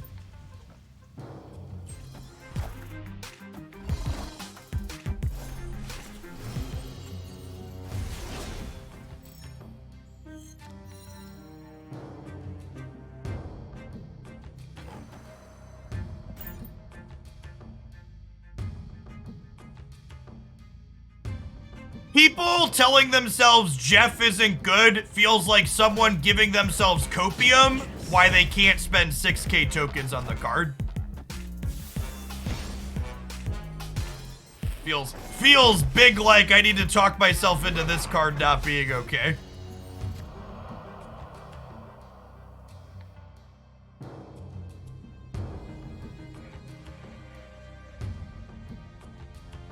Okay, so if I Polaris this turn, it probably fills the raft for them, but they might be filling the raft anyways, and it makes my miles cost 1 to pair with Arrow next turn. Why is Jeff good? Jeff is good because it's an enabler for cards like this, while also being an on-rate 2-drop that lets us, while also being an on-rate 2-drop that lets us,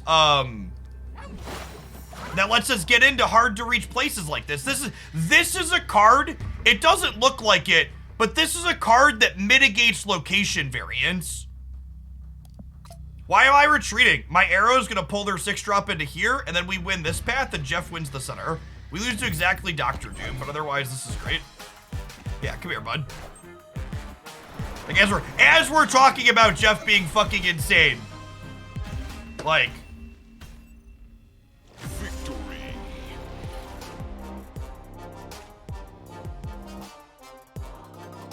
like this is just one of those cards where all the things that it does are so subtle, it's hard for people that can't parse small amounts of value to understand how good it is. For my Magic the Gathering players, Jeff is kind of like fucking Brainstorm. It's not the card that actually wins the game at a lot of spots, but it helps you get across the finish line very consistently. Just an incredible amount of utility and consistently that gets added to your deck.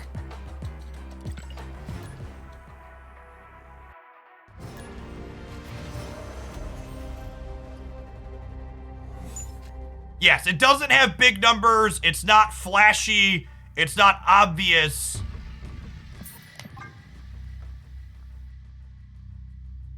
Escaped. Yeah, utility cards like Confidant or Snapcaster Mage, right? Yeah, those are other good comparisons. Just like things that do a lot for a little.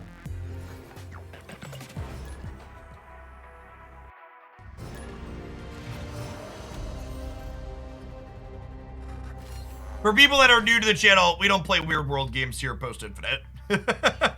Does not spark joy, I don't do it.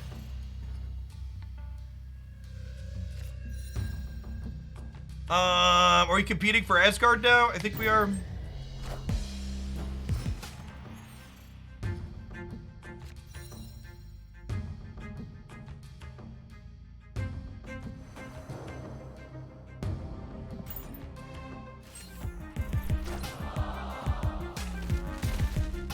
Most people didn't understand why Arrow wasn't the best card, so I'm not shocked they undervalued Jeff. Yeah, I agree. Good take.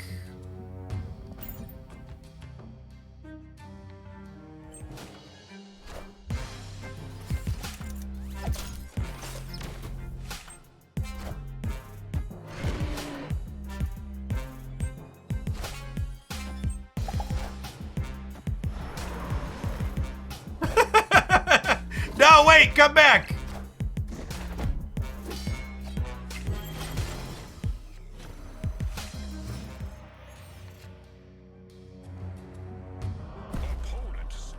Yeah, and then, you know, unfortunately, like, my hand's really good here, but it just doesn't do anything against Galactus, right? Like, I could never beat Galactus into null here. And it's not like my deck doesn't have, it's not like my deck, their null chat is 10, 18, 28 power, 28, 30 power.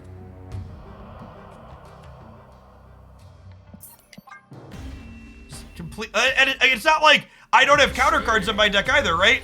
Like Polaris and Stegron are both cards that are disruption, but you know, sometimes they rip Arrow. Arrow too is disruption. We're playing 3 cards that disrupt them, but Dr. Octopus just took 2 of them away, so it didn't fucking matter. Just play a counter card to Galactus is up there with a Jeff the Shark isn't very good level Marvel Snap take. It's very, very reductionist and ignores how the games actually play out with some frequency.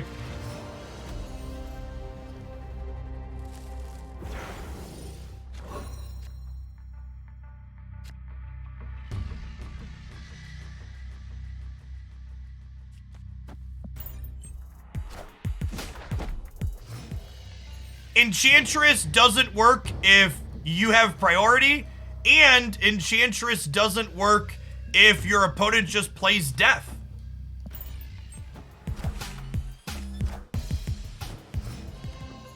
I agree that Sandman is boring, but Sandman is polarizing, not quite as polarizing as Galactus, which is my primary complaint there.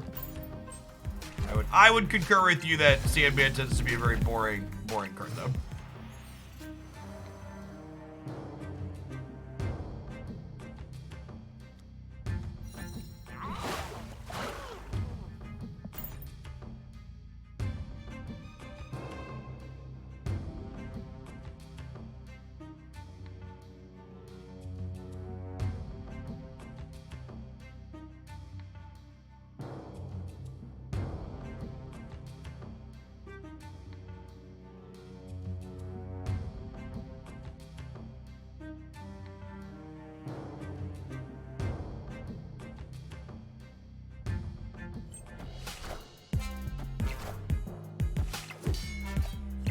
Friendly neighborhood Spider-Man here.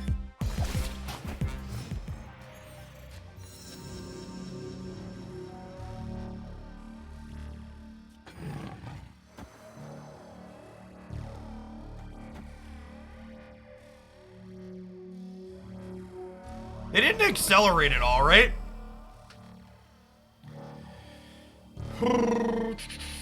I think I'm supposed to arrow to play around Professor X.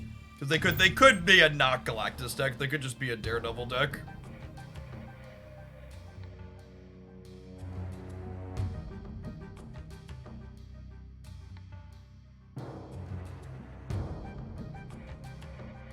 Yeah, right, Booster Gold?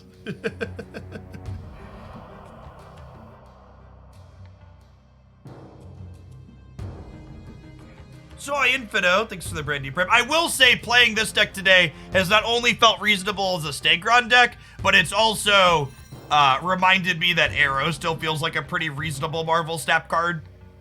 which is good. I think they did a pretty good job with her rebalance overall. She ended up in this card is a playable 5-drop, but not you have to put it in every deck type situation.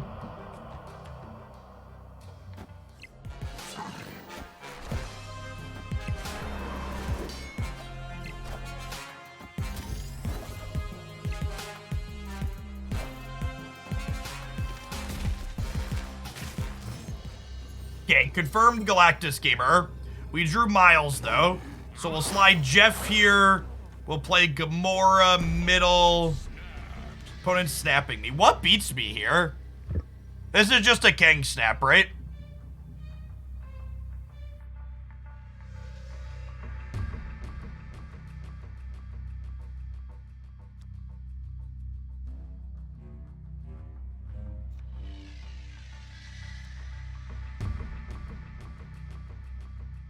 Move Jeff middle and pass. That could be a good one, actually. If it's a Kang snap.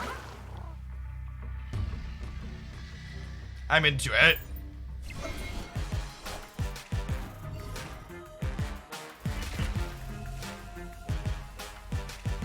The opponent's username is Kang. Yeah, definitely a Kang snap. I didn't notice that. That's great.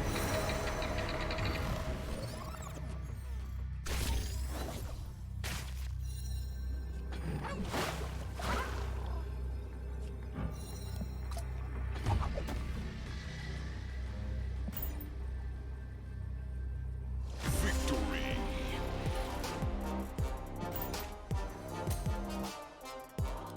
Where are my Miles boosters, chat? Where are my Miles boosters?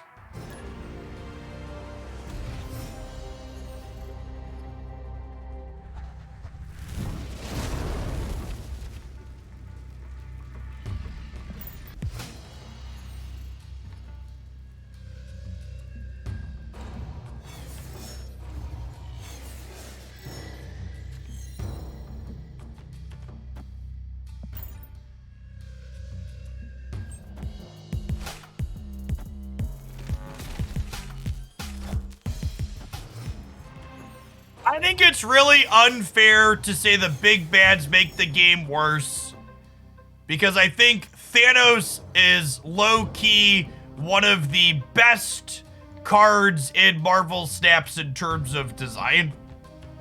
I think it took them a second to get some of the details right on that card, but overall, they're gonna get close to a good spot. I think it's safe to say that bad designs are bad for the game, and I think Galactus and Kang are both bad designs. I think Thanos is an excellent top-down design that's really sweet. I think we're dead at this point. I was gonna leave. They're obviously a Galactus deck. Escaped.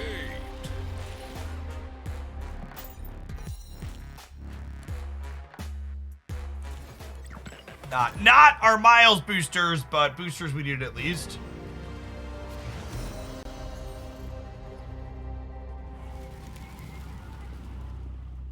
Breaking news. I'm not playing the Nightcrawler out here on 1 because I have Angela in my hand, and I would like to play the Nightcrawler out to the Angela path and then move it off, so that way it can get, can make Angela bigger.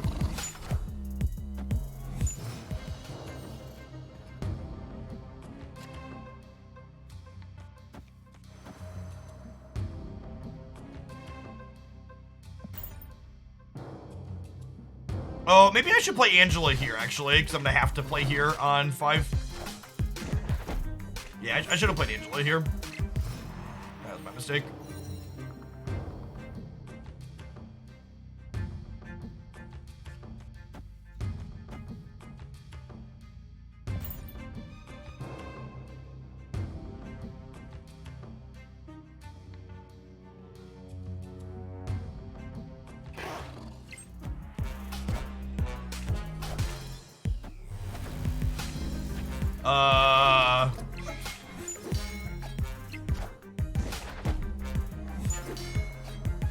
Clear for takeoff.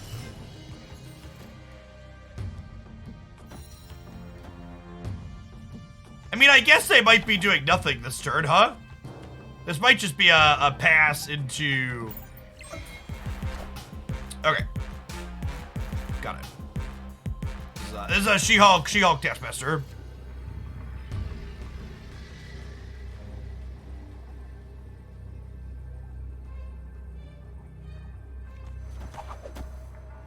So this is 1721, and they're only going to 20.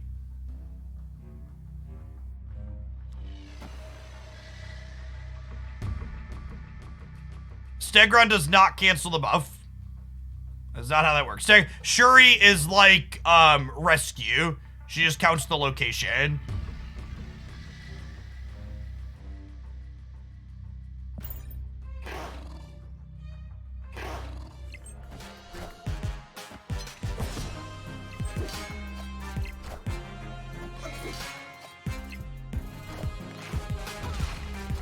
Calculated. My anniversary is officially older than me. 33 in life, almost 2. Thank you for the 33 months, Vader. I'm right there with you. If you arrow the Shuri target is still buffed, it is, yeah.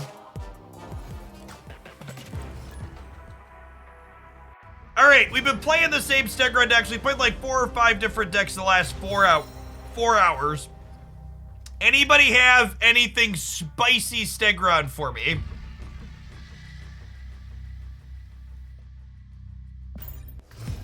We did some Kingpin earlier, but I'd be open to some other ideas. And when I say do you have for me, I mean give me a list of 12 cards. Don't post a full deck code in my chat. Give me a snap.fan or untapped link. I am not making promises. I will get to it, but I'm looking for some considerations.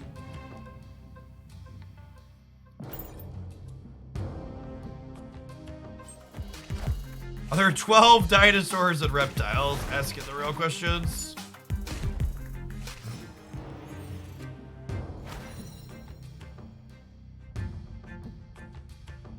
Okay.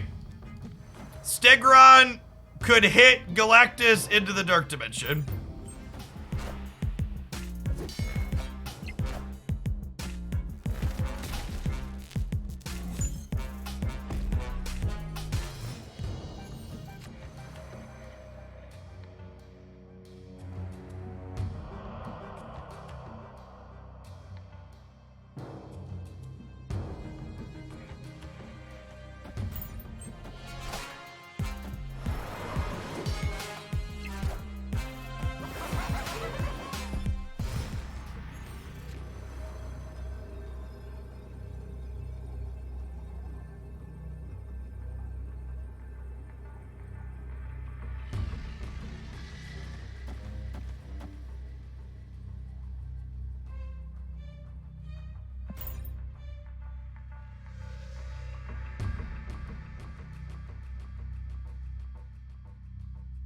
We look at untapped metrics. Yeah, we could do that.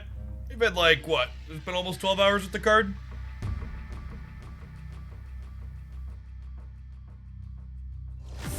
Let's take a peek of it. It's a good idea.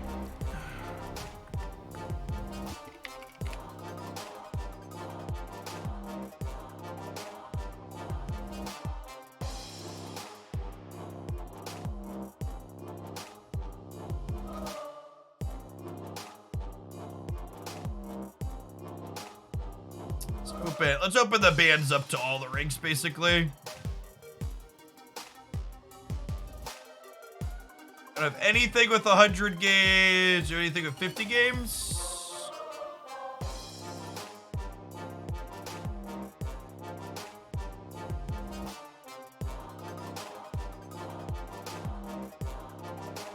Jumped him into the Sarah deck. So... I know this has good metrics looking at it, but this actually looks better. Like, how do you... Where do you play Miles on your curve in this deck, right?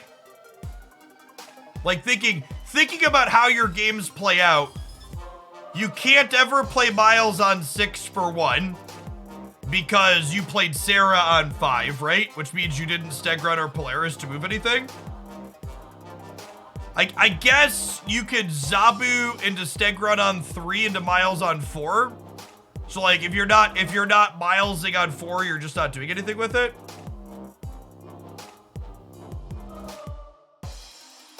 I like that this build doesn't have any other series 4 or 5 cards in it. Just like kind of Zabu with disruptive stuff.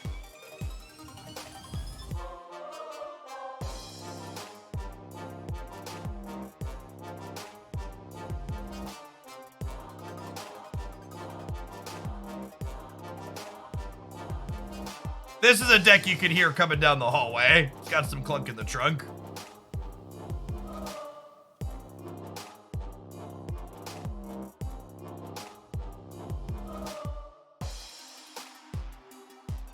It's an okay follow-up to Storm.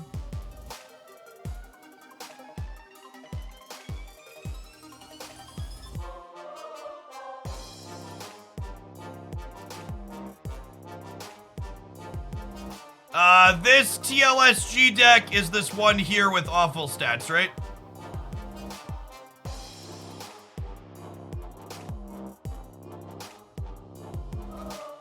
Yeah. Small sample size. I guess it's technically even on win rate, but yeah, but it makes sense that the cube equity on something like this is abysmal, right?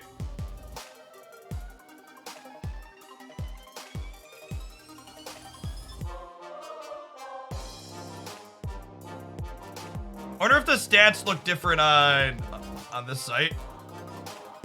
No, the average cubes. Oh, the sample size is even smaller here.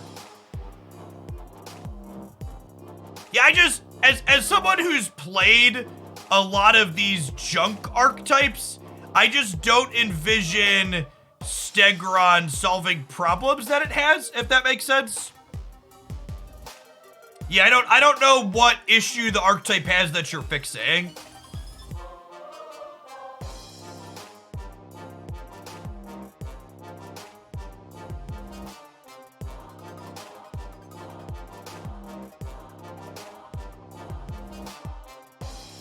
Is Teenage Warhead good with Stegron? I don't. Why would that be the case? Can you explain?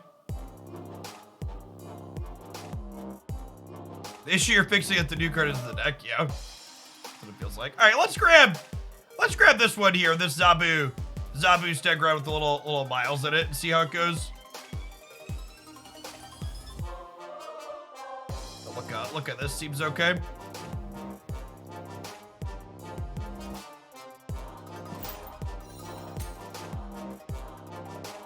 It's another Miles deck. I need 3 more Miles boosters to split him. I think that's my 5th split, so we can get a gold background on him.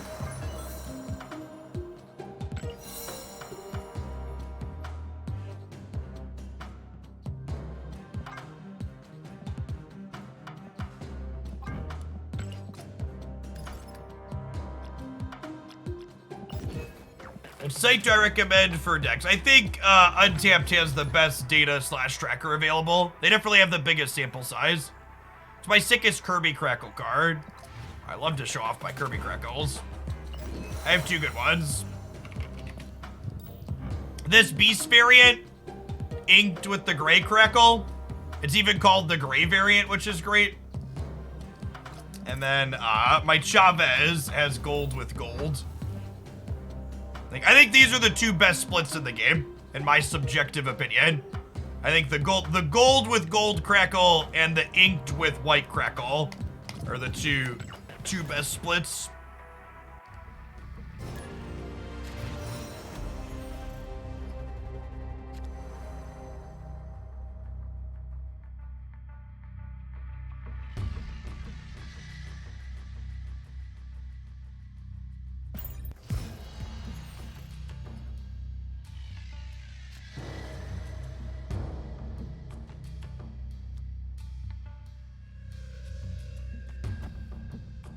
I'm gonna play into the Forge so we can start putting Sentinels into the altar.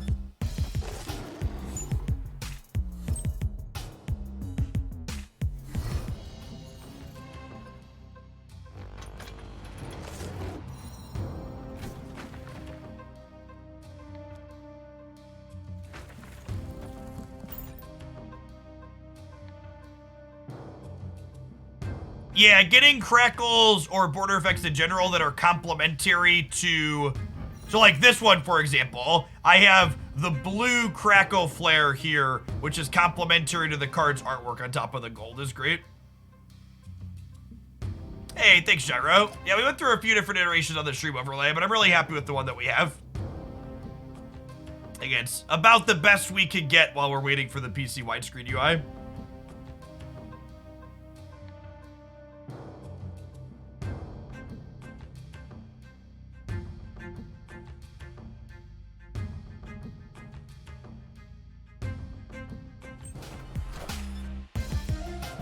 With Iceband being a staple card right now against ramp decks. Yeah, Iceband's one of the cards I called out as one of the best cards you can be brewing with in the current format.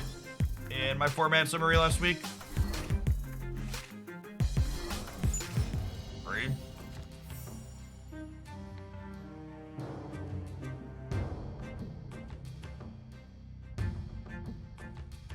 Didn't they say they want to implement customizable cards? Yeah, eventually. But I have to imagine that's not trivial to do.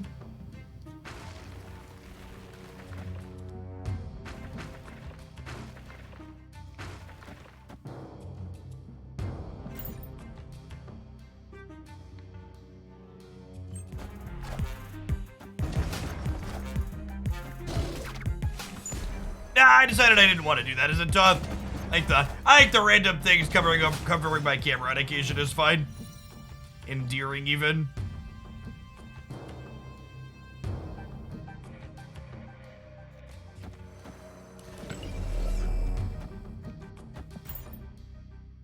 He keeps putting ink to gold to try and get your desired effects. Yeah. But keep in mind, if you split a card that's inked or gold, you're not guaranteed to get inked or gold again. It's random the next split you get. Customizable how? Yeah, cosmetically. Like which borders you have, which effects you have, etc.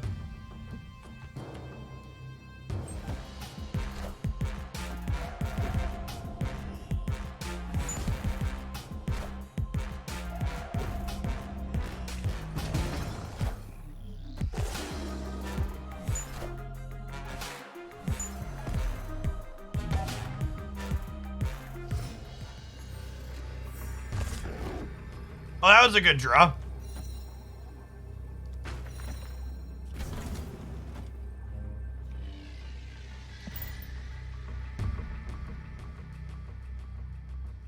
Oh, Absorbing Man doesn't work anymore. Shit. I forgot they changed that. Okay, I should have played Miles Morales here. We might still win because of the Shang-Chi.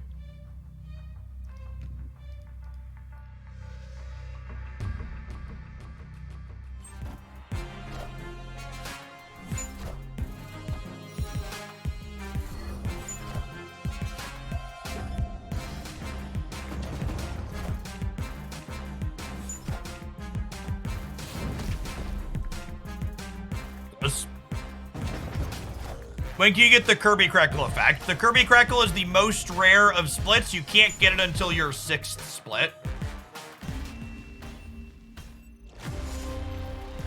You switched decks and then lost. Surely the matchmaking must be rigged. Yes. It's either the matchmaking is rigged or the random small sample deck we pulled off of Untapped might be worse than the brews I was working on. We'll never know, really.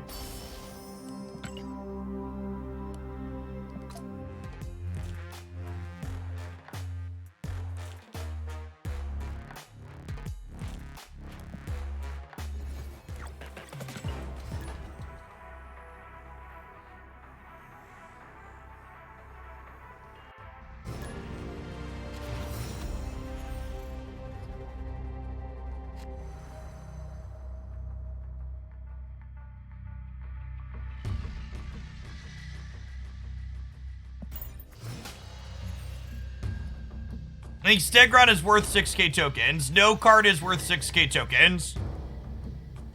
The only cards that are worth 6k tokens are the ones that are perpetually 6k tokens. Everything else gets cheaper over time.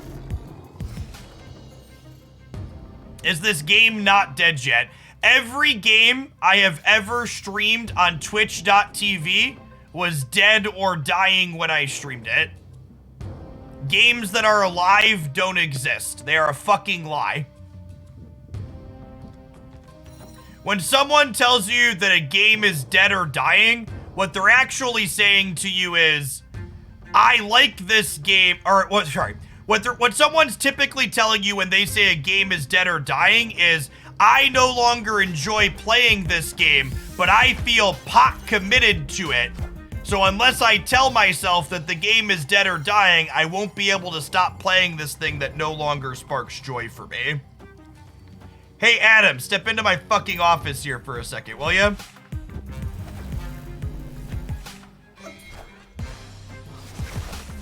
Thanks, bud.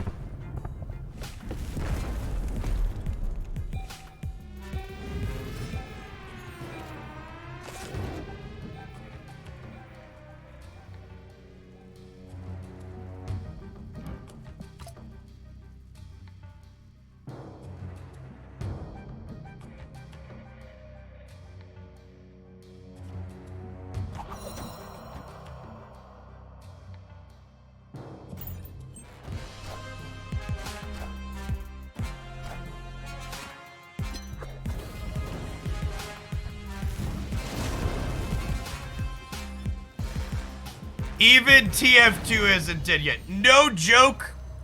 We went over to a buddy's house and their 13-year-old was playing video games on their computer and the kid was playing fucking TF2.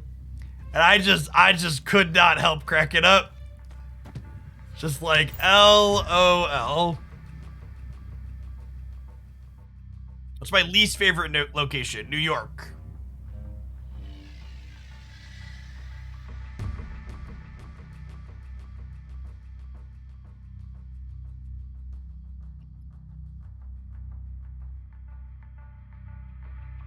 Isn't CSGO finally getting a replacement? It is. But I'm confused that they're replacing CSGO. CSGO was already the new version of Counter-Strike. My favorite location. I really like the Sinister locations. Bar Sinister and Sinister London, I think, are a ton of fun.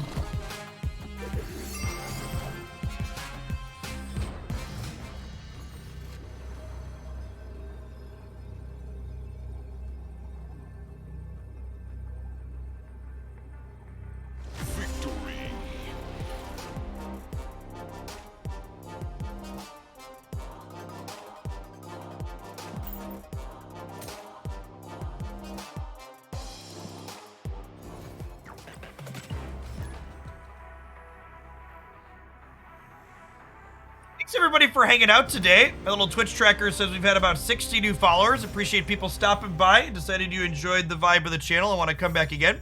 For people that are new, welcome. My name's Jeff Hoagland. I stream full-time here on Twitch and make other content on platforms such as YouTube as well. I'm here Monday through Friday from about 9 or 10 a.m. Central until about 3, 4, or 5 p.m. Central, depending on how we're feeling and how the games are going on that particular day. Usually, I try and change decks every 60 minutes to 2 hours at most, so we get a lot of variety in what we play here. If you can't tune in every day and you want to check out the best of the decks I've been playing recently, over at youtube.com/Hoaglandia Snap, I post a deck highlight almost every single day of the week, grabbing the best games and decks that we've played on stream recently. In a former life, before I was here doing content full-time on Twitch, which I've been doing for the last 5 years now with various card and strategy games, I spent time as a mathematics professor at the high school and college level, and also played Magic the Gathering competitively for a number of years.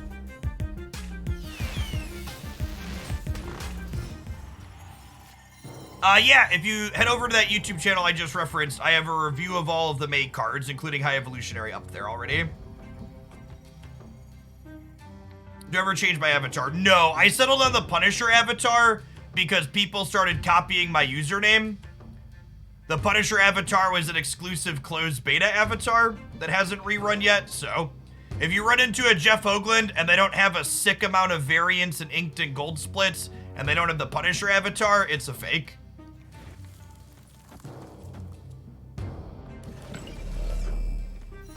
Most of the people I found that try and mimic my username tend to be Galactus players as well. I am not playing Galactus in my off-stream time, I promise you.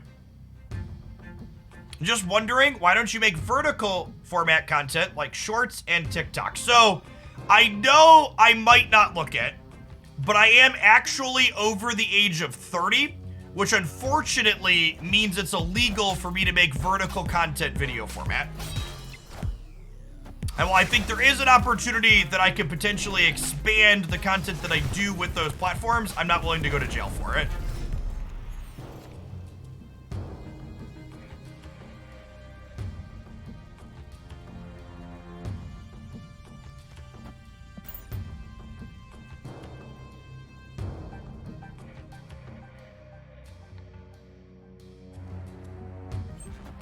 It's the law.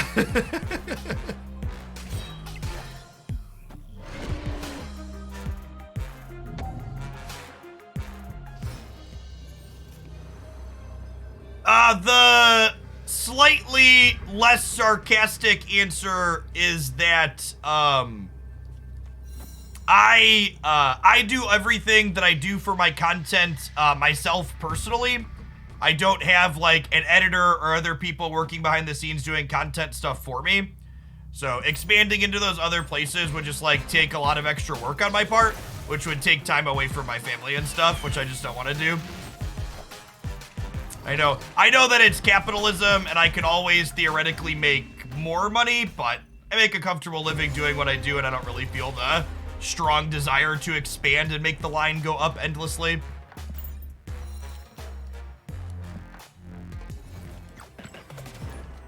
Speaking of the line going up, let's make the desk go up and stand for a little bit, huh? Speaking of things going up and me being old, let's stand up.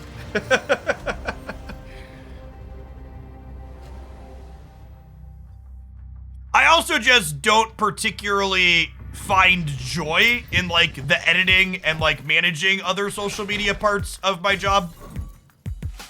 So I don't really feel like putting things on Instagram or TikTok and then having to moderate those platforms. How old am I? I am 32.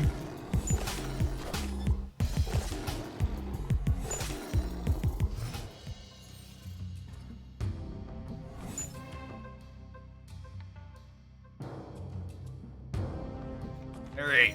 Can I have a couple of your cards? Mine aren't that good.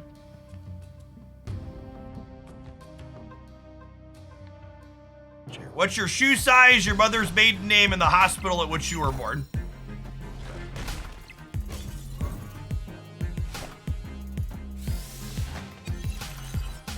You don't look a day over 45. Thank you. So I have three children.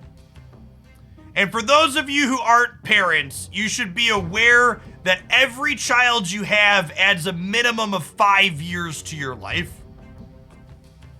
So I am only 32 physically, but I don't feel a day over 47, okay? Escaped.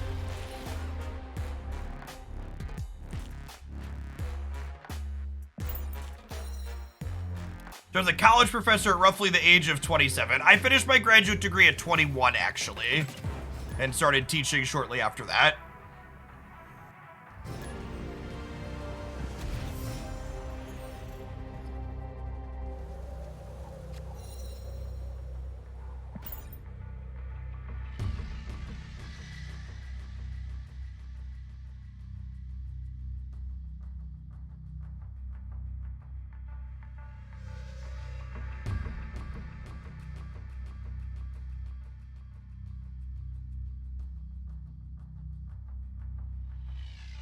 Sorry, it was getting a little warm in my office and I needed to take my sweater off.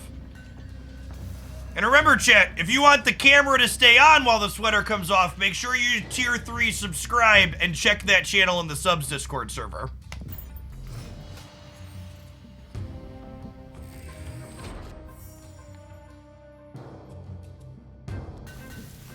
On my way.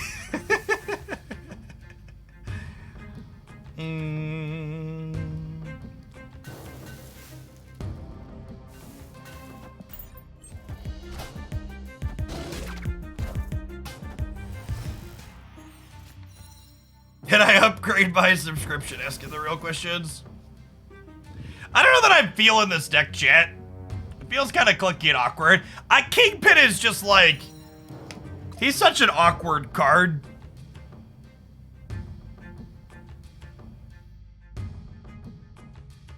Our curve was real awkward. This deck only has 3 cards that cost less than 3 energy. Thanks for the 5 months, Creepy Crunch. Yeah, I do, like, I spent 1,200 gold on this Kingpin variant, and I don't have regrets there. He's just an awkward card.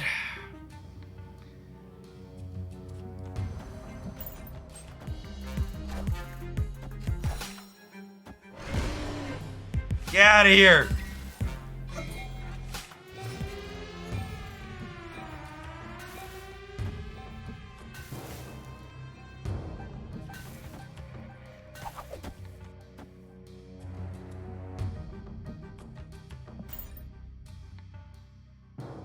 The Stegron trash or what? Stegron feels like a solidly mid-tier card. It's like a Century or Teenage Warhead quality release. You're not missing anything if you don't have it, but it's playable if you got it.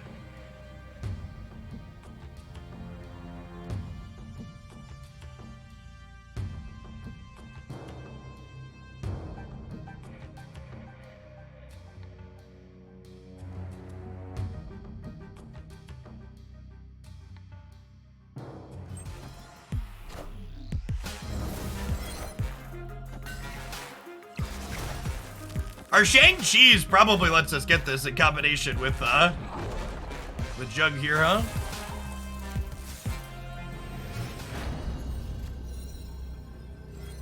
Although I guess we have priority. What grades and subjects did I teach? High school and college mathematics. Freshman, sophomore math at high school and college level. Statistics, calculus, algebra, geometry, that kind of stuff. Finite.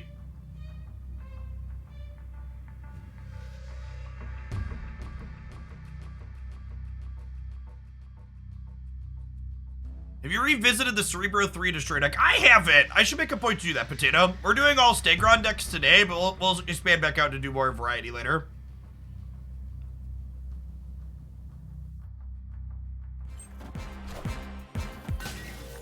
Calculus is derivatives and integrals.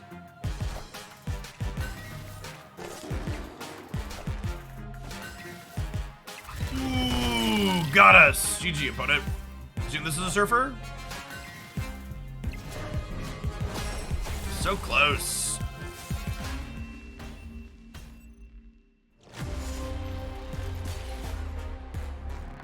So, to teach introductory level mathematics at university in the United States, you only need a graduate degree. And a graduate degree is just an additional 1.5 to 2 years after you finish your undergraduate degree. So I don't have a PhD. Someday maybe, but not currently. I'm late. Have we tried Cerebro 5? We have, but we can play some more games with it. And I got enough Cerebro 5 games earlier to make a highlight, so.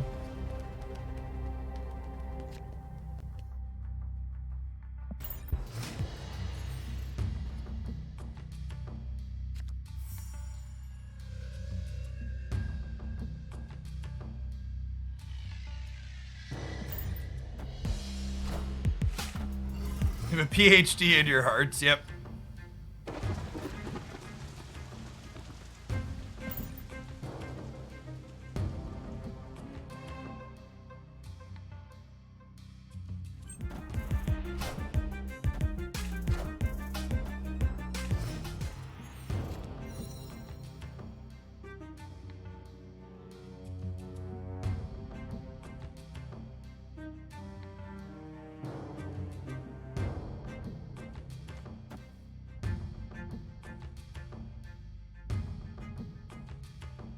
Mystique Titania. I don't know. So the problem is Titania could end up flipping over if we have priority going into the last turn. But I guess we could just try and make sure we don't have priority.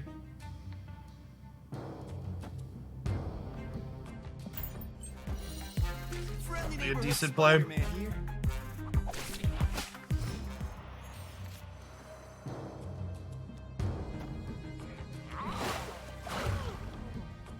He goes where he wants, chat. He doesn't take no for an answer.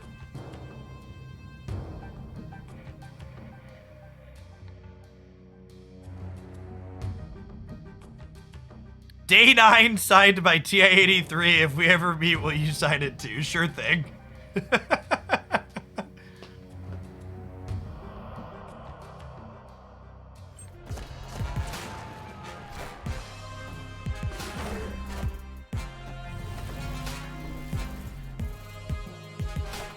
And we dodged having priority here, right? They're up by 4, we're up by 3. Again, for those that are new to Snap, priority is determined by who's currently winning on board. And I want to not have priority because I have Titania here as my last face down card, meaning I need her to flip up last so she doesn't risk jumping over. We're gonna play Dr. Doom on the right here because the Doom bot gets bigger in DC. That's why Mitch McConnell gets reelected every 4 years. I think we'll slide Jeff over here too. Do I? So this is Cerebro and Mystique. So all my 5s are +4. Oh, it'll screw with Cerebro. It will, won't it? Yeah, you're right. Okay, fine. We'll put McConnell into the raft today. Yeah, I guess that is ideal. All right, fine. Jet's right.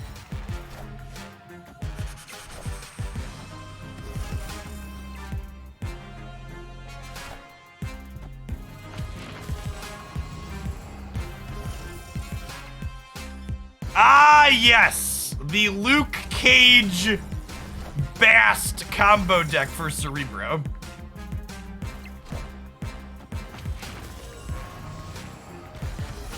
Would we have still won even if they played this correctly? I think we still would have won, right? Because they would have been +8 over here, but that would have only been 16.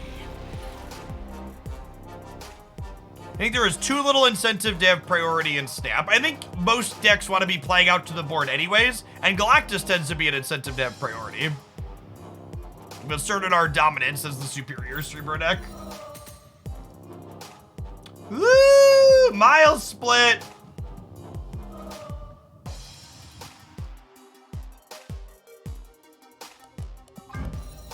Gotta go by credits. Gotta go by credits!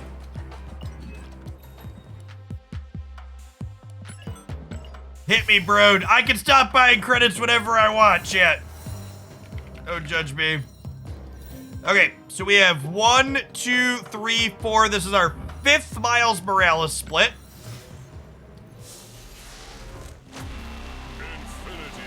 This can be inked or gold, but it cannot be Kirby Crackle. Your sixth split is your first Crackle.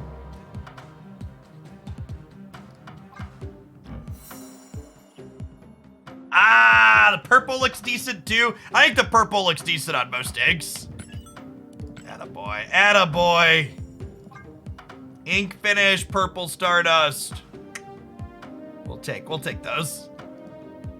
We'll take that, we'll take it. It's a good looking Marvel Snap card. Speaking of good looking things, chat, I mentioned my wife and I do camping and stuff with the kids and scouting. My one of my sponsors that does the shirts like the one I'm wearing right now, they said they had some of these designs that I picked up for Christy because she loves camping stuff. You're looking for some fantastic graphical t-shirts with a huge range of different designs like these camping ones or the wonderful lion that I'm wearing today. Be sure to check out Into the AM with code Hoaglandia. J Hogs, thanks for the 3rd of a year. Appreciate that.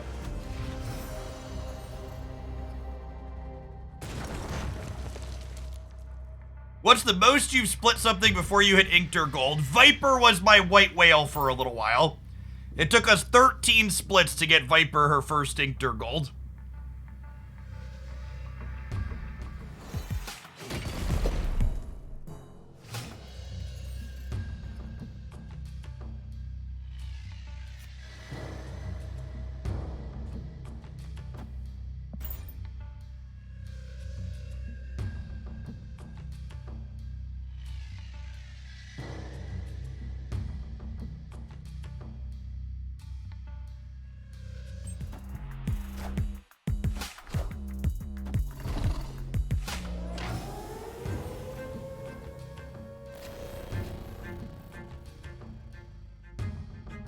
Hopefully the danger room goes away. 13 cheese. I mean, I've hit my fair share of like fourth split inks as well, so it goes both ways.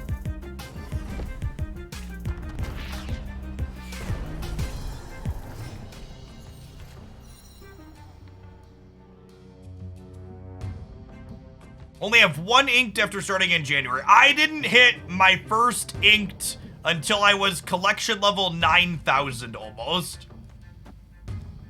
And the reason for that is really simple. It's not even that I'm unlucky. It's just that I play so many different decks and cards that I just hadn't played the same deck enough or the same cards enough to get that many boosters to get those high splits on them.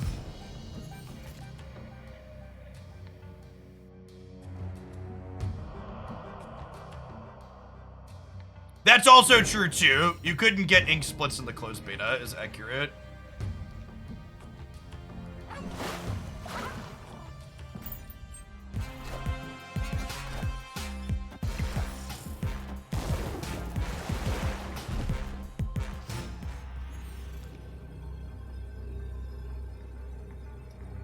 Oh, I forgot to move Nightcrawler for Miles. Fuck.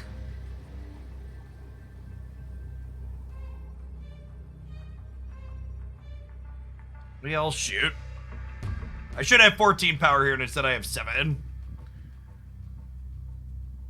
Yeah, my first inked was at like collection level 9,000 or so. And now I have a lot of them, because I focused on upgrading individual cards. Probably just Dr. Doom anyways. Nope, it's not. Get him out of here. Am I gonna be a part of the DC beta? My manager reached out to my contact at DC Dual Force, so we're waiting to hear back from them to see if they're interested in working with me. I talked about that before, but DC Dual Force was originally supposed to release like back in September of last year before Marvel Snap came out, but they got hit with delays. And when they were scheduled to release then, I was actually in talks to do some sponsored stuff for them.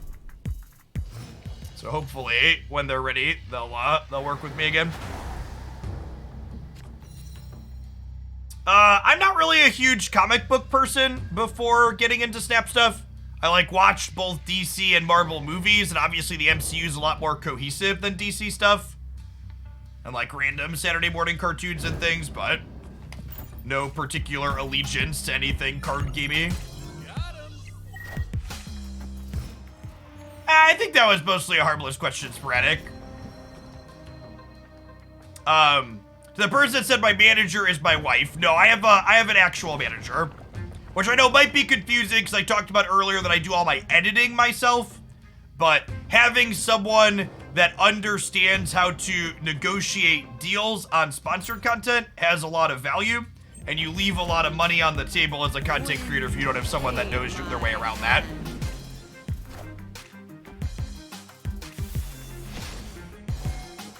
Probably my number one thing that I wish I would have done sooner as a content creator was start working with a manager.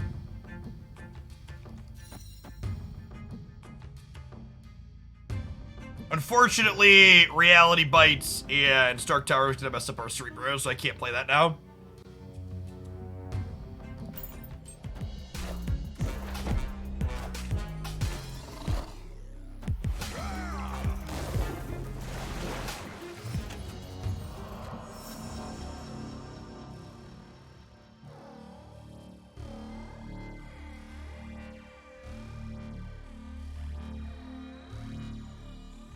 How long have I been working with a manager now? Probably close to 2 years at this point. Yeah, I think we're just dead. Stark Tower is just too rough for us. Escaped. How did I find my manager? I actually, so my manager and the other person that he works with actually did all of my overlay designs and like this little hub that blows out notifications underneath me. And I saw some really good custom notifications on another stream that I watched, and I went looking for the person that made them. And when I reached out to them about making overlay assets, they offered management services.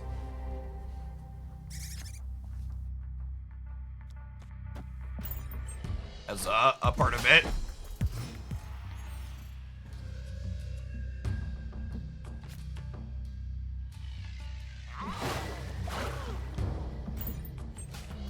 Fist Tower is fun for our deck.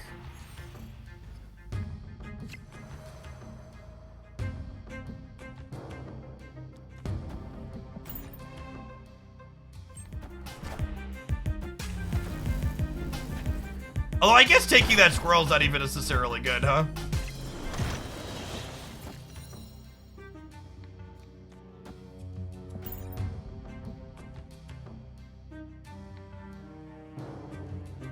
Does this build of Thanos go taller than the one you previously had on YouTube? Are you talking about the one we just played against?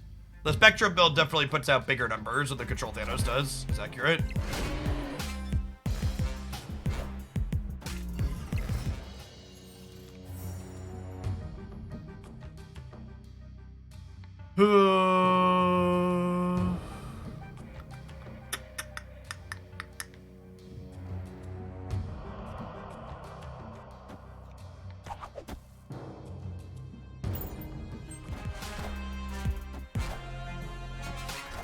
Should I murder Nightcrawler? Yeah, probably actually, huh?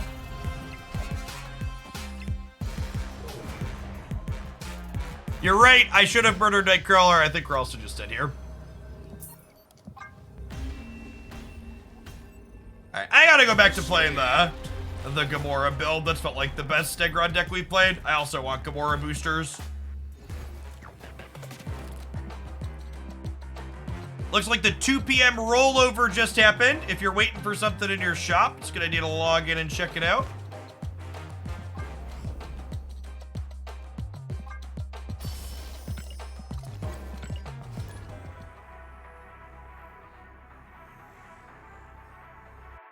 I should have hit the 50-50 on shoving pastry into the tower. That would have been the pro play.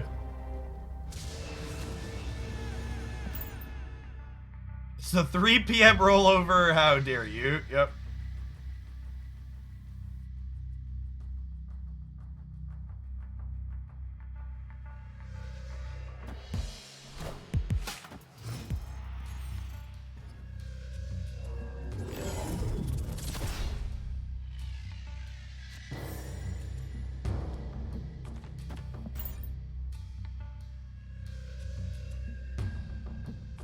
Think we'll ever get spot removal in Snap? I think the Snap developers have very explicitly shied away from designing cards that have you make choices. So I think maybe we'll get something that like blows something up at random at a location or blows it up with given conditions like Shang-Chi, but a point and click, I have to choose something to get rid of is probably not a design space I ever expect to see.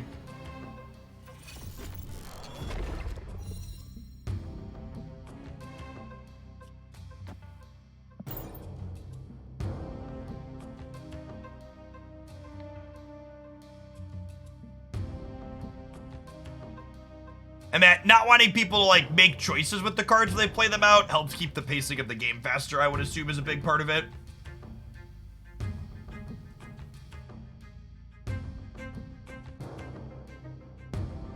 Thanos or Galactus? I think Thanos is a really sweet and dynamic card that can play in a few different decks.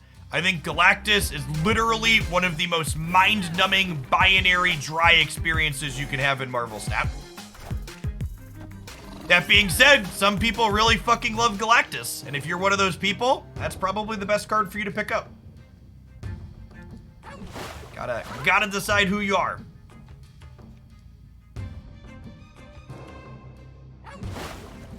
You all Master Mold. Master Mold is niche playable.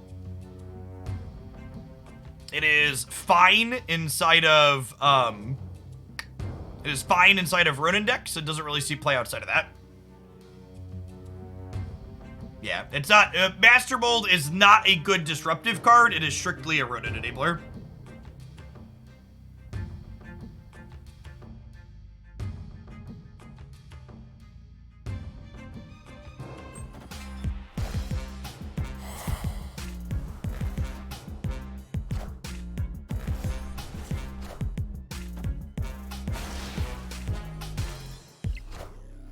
Yeah, June card releases look really sweet. I agree with that.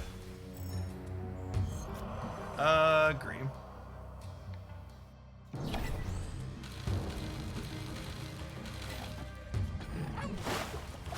I'm moving Jeff so that way I can arrow and Miles next turn. You think next month's cards look more interesting than Stegron? 100%. Friendly neighborhood Spider-Man here.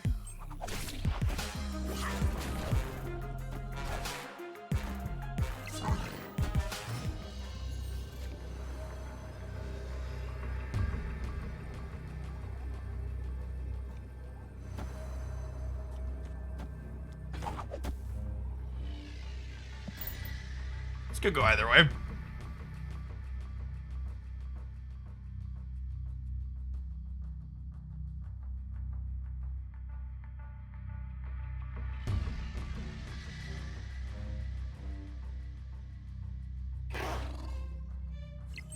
Did they just play 2 cards in the middle? Oh shit, my pulling it actually gives them the Titania back. Uh-oh.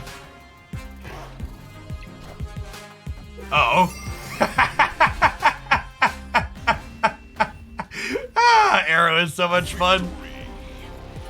Is Tech play well without Stegron? Yeah, probably. Spelled super reasonable. What are you gonna play Stegron with? Probably Juggernaut. You can sub it over Steg. Plays a little bit different in a couple of spots, but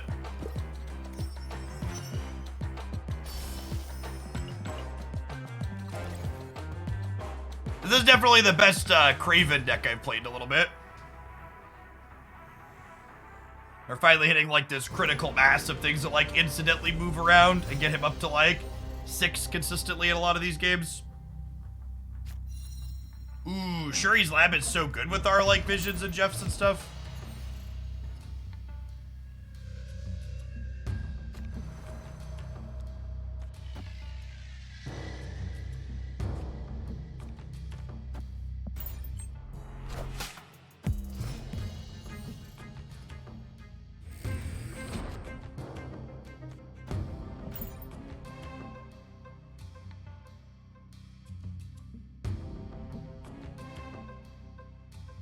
Everybody put it does nothing till 3. It's like, oh, this is probably an Electro deck. Could still be Galactus.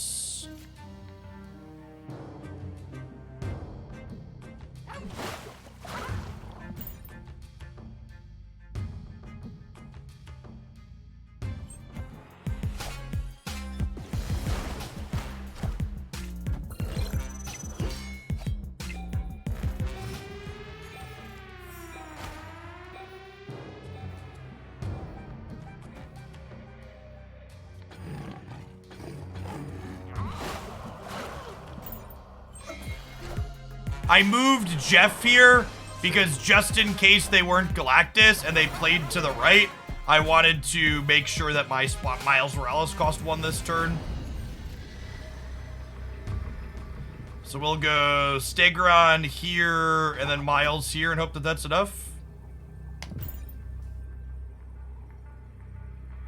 Oh, we don't have priority here though, meaning whatever we're kicking out of Shuri's Lab is gonna get doubled.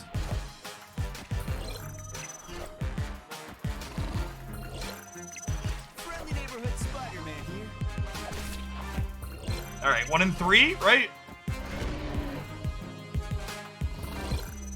No, still not enough. Rip.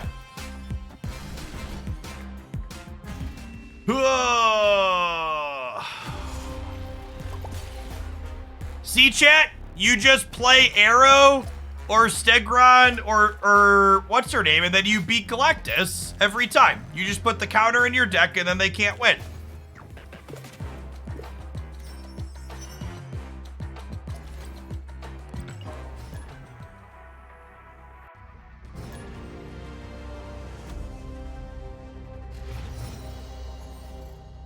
Juggernaut would have won that game most likely, right?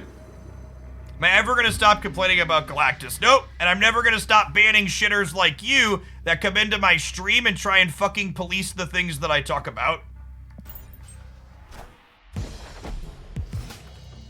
Also, Did you like how that person equated me describing how the deck works and pointing out that it wins through the counter cards as me complaining?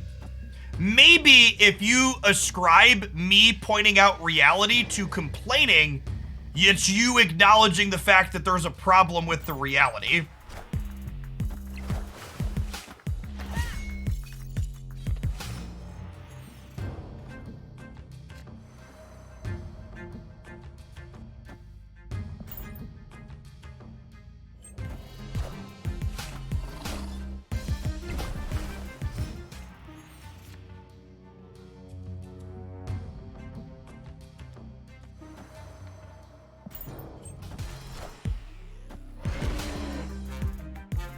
That person's been banned previously. This is my surprise face.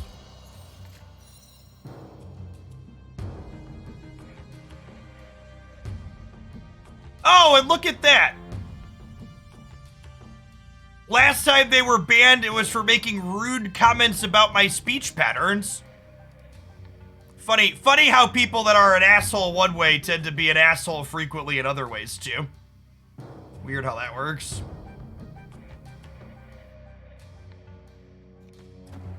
I'll just have Arrow pull someone into Warrior Falls and beat him down this turn.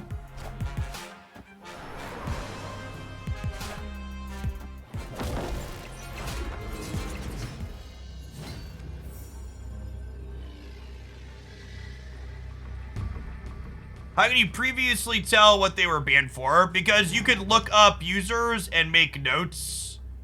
We have mod comments that make notes on why people are banned.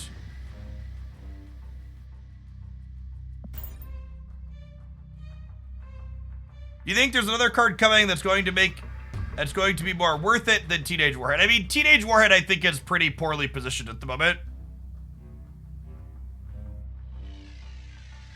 I think she was good into, she was good in when Shuri was a good deck, but she's kind of fallen off in the current metagame. I think emoticons are a good part of Snap. No, I think the fact that Snap doesn't let me permanently mute emotes is one of the worst things about the application. I should be able to opt out of my opponent harassing me.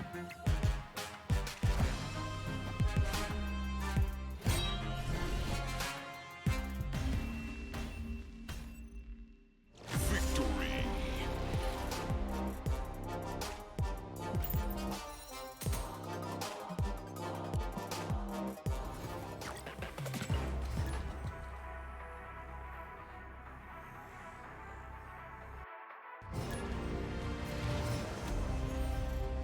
Do I ban share with other creators on Twitch? No, I probably ban people more aggressively than anybody else on Twitch, and I'd assume most people don't want to use my heavily curated user list.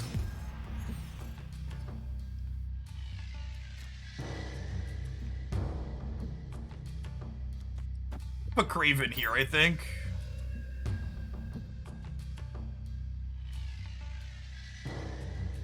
What card am I most looking forward to? Probably the Movement Spider. I think that card could be what Movement decks need to really put him over the top. The June Battle Pass card, I think it is. June has a lot of good ones.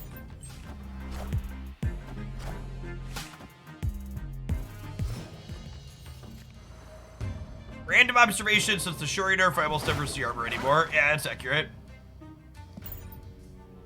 When's the next Battle Pass start? Monday night. Little under a week. If you open the season pass, it has time until next in there.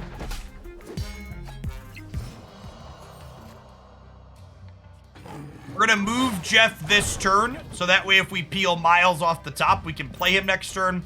We'll play Vision. Vision effectively being an 11 power 5-drop in this deck has been really sweet. He ticks Angela up, and then he ticks Craven up when he slides into the Craven path.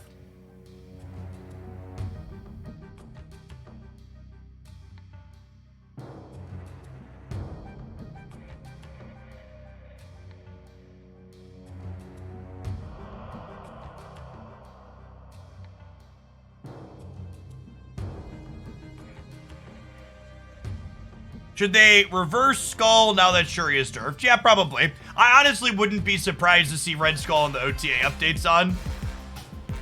And the OTA updates on Thursday. And they communicated that that was a likely outcome when they made the changes initially too, so.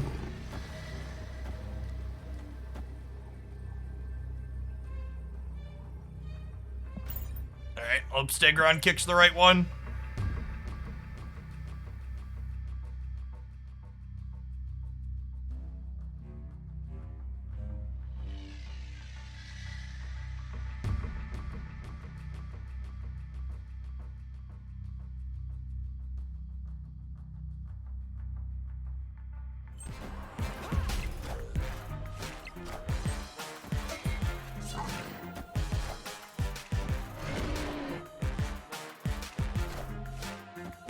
Ah!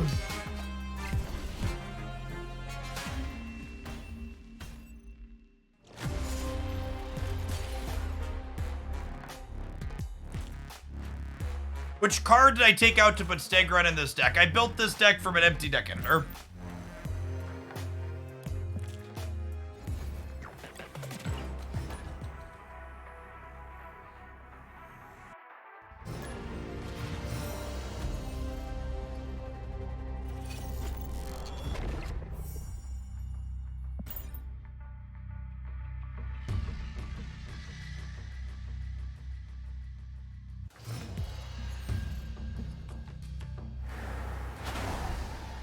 I think Stegron is a playable Marvel Snap card.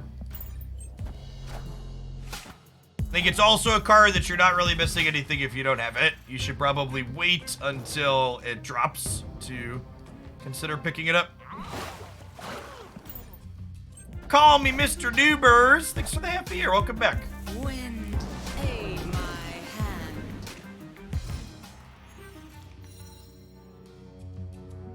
Gosh, I have so many choices, chat.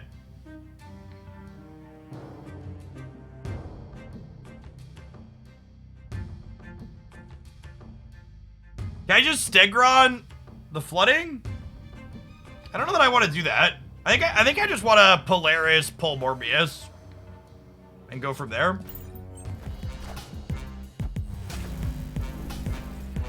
Cause like I could hit their thing into Cudlot and make it larger.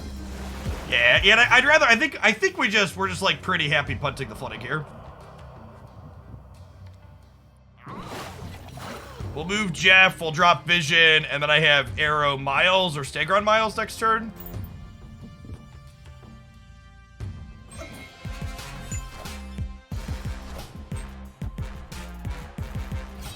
Enough said, bub.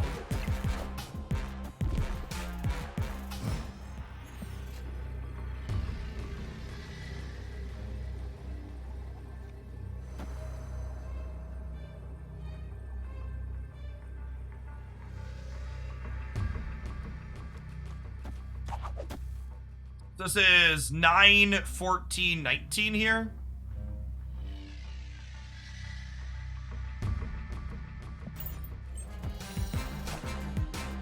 Yeah, sweet.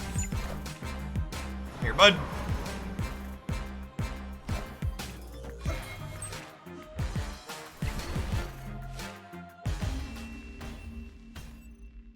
Victory.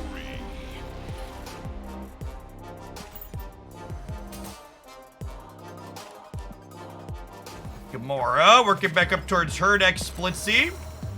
How many with her? I think I'm only on 4 with her. 1, 2, 3, 4. This will be a 5th split on her as well. Paul Norris, thanks for the Prime. I know there's a ton of great people on Twitch you can send that to every month. Thanks for sending it this way this month and keeping me around. Now, when I have Angela in my opening hand with Nightcrawler, I skip playing Nightcrawler on 1, so that way I can play Nightcrawler to the Angela path and make her larger later. That being said, fuck you, Iceman. Rusty Spoon.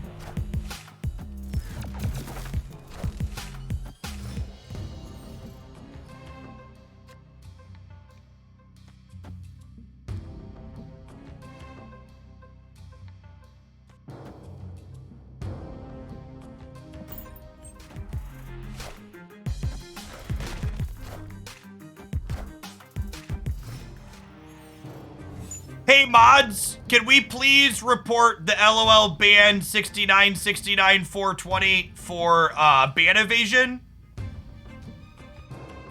Twitch will track that person's IP address and other accounts and what's not, and they'll typically take action on their primary account. So if we can have everybody click on that username and do the report thing for ban evasion, I'd appreciate you. Thanks for the Prime Lefty, appreciate it.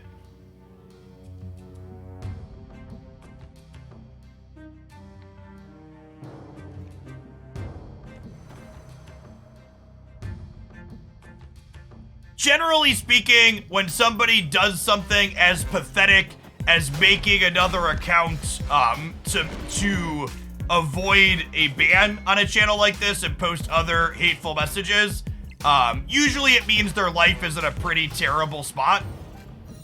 And considering that person complained about me being a liberal, I would assume they're pretty deep down the conservative conspiracy theory shithole. And typically, you don't get into a spot like that while things are going well in your life.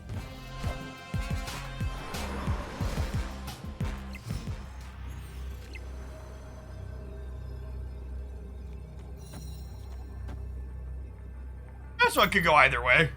5 might not be enough on the left.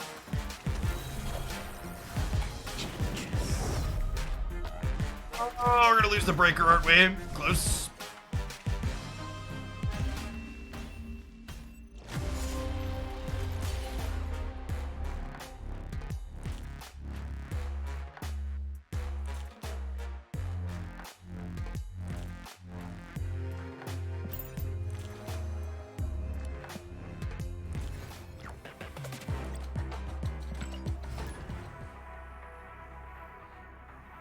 Yeah, I have really extreme beliefs, chat. I think trans rights are human rights. I think healthcare is a human right, and nobody should go bankrupt because themselves or a family member got sick. I think people deserve bodily autonomy. A lot of really fucking sick liberal shit up in these parts.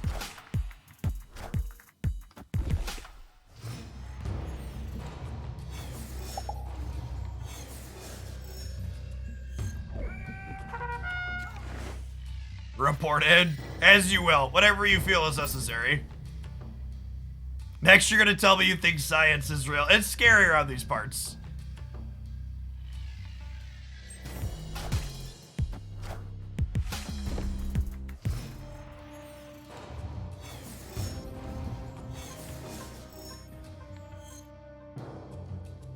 Oh! Rip, can you press the button so I can retreat? Please, it'll make me feel better. Poor Craven. Poor Craven. Oh my god, did we both get Kingpin off Lay High? Never tell me the odds.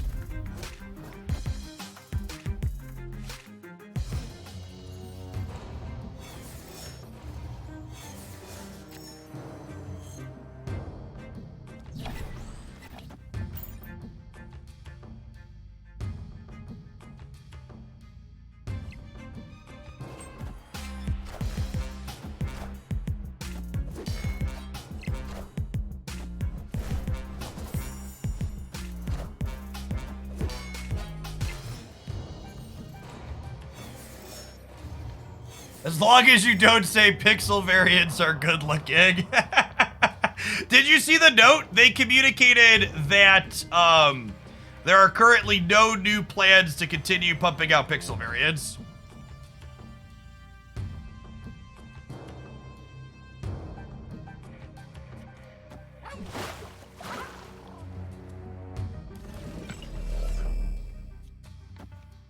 I don't know how this works. If I grab this first, does it not get bigger?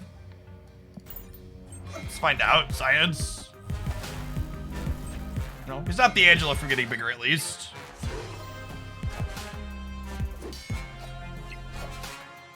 I am Iron Man.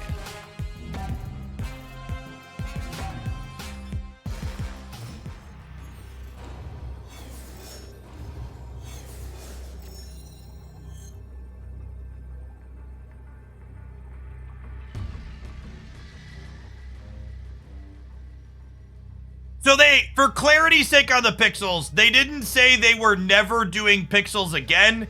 They said they weren't going to continue making them for every card like they had been, which is probably a good thing. Like, there is such a thing as, like, a decent pixel variant, right? So, like, if it's done well, it's fine.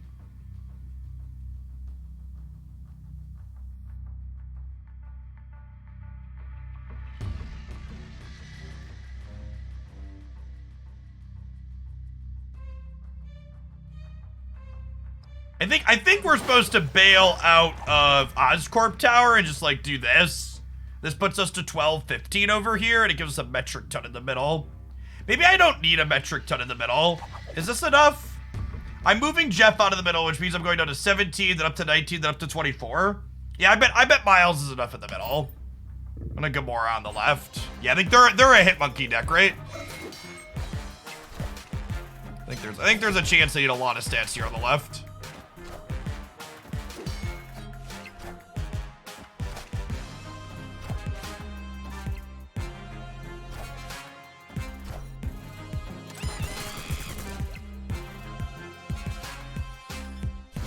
Close game. Close game. Victory. Will the real Mysterio please stand up?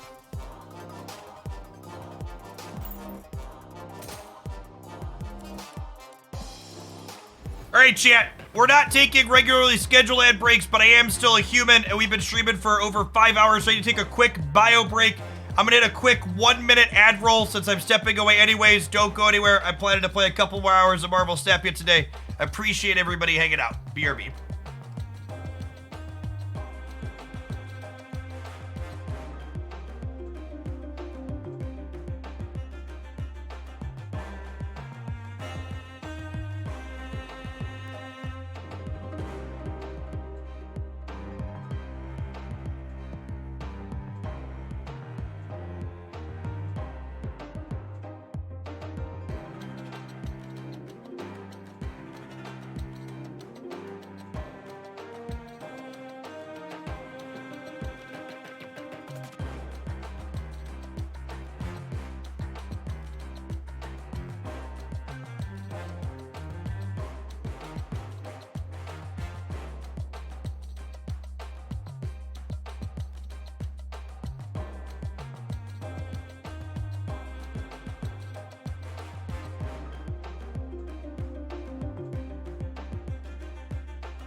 Hey, Zevtech, thanks for the 5 months. Welcome back.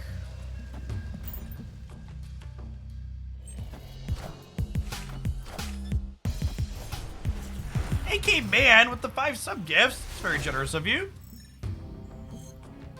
Happy Tuesday. Be Stegron release day. Open to peel a Polaris, a Stegron, or a Jeff or a Nightcrawler. I got a lot of good draws next turn. I want something that we can get Miles triggered with, ideally. Well, that's rude. Well, I mean, I guess they turned Tim on for us.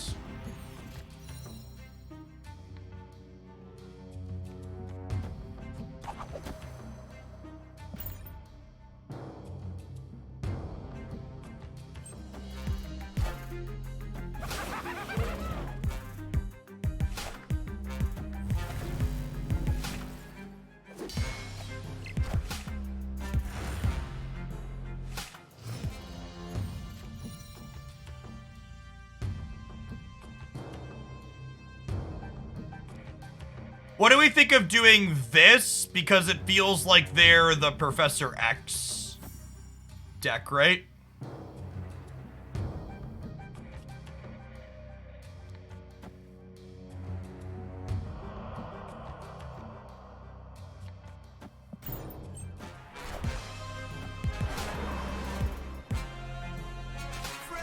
it's Spider-Man. Rats.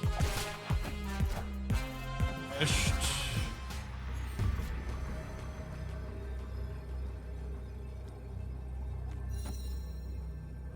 Is Gamora enough to win the left? She probably is.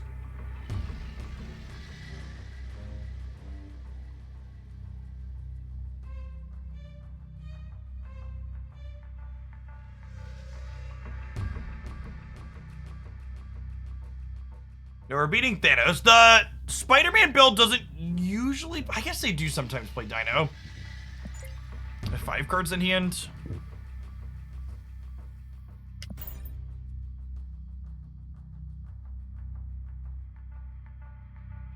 They have 5, so if they go Dino Mind Stone, it's a 13 power Dino.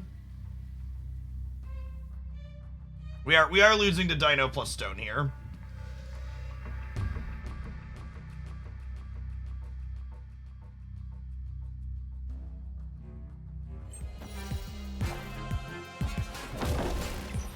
That is an ambitious blue marble.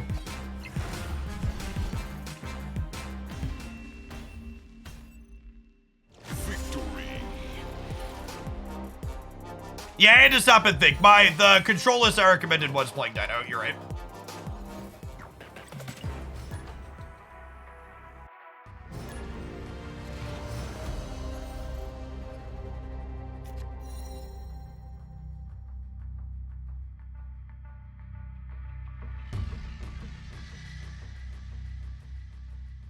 This is my airport terminal arrival announcement. Thank you for the 64 months, engineer. What's going on? Happy Tuesday.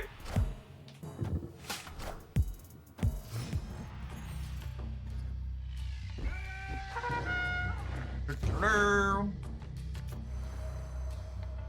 fine turn to play.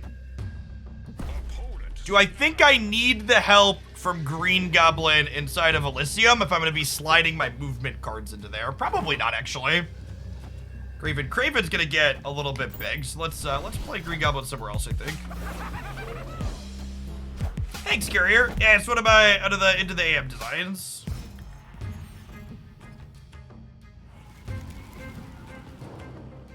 Live from the Daily Bugle. Okay, Nova means I have to be worried about getting Killmongered. This looks like a Surfer deck.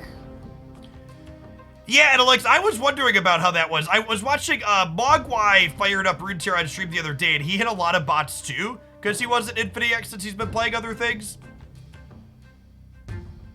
I wonder, I'll be interested to see long-term if the Infinite only plays Infinite ends up being a positive or negative change overall.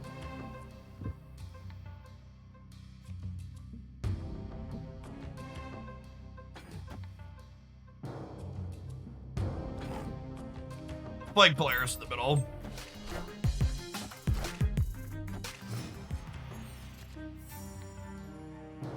Oh, this is perfect. I can just Enchantress their Cosmo. Get my ongoings back.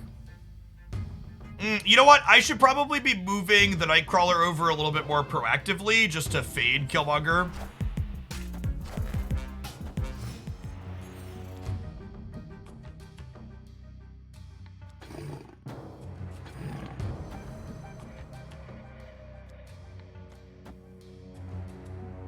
Oh, and I guess I should be playing this out too, so that way if they Killmonger, my stuff gets bigger. Do we watch the new Flash trailer? Unfortunately, unless an advertisement like that is on the Twitch bounty board explicitly giving me permission, there tend to be copyright issues with watching commercials on stream.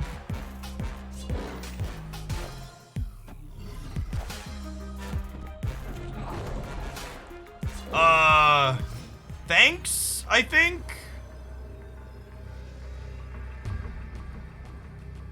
I made it to Infinite this weekend and faced no bots from 75 to 99. That's interesting, Azazel. I appreciate the data point.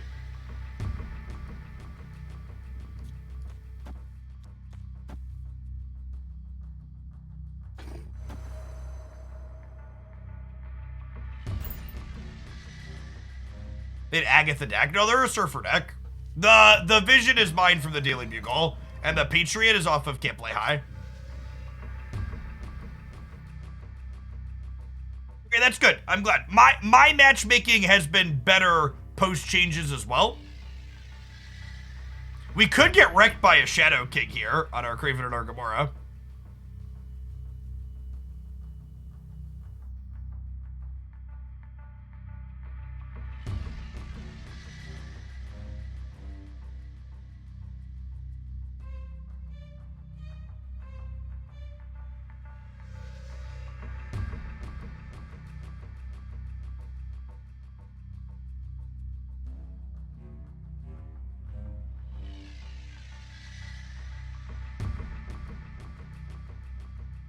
Opponent. Janejaw has legitimately good stats, and I think that deck is the best it's been. I think it's in a very reasonable spot. Maybe I'm supposed to play for Can't Play High here. Is a possibility.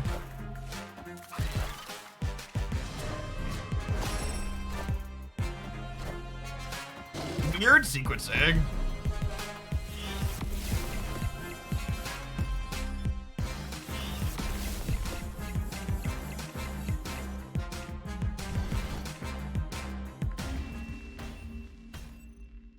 Oh, yeah, their timer was running out. They probably were going back and forth. The timer's almost all the way down. I don't think I've ever posted a Janejaw list with Jeff. If you look, there's a Janejaw list that I highlighted last week. I don't think that archetype wants Jeff in it. I think your bottom end's supposed to be like Wasp, Sunspot, and then Iceman or M'Baku, another 1-drop. Probably Baku.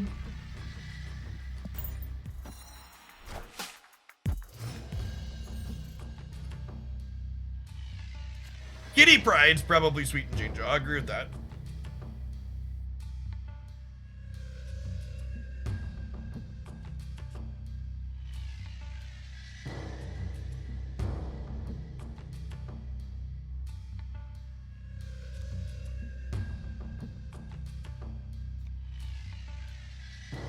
I don't know what I'm doing with Craven. I could have decision paralysis here.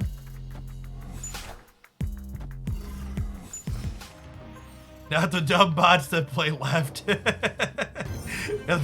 bots that always play left are certainly a design decision.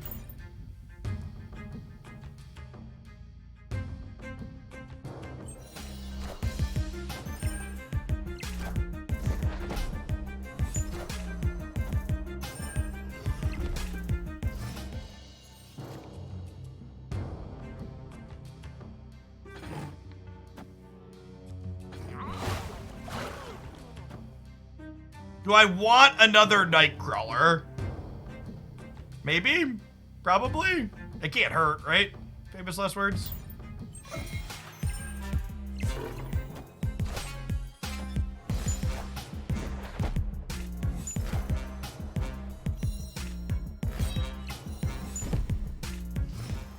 Try Enchantress in the middle. Yeah, probably.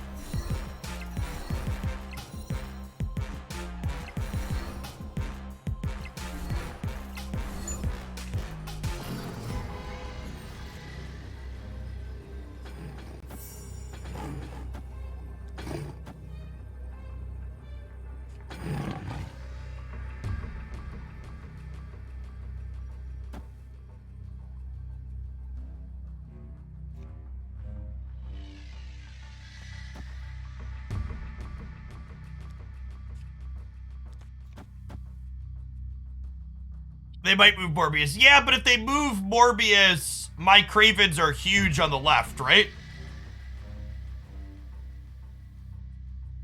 Like, I'm gonna have a ton of power on the left.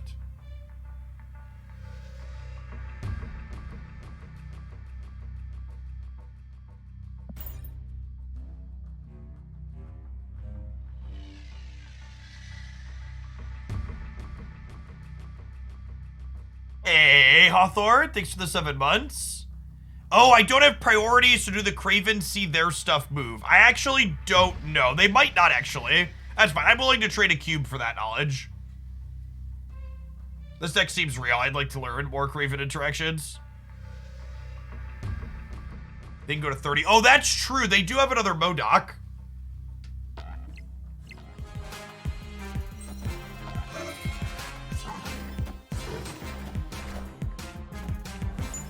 Yes, I believe we did just trigger from their...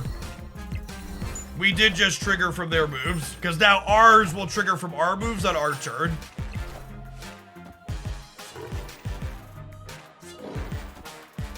Yes.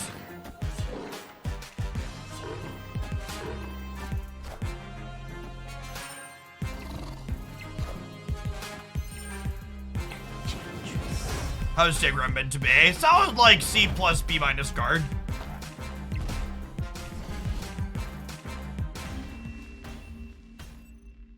Victory. So, even if they had moved this, it was only like 19, right? And I would have gotten another +4 from them moving it over. So I would have been at 37, and they would have been at like 22. So even if they had like moved Morbius and Modoc tier, we were still winning, right? We could have lost if they would have like Modoc tier and moved this, I guess. But I think that was unlikely. Yeah, neat game.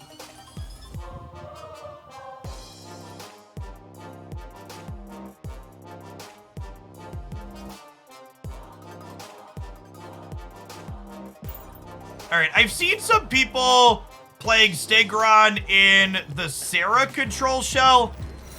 And Sarah control is obviously very bad against Sandman, but I think I wanna try and find a build of that and see what that feels like.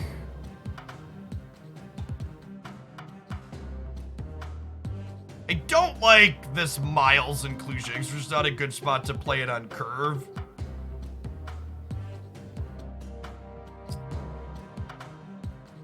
Well, I guess there aren't people working on it. Let me refresh here.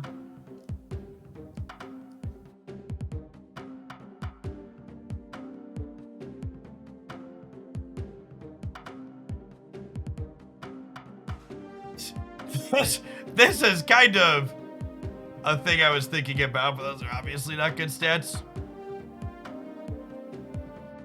So let's grab just a relatively okay Sarah list and start from there.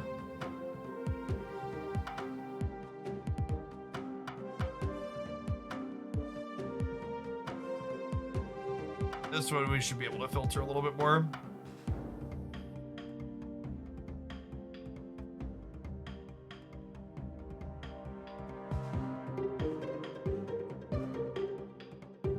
Like, does Stegron add value to something like this? Or maybe we want to be a little bit more traditional Sarah that's not Hitmonkey. What if we look up Sarah and we exclude... This is some of the things that Tap Down is great for. Like, I can exclude Hitmonkey and exclude Silver Surfer. What are the Zabu lists? Give me Zabu.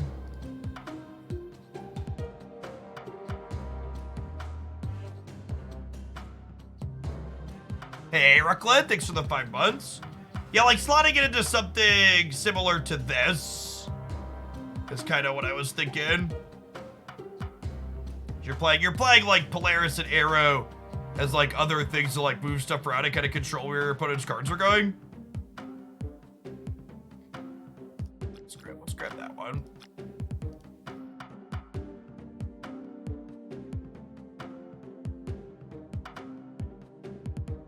Professor X Warpath. What does Stegron add to a shell like that of value?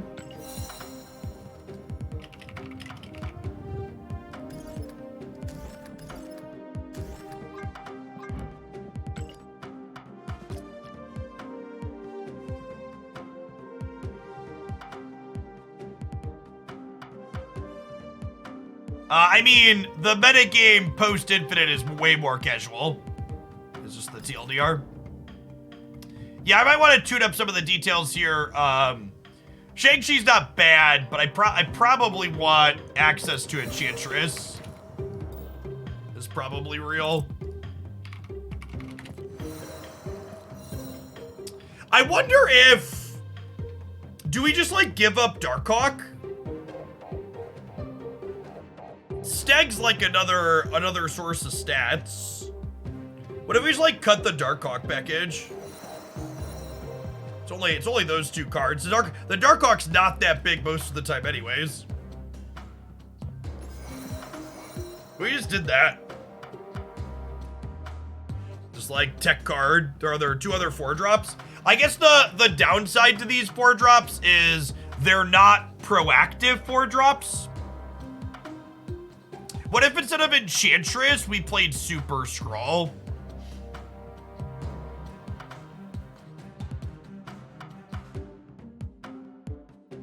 Because Scroll is one where you like can just like curve out and not feel bad about it.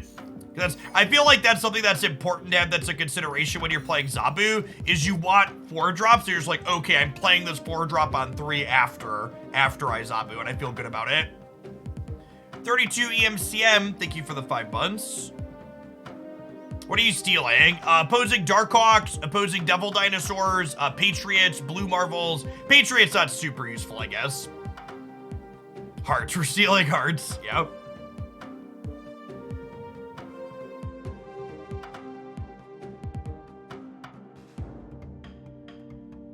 Oh, stealing opposing Electros does not sound good.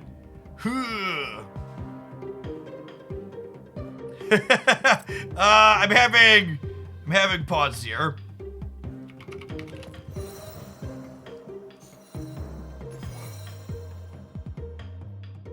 What if we cut Lady Arrow at the top end and play like White Queen? That gives us more total 4s as well. Yeah, I like Enchantress a ton right now too. Let's do this. This pulls the curve down too. All right, I don't want to spend too much time in the deck editor. I hate when I'm watching a streamer and they spend infinite time in the deck editor instead of playing. So let's like get some cards in here, play some games, maybe make some changes, play some more games.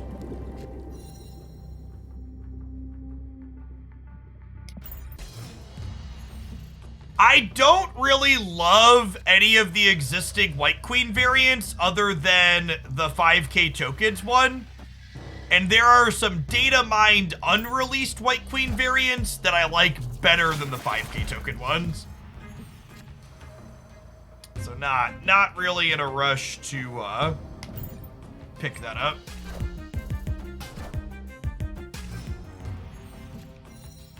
Yeah, there's a ton of really good unreleased ones.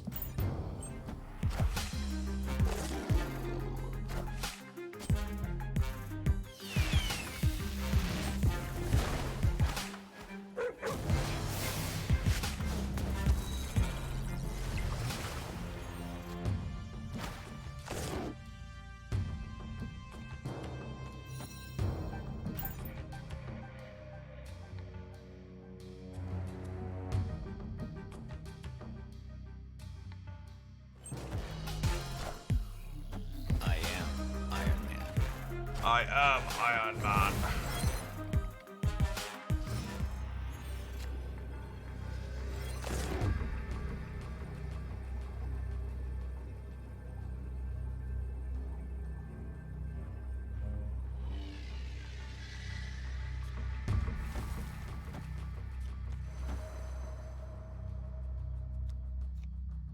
That's not enough.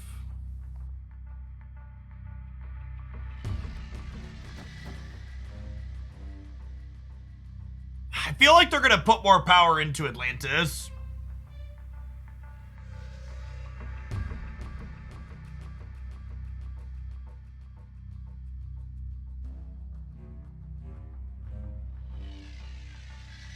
I guess you're probably gonna play mid. If I do this, I'm gonna do this.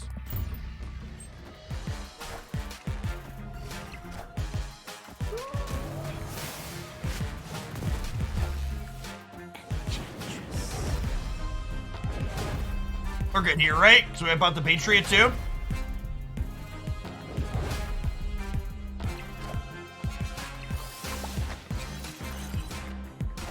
Enchantress is catching them all, chat. Victory. It's unreleased Zabu. Oh yeah, this art style is great. Yeah, Fiona Heisch. They're the artist that is coming out with the Venom Carnage bundle. I like their art style a lot. The Venom and a Carnage coming up next month or the month after with this style of art. They have a really good Bast variant in the same style of art too. Oh, I hadn't seen the Death. Yeah, really very unique, stylized. This Bast is one that I would like to pick up. Yeah, all their stuff seems great. So many great art assets in this game.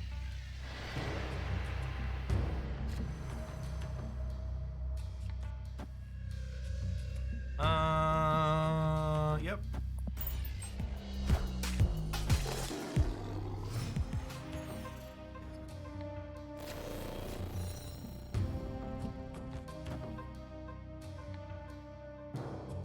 Actually, let's Sentinel, and then on 4, I can Lizard Sentinel.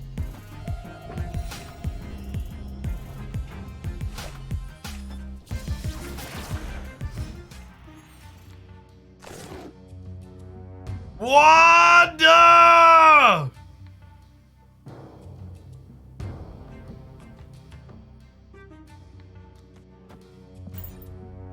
Damn it, Wanda.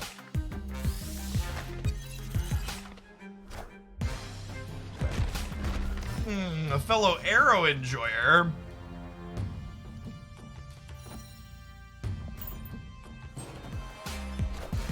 Locked the door behind herself, yep.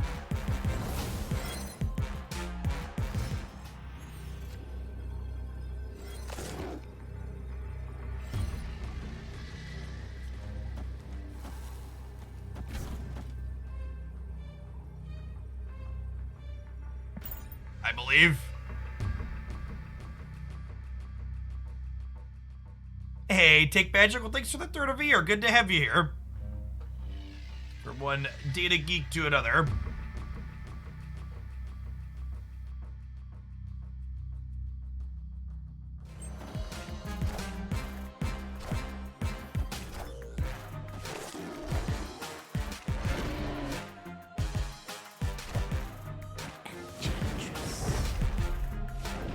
Okay, so we need this to live and then one of these two to live.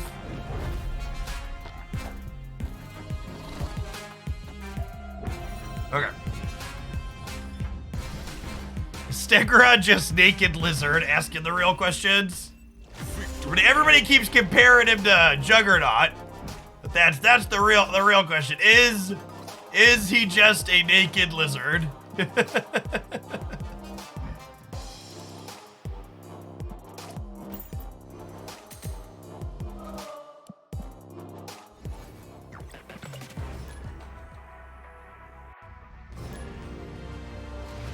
Stegron actually is Lizard's lab assistant. Is that real? That's great.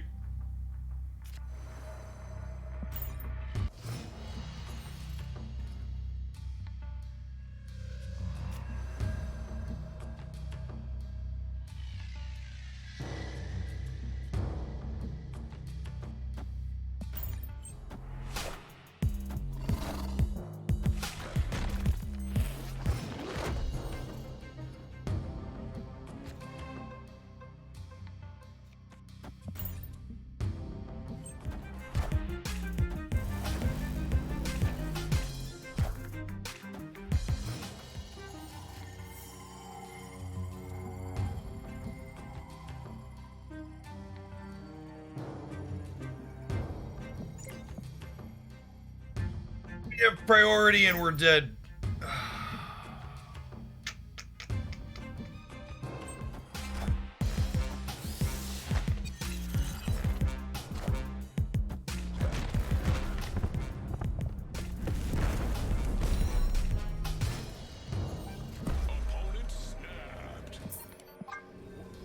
is actually a good observation. Escape. Stegron does have loose synergy with Lizard by making sure he doesn't hit his debuff.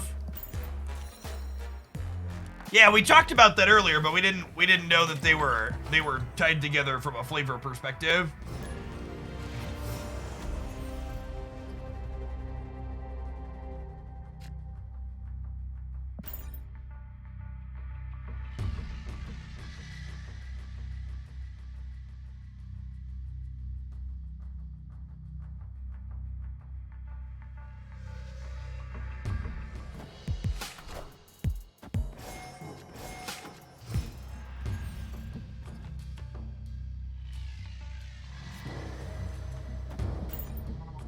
Miniaturized Lab, our personal feature location.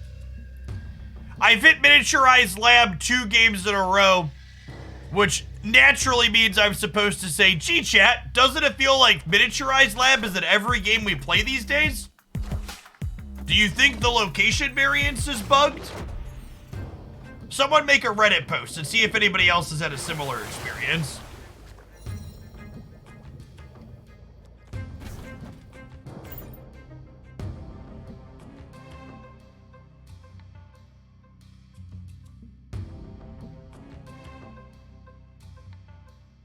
One of my favorite things to do when I was teaching statistics is an exercise I would always do on one of the first 2 days of class when we were early on, is you'd ask all of the students to write down a random list of numbers onto a piece of paper in front of them. You say, okay, write 10 numbers down randomly between like 1 and 10 or 1 and 20 or something.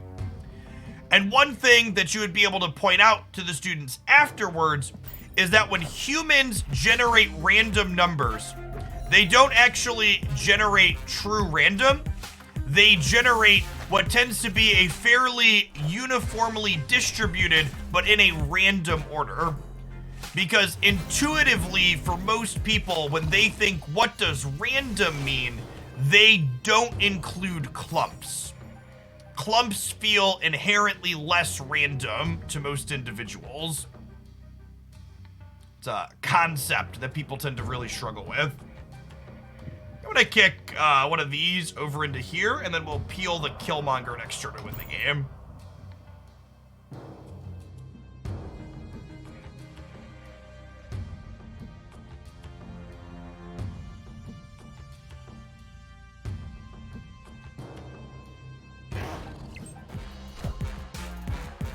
Oh, they filled. Interesting.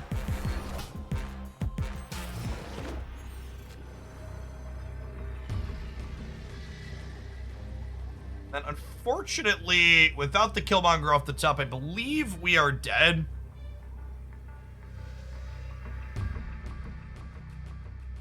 You hear someone a high grade that wrote 1 to 9 times. I mean, it wasn't a graded assignment. It was more of this is a talking point to get students talking or thinking critically about how they perceive numbers and variance and random. The non-gamers in the world were always very confused when I brought up rolling dice that were not 6-sided as well. You know, like put the old D&D sack on the table and be like, yes, there are lots of dice that generate lots of random numbers. Yeah, so one of the things that's interesting about, is that not sure what is a clump? A clump is a group of things that are similar.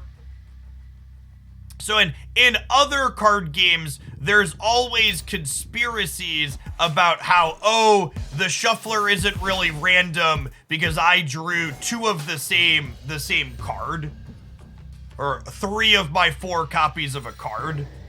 And one of the things Marvel Snap actually does that's incidental of its total design is that because decks are singleton, you avoid those kind of clump shuffler truthers.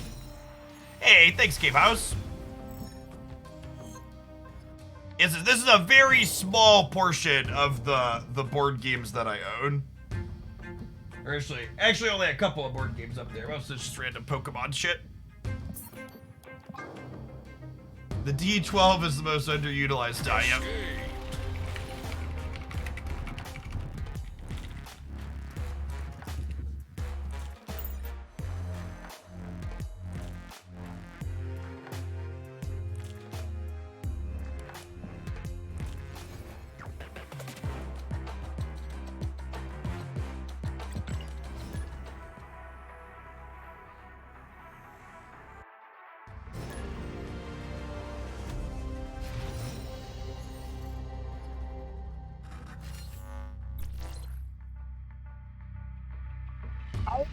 The card emotes are very reasonable. They feel like a and it's purely an emotional thing, but I prefer the card emotes to the general emotes because the card emotes don't really feel like they're being directed at me as the individual so much as they're being directed at the game piece on the board.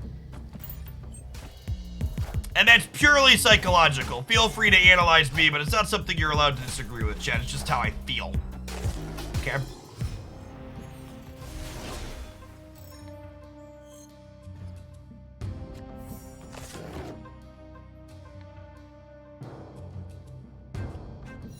Where's the reality stone into the middle? Gonna get him clogged up.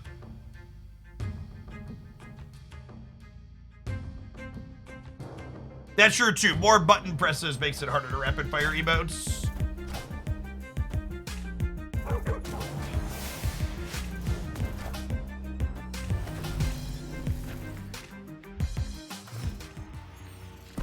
Card emotes feel limited to that annoyed me, that surprised me, and I like that art/play. Yeah, that's a good way to put it. Agree. They're snapping me. I have a Killmonger and a Shang-Chi. Won't you snap me?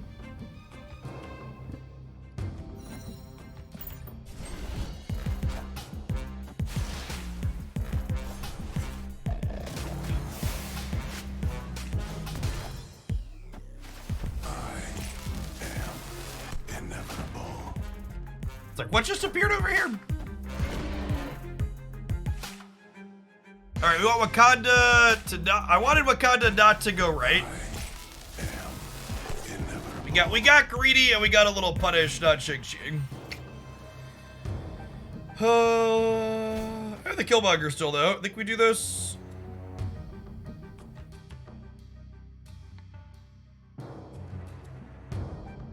Another game design decision that helps with snap is that when you draw 3/4 of your deck most games, in general, there's less variance on if you draw a cardboard just when. Yeah, exactly. Ah, punished. At the risk of making my Marvel Snap experience measurably worse, in my opinion, Leech is significantly better than the amount of play that he is currently getting after his recent change. It's still a very good, strong card.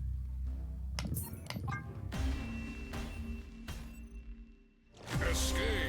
Still a very good, strong card.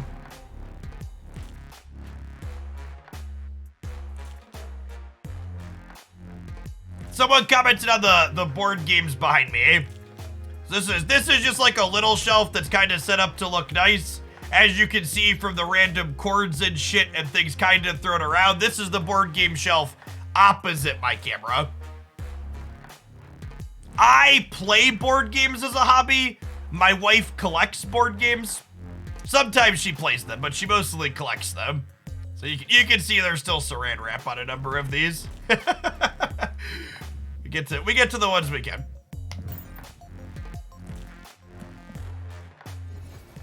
We'll get through them all eventually, right?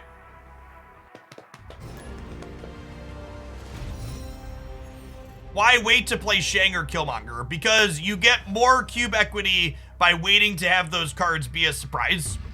If you play those cards proactively and your opponent knows they're coming, they're gonna leave and give you minimal cubes. However, waiting to play them does have a risk as well. As you saw, we just lost to their, what's it called there? Anyway, Dice Throne. Yeah, Dice Throne's great. Actually, the big Marvel box in the middle back there is the Marvel themed Dice Throne.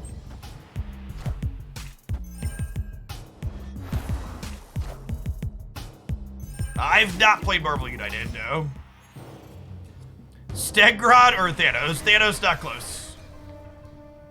Thanos is very, very good. I think Thanos is significantly underplayed in proportion to how powerful it is right now. What do you think of replacing White Queen with Absorbing Man? I don't know that I think Absorbing Man fixes any of our problems. I like that White Queen has a pretty good stat line.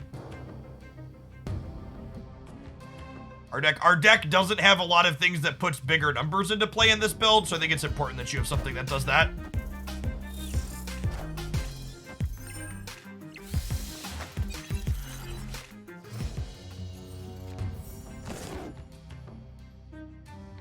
Timing cards to play for cube equity is a critical topic, yeah. It's something that's very different from other card games too, right? It's just like not something you have to worry about in other places. I'm gonna play Sentinel this turn. I don't want them to know that I'm gonna get rid of the Mindscape because I want them, well, shit.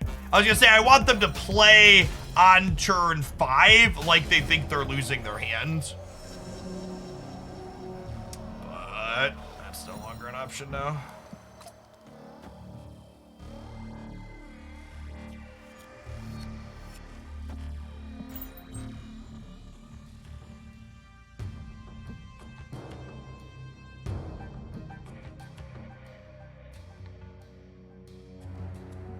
My favorite Galactus variant, the one of Ben Brode smashing the delete key on his keyboard while highlighting Galactus's code base.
So they'll need to play something into Quantum Realm while also playing at least 3 power left. They could probably do that is the problem. We're post-infinite, so we'll stay for a cube, but... I mean, Doctor Doom gets us. Cards are real good.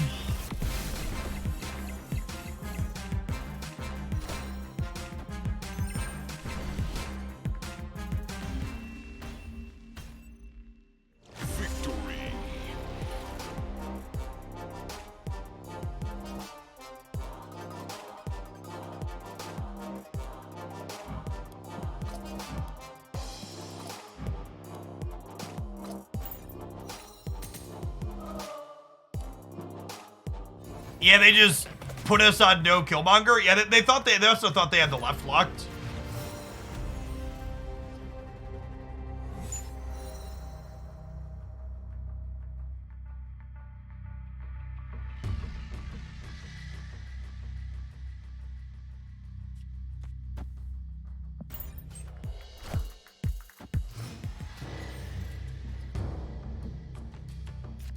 Okay, Sarah and Zabu both dodged Icebox like ninjas. That's great.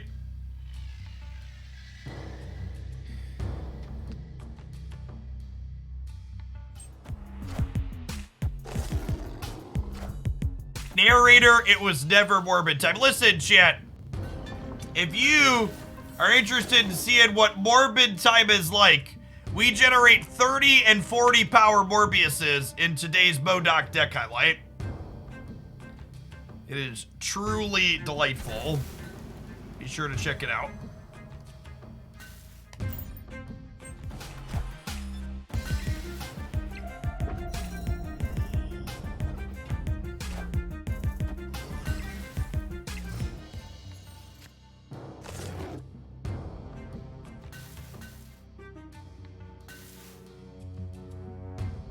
I want to Enchantress the Cage as a surprise, right? I think I'm gonna White Queen. Means I miss a card draw here, but I think that's fine. Wind, aid my hand.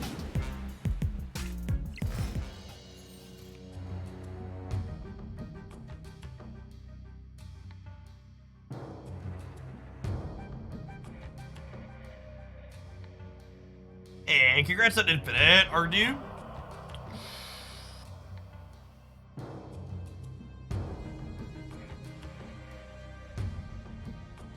Is the Modak deck consistent? Yeah, I think that Modak deck's very good.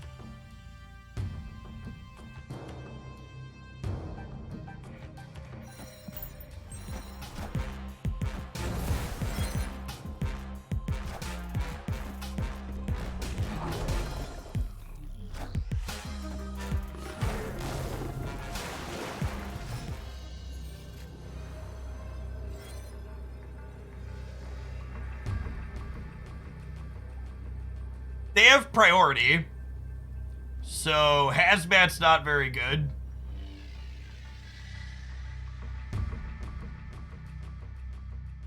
There's like Stegron, Polaris, Killmonger, right? Do we think I need more than 10 in the middle?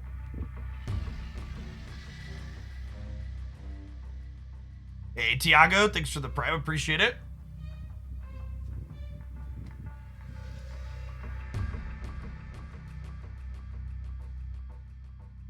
12. Yeah, we have 12. Good show. Good show. Their Jeff can move. I think because Jeff can move, I'm supposed to play here. So it's going to be 12, 15 here.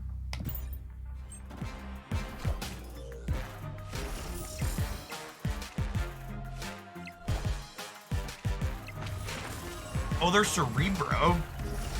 Oh, is this a Wasp? We got by Wasp? Holy shit, we got by Wasp. Lucky. Oof. Oof.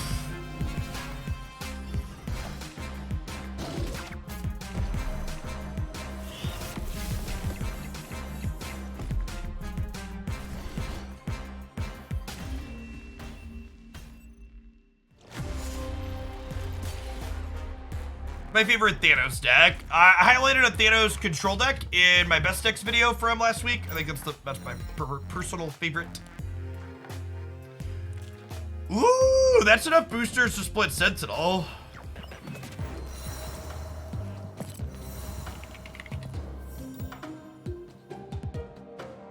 Do we do it? 1, 2, 3, 4, 5. This is split number 6.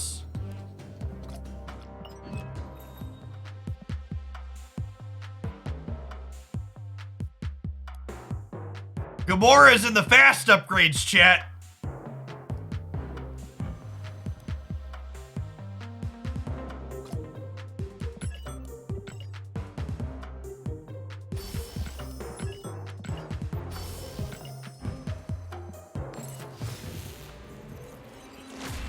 I can waste my money however I want to waste my money. It's my money. Actually, Claudio, thank you for the half a year. I appreciate it.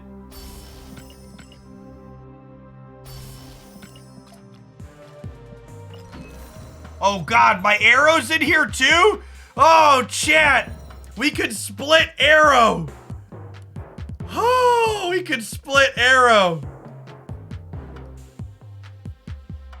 We can split arrow. Man, Brode's got my fucking number. I'm out of gold. I'm out of gold, chat. All right, hold on. Let's split Sentinel. And then maybe we'll make bad choices. Animated frame.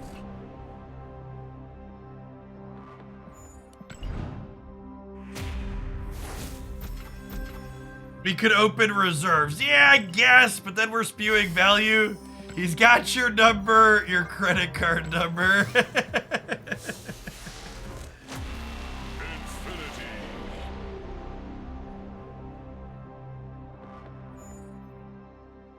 All right, chat. Send me your energy. Send me your energy for for the good Sentinel split here. Are you ready? Send it to me. Oh, we hit Crackle on the first try. We hit Crackle on the first try and it's inked. Do it. Do it. Lovely.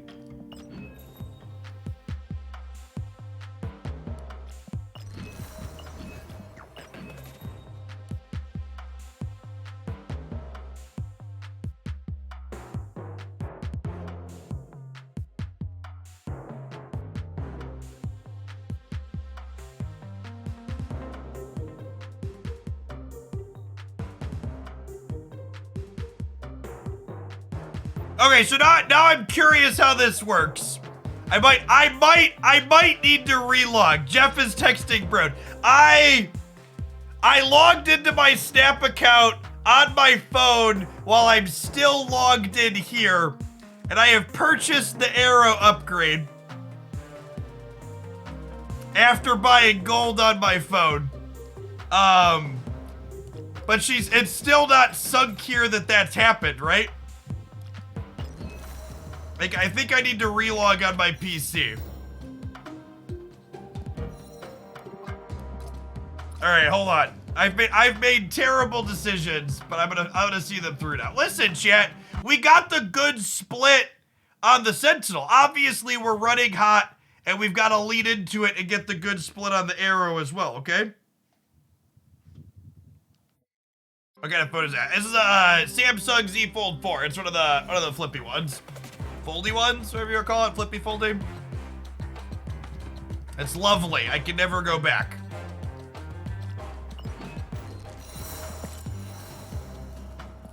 That's not how probability works. You're not my real dad. All right, 1, 2, 3, 4, 5, 6, 7 arrow splits. Hit me, dealer.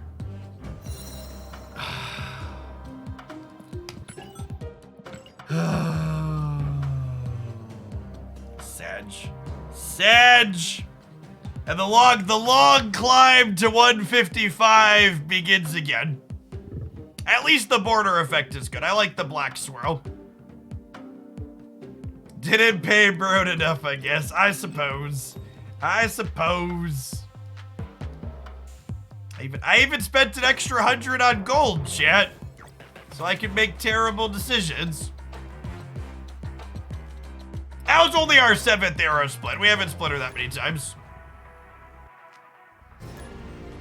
Only the 7th arrow split.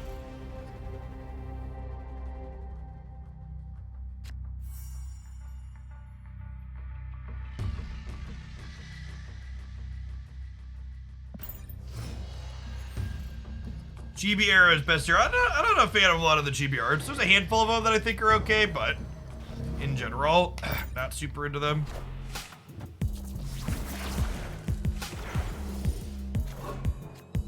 You tried the junk deck with Stegron. The metrics on the junk decks with Stegron are not very good.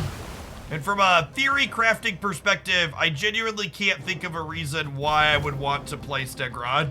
God, it's so good, chat! Why I would want to play Stegron in that archetype.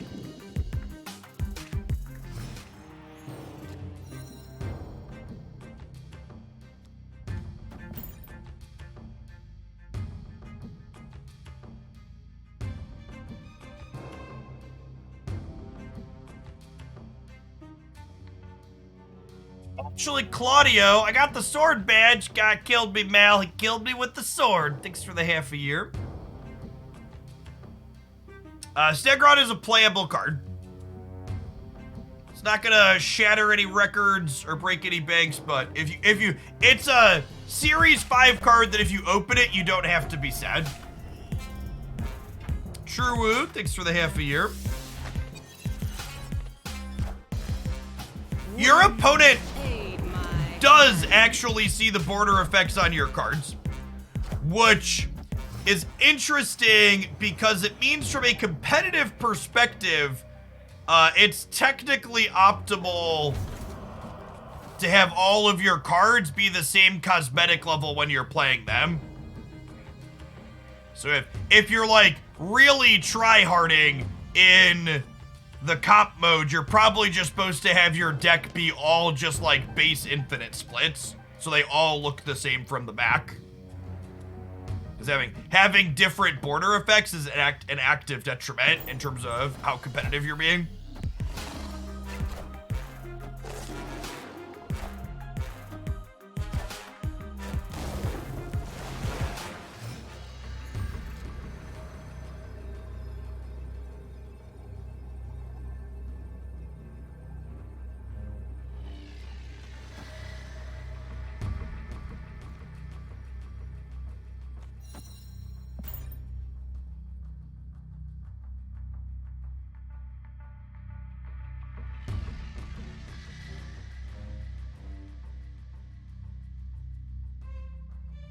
Yeah, the base infinites look pretty reasonable.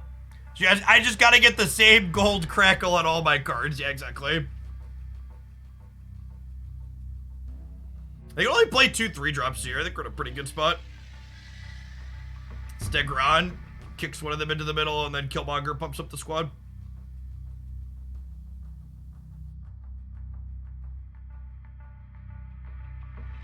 Brood could get us. Yeah, that's true. No, Brood would only be... I guess it'd be 10 on the left to 10. Yeah, then we lose the breaker.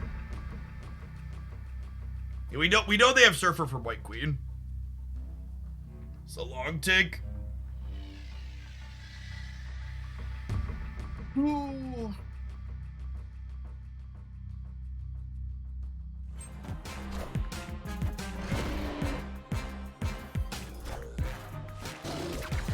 Oh wait, we're flipping first, meaning they don't get their Nova. So were we beating Brood then with that consideration? I think we're beating Brood. No. Rats.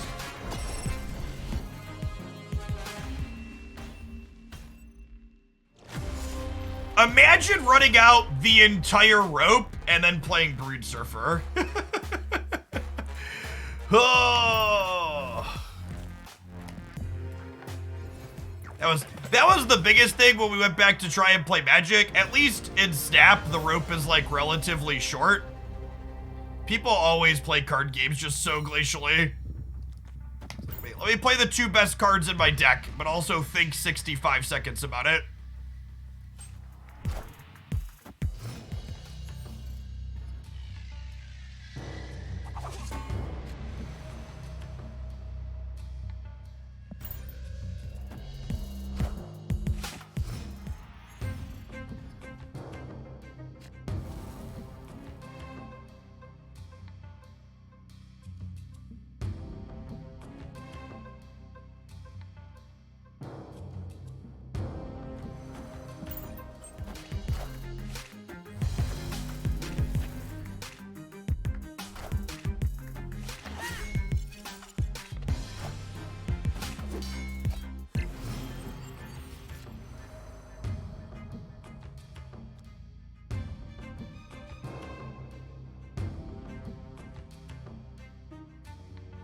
I think Ninja into Sanctum is just kinda too cute.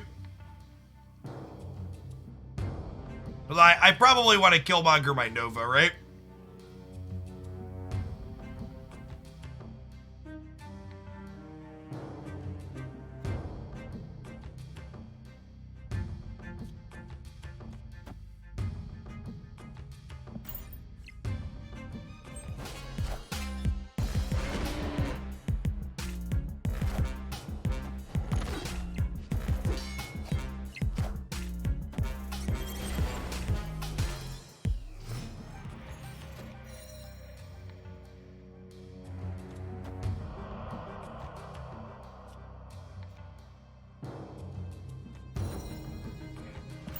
Play all 3 of these in the last turn.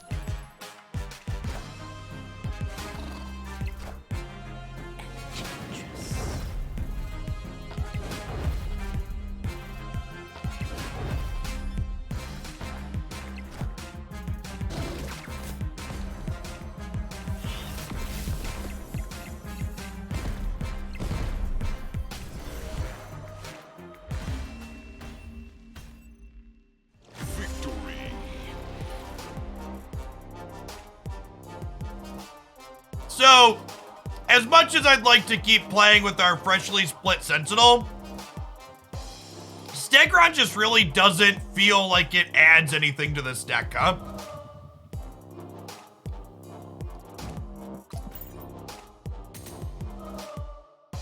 Okay, I think I'm gonna wrap up playing the Craven deck for 45 minutes to an hour. This is gonna be. We played all Stegron decks today, and this is gonna be the Stegron highlight up on the YouTube channel tomorrow. This is the one where it's felt like, okay, he's doing something useful and unique here, and he's not just like easily replaceable.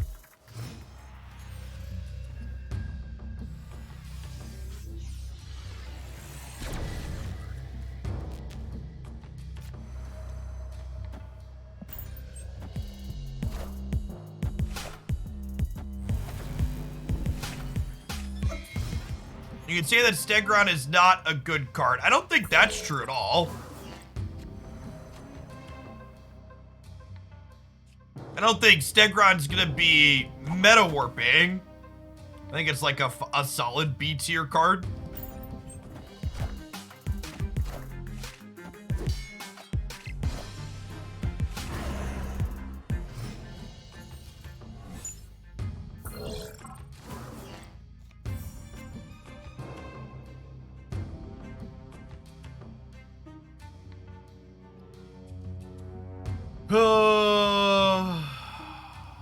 Let's cloak. Let's some piling over here. Actually, why don't we just do this and just get them spread out so that way we can arrow them next turn because they're like gonna Electro or Psylocke into Galactus, right?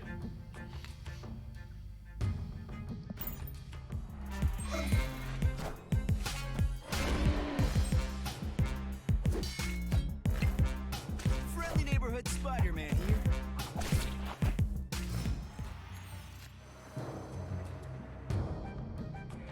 Okay, I mean, that was a hub card, right? Yeah.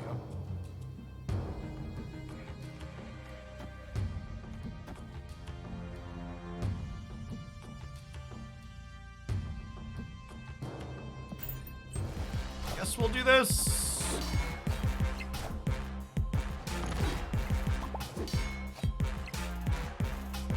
Is that a hobgoblin?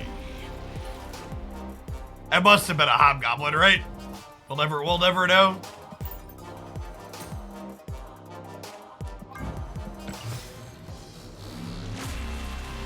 Frame break.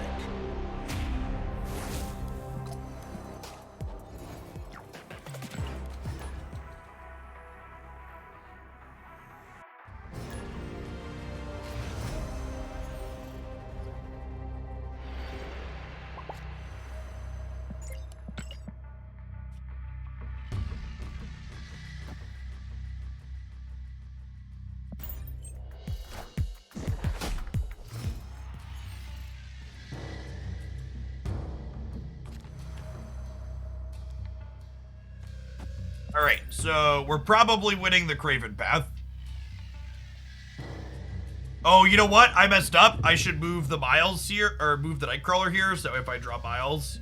Although I guess waiting to move the Nightcrawler gives me one extra chance to draw Miles, because it's my only move in play right now.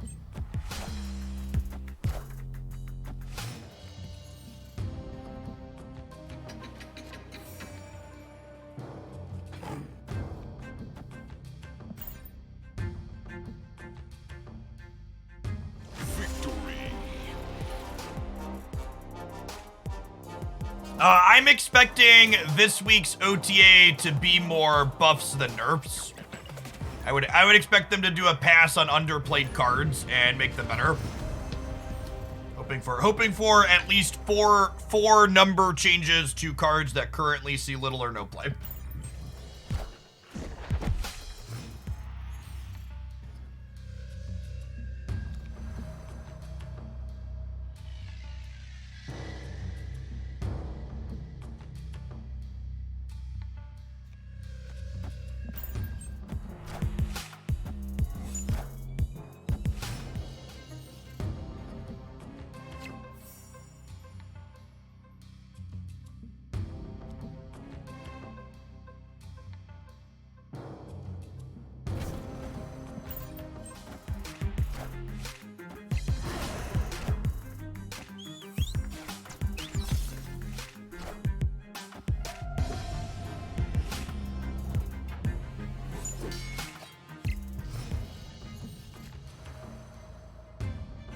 I would not shed any tears if they made stat line adjustments to Sandman or Electro. But I'm also not expecting them to make changes to either of those things. What's OTA? Oh, that's a good question. OTA stands for over the air. Every Thursday between now and the end of May, we will be getting small number changes, both buffs and nerfs, to cards in the game as a way to push the metagame a little bit weekly.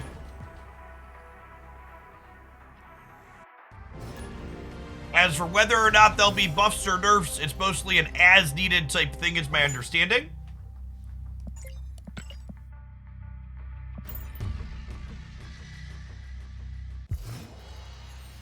We're doing a trial run on these weekly changes for the month of May, essentially, and then they'll reassess after if it's something they want to continue doing or not. I'm optimistic for the weekly changes. I think the Snap team in general tends to make pretty good changes when they make them, just like the frequency with which they were making them, I think, was a little on the low side. So having this set weekly balance cadence will hopefully be good for the game.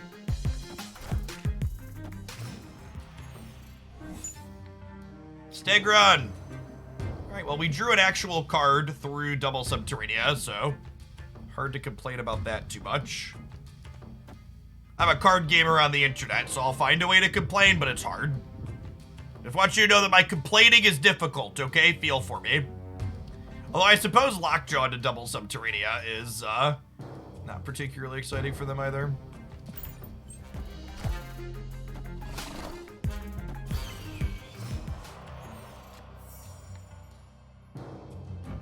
Oh, this was the Camp Lehigh. Okay. I'm gonna arrow over here, right? Just pull them apart. Press the snap button.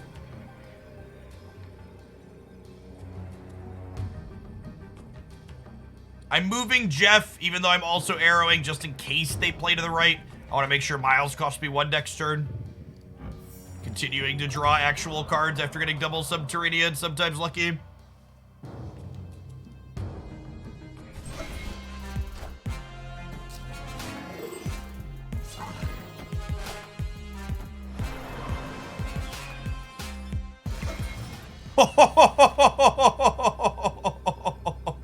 Woo! That is quite the card to pull to the right.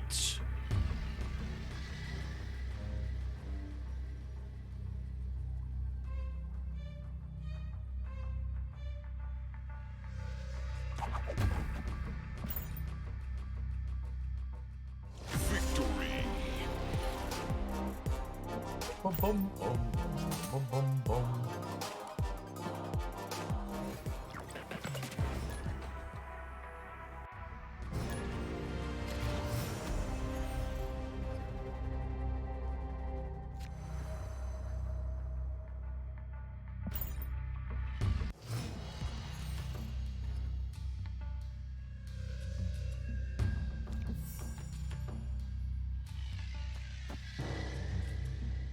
Oh, you know what?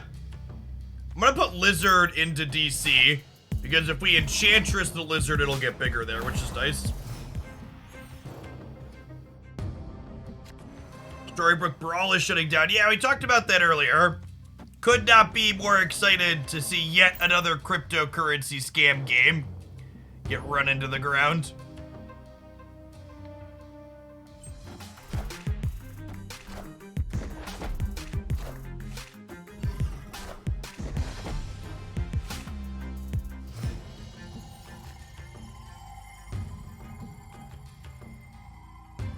It will be truly wonderful when I can go an entire month without having to deal with crypto bullshit in my email.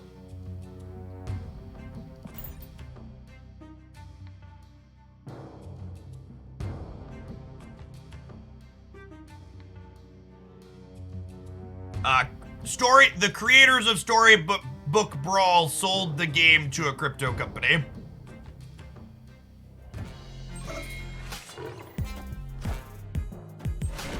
Oh my gosh, we just saved their loot gauge. Rip.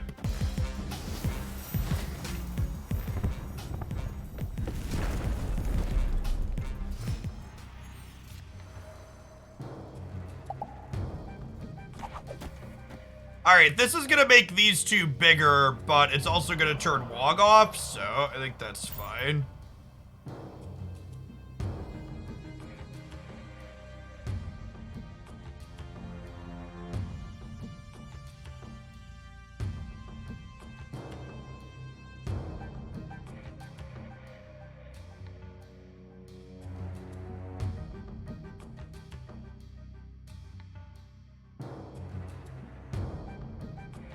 Ooh, Democrat conspiracy theorist in chat?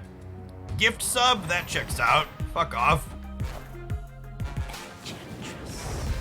I ain't got time for your conspiracy theories here.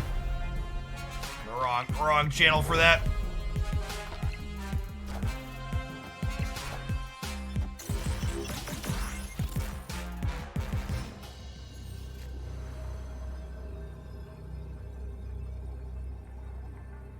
Fortunately, I believe we are dead. What are the next downgrades? Sentry, Darkhawk, and Null.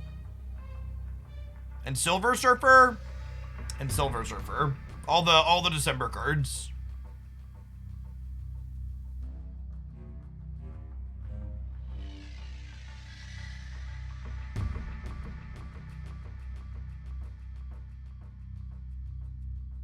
We'll finally all be able to build optimal Galactus. Praise be to the downgrades. Escape. Oof size large.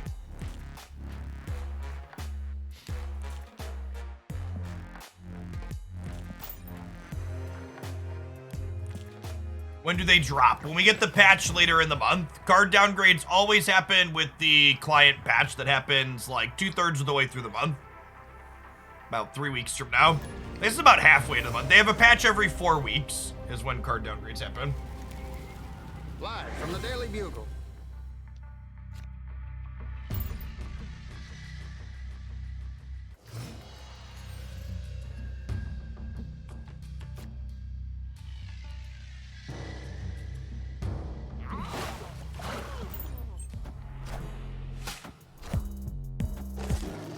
They made any historic blunders balance-wise in this game yet? The two big balance blunders that stand out in my mind, and this is subjective, so this is in my opinion, are at one point, they nerfed Galactus by reducing his power from 3 to 2, which is actually a net buff for the card under many situations because it means the deck has priority less frequently after they play Galactus, and they don't want priority. So they kind of made this change and called it a nerf when it was a buff under most considerations for the deck. The other... The other somewhat baffling change they made was they turned Sandman from a 4/1 into a 5/5, leading to the current Sandman's, like, the most popular deck format that we're playing in now.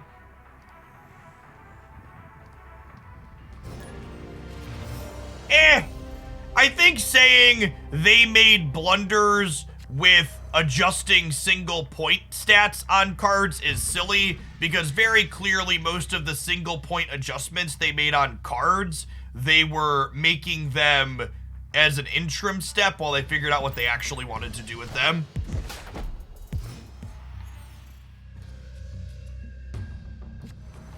How many times do you face Sandman today? I lose count. It's less popular inside of Infinite, which is okay. Post-Infinite gameplay is more diverse than pre-Infinite gameplay because there aren't extra rank rewards for climbing here. Hey, Vitago, appreciate it. Welcome back.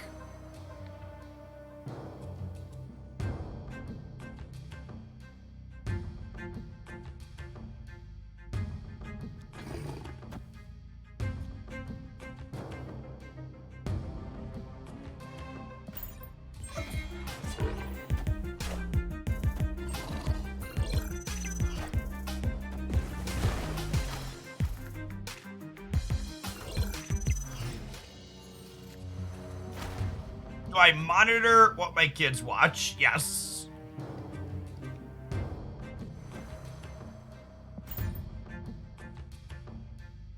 Are they Galactus or are they Sandman? If they're Galactus, I have Arrow. If they're Sandman, they're gonna play into Shuri's lab, and then my Miles is no longer on, and I probably lose the game.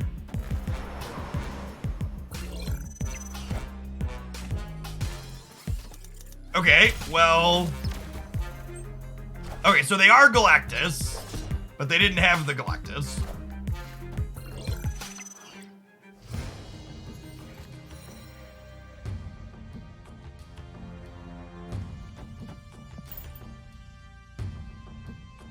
It's just like, I won the game, but like, did we even really play a fucking game?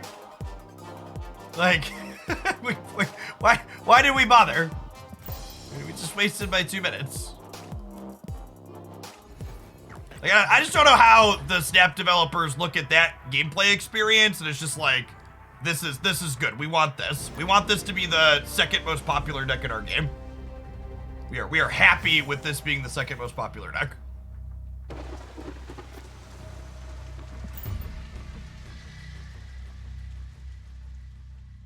Yeah, I agree, Dragon. That's actually low-key the saddest thing about...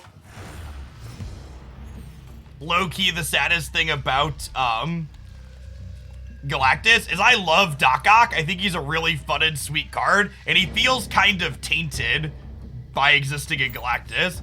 Hey, Pluto. Thanks for the Prime. Hope you're doing well.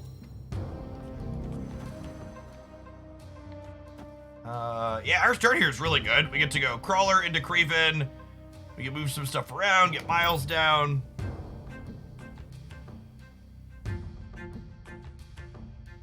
Stegron's a very, very reasonable mid-tier card. I don't think I would recommend any non-whale spend tokens on Stegron, but I also don't think you should be upset if you like open him randomly. If that makes sense.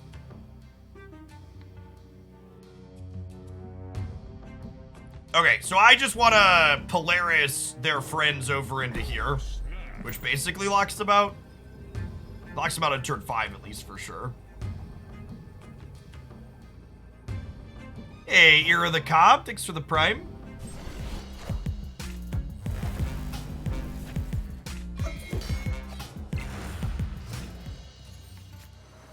And then we'll go move Crawler, Miles, Jeff, Lizard.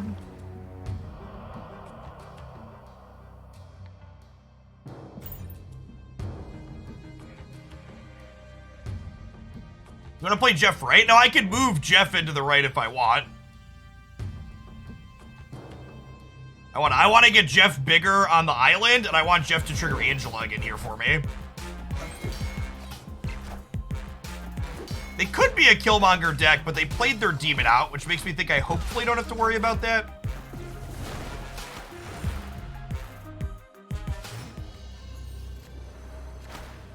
Okay, so they waived, which means they literally can't play a card, right? Because wave means they can't play the Plunder Castle, and we're all right. Good.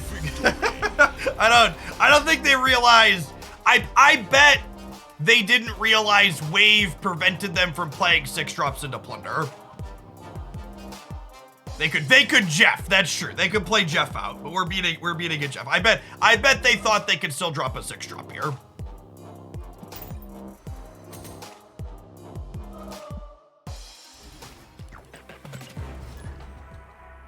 Era the Cobb, thanks for the brand new Prime as well. Been a few new subs today.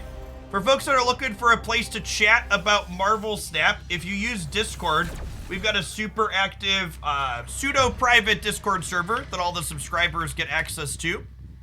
If you link your Discord and Twitch accounts together in your Discord settings, it'll pop up for you. I would love to play Angela on one, thank you.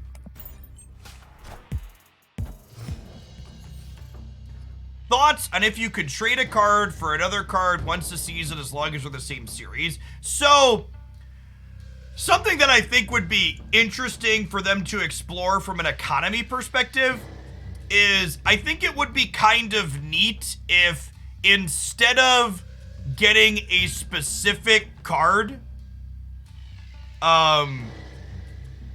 instead of getting a specific card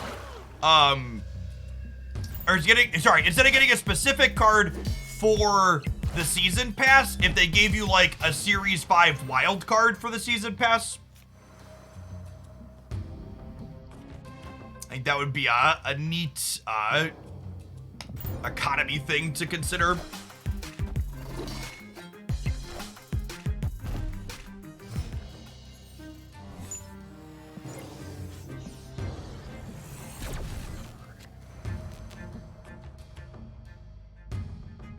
We're just visioning.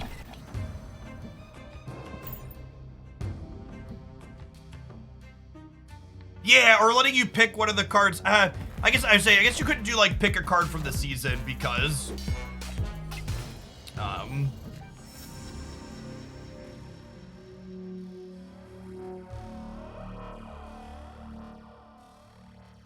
I'm going to move vision. I think I'm just gonna Stegron, huh? Just kick their stuff around. I think introducing a random element here so they don't know exactly what's happening serves to make their Daredevil worse. I wanna move the visions, that way I can Miles plus a 5 drop next turn here.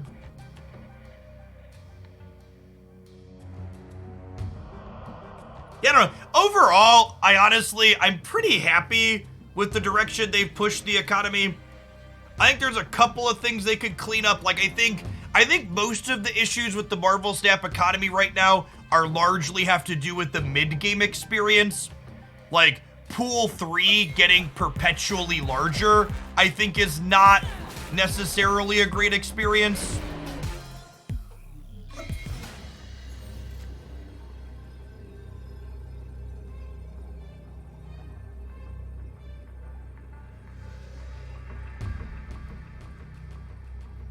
Okay, so what if I just do this and this?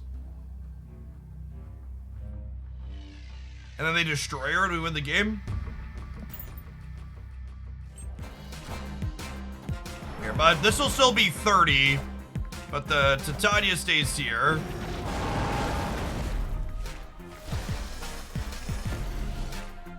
Yeah.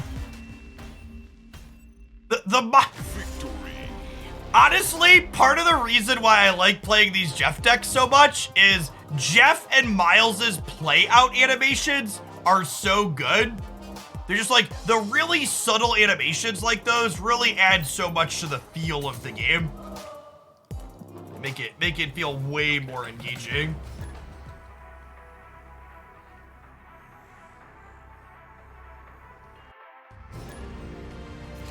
They lost that no matter where they played the Destroyer, right? Is that true? Quite possibly.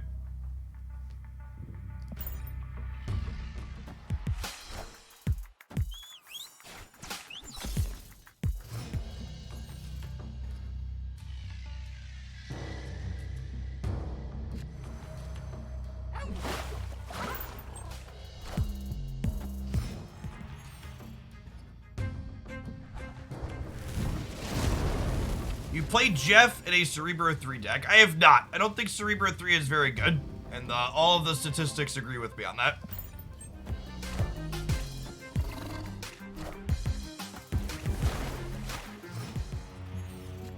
Cosign that, Burgle. Permanent Series 5 cards are kind of problematic for the economy. Agree.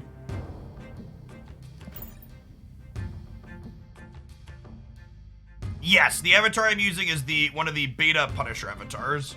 They said we're supposed to get news soon on reruns of the beta cosmetics. So here's hoping.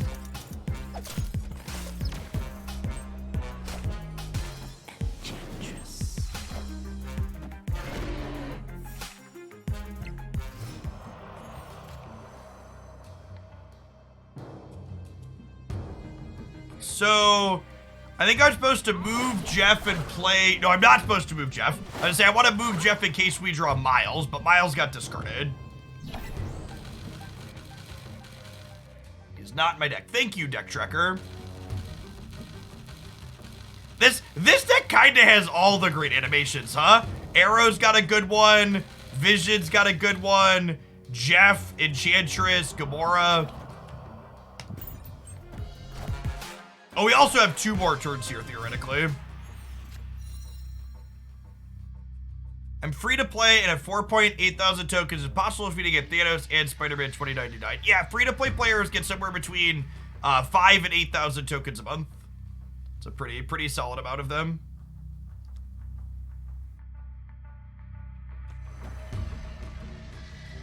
I'm gonna play Nightcrawler on the left here, because if I draw Kraven next turn, I want to be able to Kraven here and slide a bunch of things into his path. Similarly, I'm gonna move Vision out of here, so that way I have the option to move Vision here to make Kraven bigger.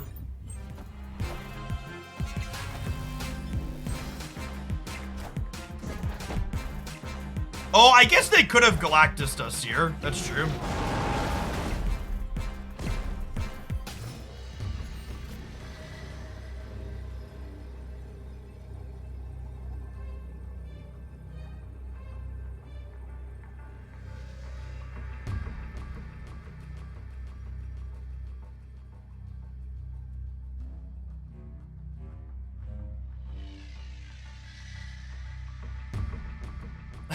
It's going on, Crazy Hate. 6.5 a year.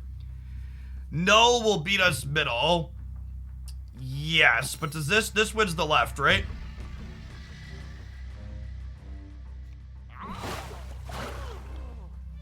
They're retreating. Okay. Victory.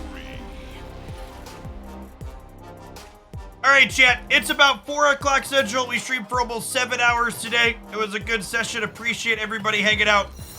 Just to give us a little bit of a wrap-up on Stegron. This deck that we were just playing for that final match, the Miles Stegron deck, this was the most fun / successful / powerful of the Stegron decks that I played. This is going to be a highlight tomorrow morning on the YouTube channel for sure. Later, probably over the weekend, we'll feature some Cerebro 5 if you're looking for a more meme version playing the card. Overall, in terms of the power level of this card, I think this card's like a solid 5, 5.5, maybe 6 on a good day out of 10.